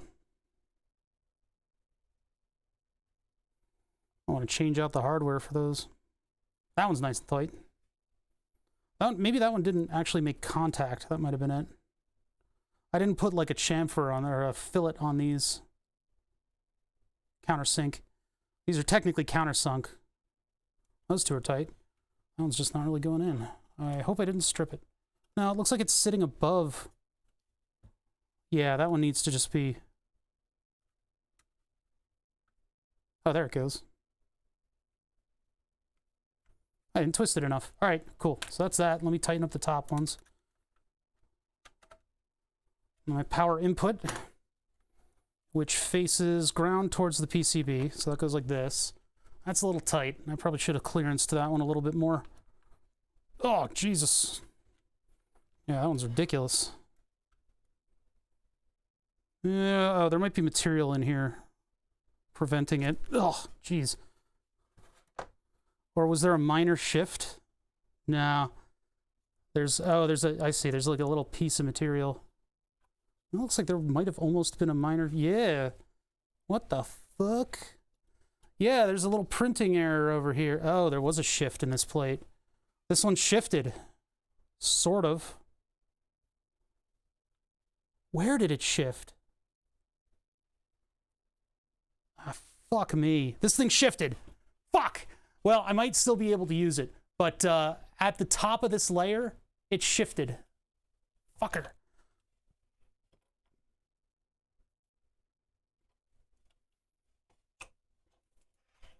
Yeah, DVI and a 10 series PC, GPU. It was EVGA. I don't know. I don't know what they're doing. I don't know what they're up to. Up to no good. Geez, it's a little closer than we want to be, but... There is a shift right there. Motherfucker. So if you look here, it's more evident. That's not the axis. This was... Okay, so this is the y-axis shifting and not the x-axis shifting. Or no. It's the x-axis shifting. See, look at that. A little shelf right there. That's all messed up.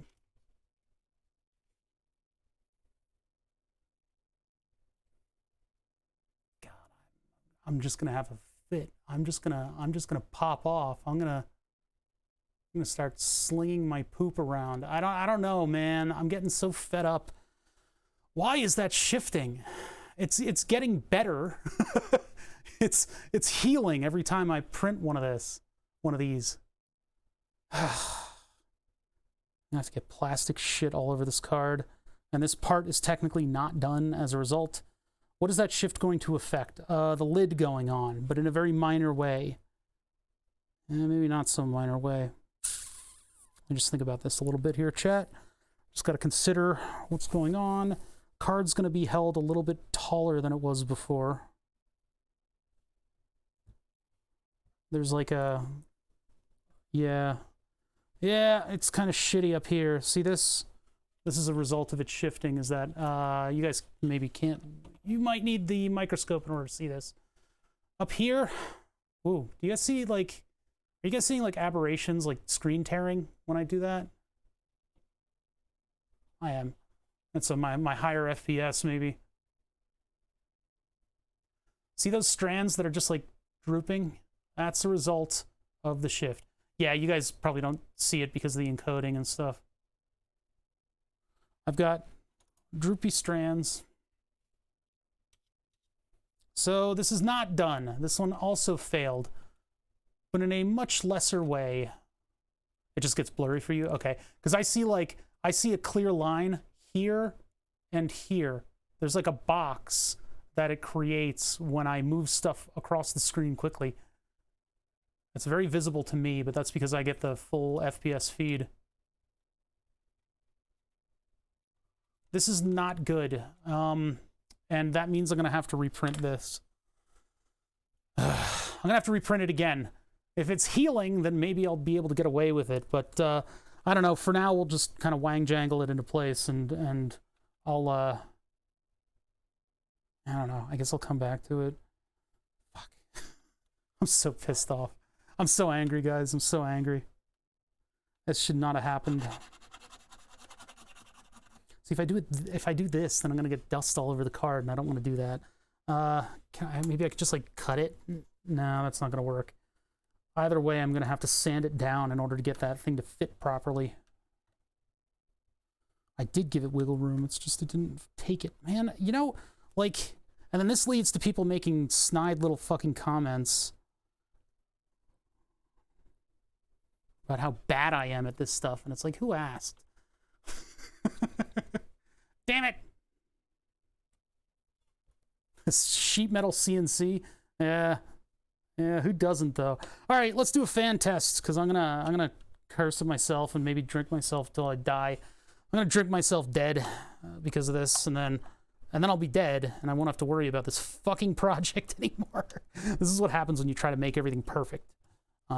You end up losing your marbles on stream for the benefit of everyone. All right, that'll at least like fit in for now, but I don't think the top is going to go down over that. There's going to be like significant gaps on that. Yeah, see that? Doesn't quite do it, but it'll hold it there. So like, it doesn't quite get to the top of the red. It's so hard to see this color. But yeah, that this is a little higher than the piece right next to it. There, you can kind of see the edge right there. The problem with the orange is that it picks up everything, and then it becomes sort of blown out of it oversaturates in the camera. That's what I was looking for. Those are those words that I used to use, that I used to be good at using.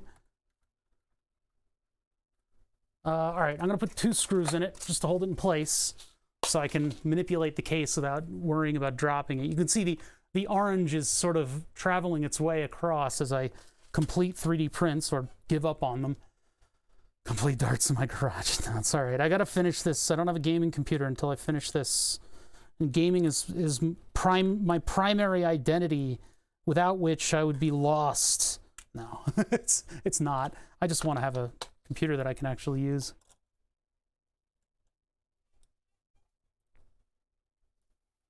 All right, so let me put the 4 screws at the bottom of this thing. And luckily, there's a lot of wiggle room in a lot of the components of this. What will be fun is figuring out what the lighting scheme is going to be. I think maybe I should use some dark blue. There's some blue, the bluest of the blue LEDs inside of this thing. And then I can go with the orange and blue standard, you know?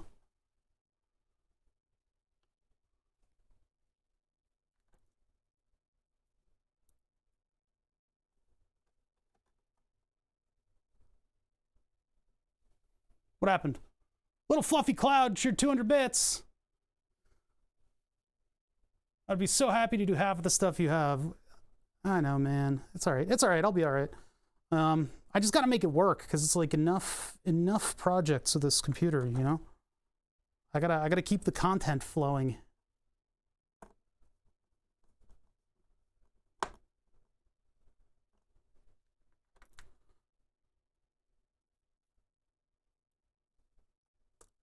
It bothers me. I don't like having everything not work out.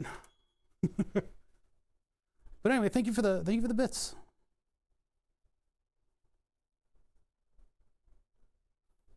That one of these wasn't really screwing in, it seemed. I guess it's in there, it's just not. Yeah, the hole's probably distorted. Yeah, that one doesn't seem to grip very well. That's okay though, because it's not like this thing is going to be on a monster truck. It's just going to be, you know, moving stress of having this thing move around a little bit. Now these are actually particularly weak. The layer adhesion wasn't quite what I wanted it to be. I tested it on some of the off prints of it, and you can snap those pretty easily, but you would really have to be pawing at this thing in order to rip it out. So, all right. Oh, you know what? It's closing time. It's closing time. We discovered that my print sucks. We taped a bunch of wires to the underside of this thing that ultimately triggered chat and then eventually triggered me. I'm going to have to come up with little clips, which are easy to make. It's just going to be just a little pincher that's going to be the radius, a little bit below the radius of the spiral wrap that I've got sitting all over the place. So all I need to do is make those pieces and attach them down to the bottom of this carbon fiber, which I think I'll do with VHB tape, VK, VH, V 3Ms, whatever that really sticky double-sided tape is. Because yeah, this stuff is just kind of like peeling up all over the place. But yeah, it's on its way. I mean, this is at least something for now. You know, things are kind of held down.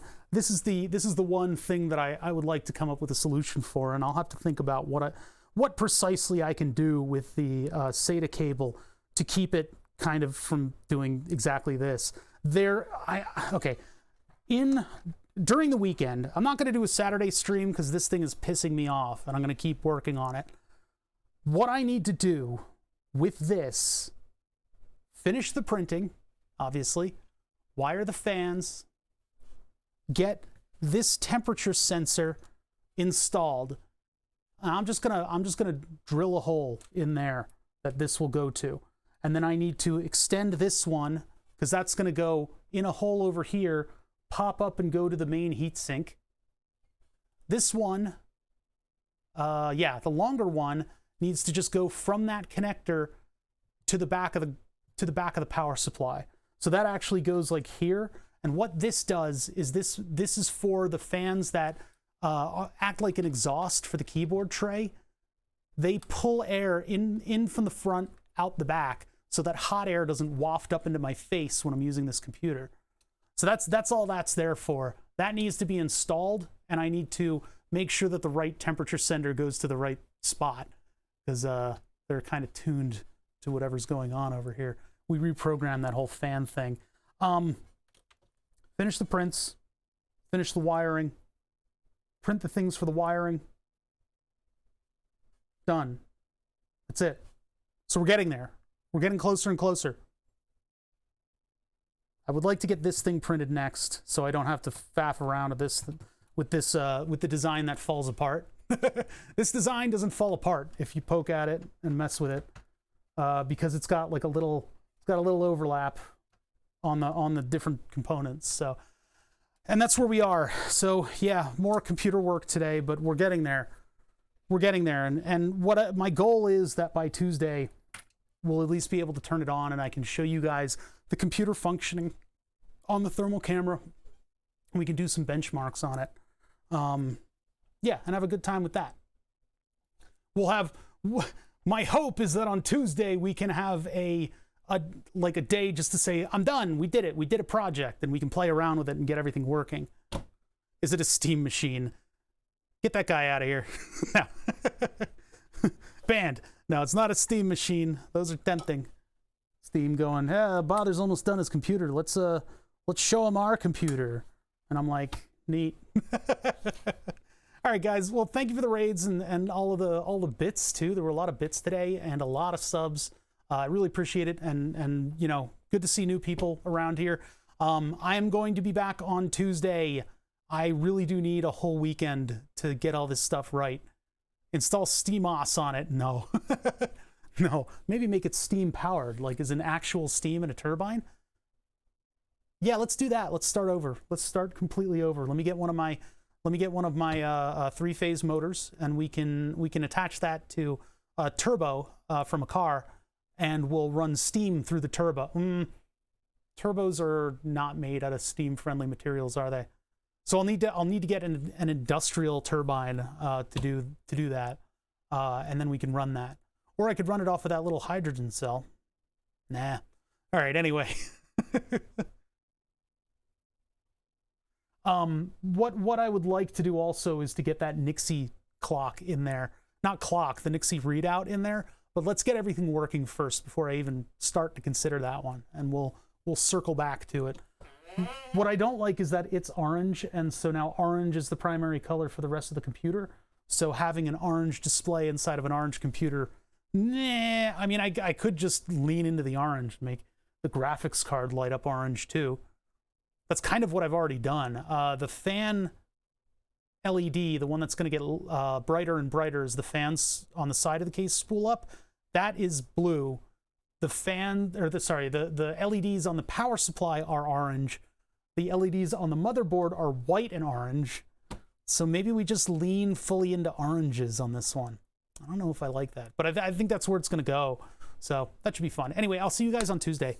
I desperately need bother alone time to work on this PC. So I'll see you guys then.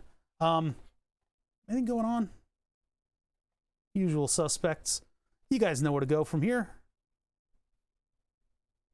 Davies is doing My Summer Car. Adam's doing editing. Sean's doing Warhammer. Lawrence, 24 hours of Nintendo DS. Holy shit. Bruce, Ghost Hunter. Oh, Sark. XCOM. Weird stuff. D&D. John B is on too. Oh yeah, there he is. John B. I wonder what he's up to. All right, guys, I will see you on Tuesday. Yeah, you guys can figure out where you need to go. You're adults. I lost the position of the button. I need to find it again. All right, you're adults.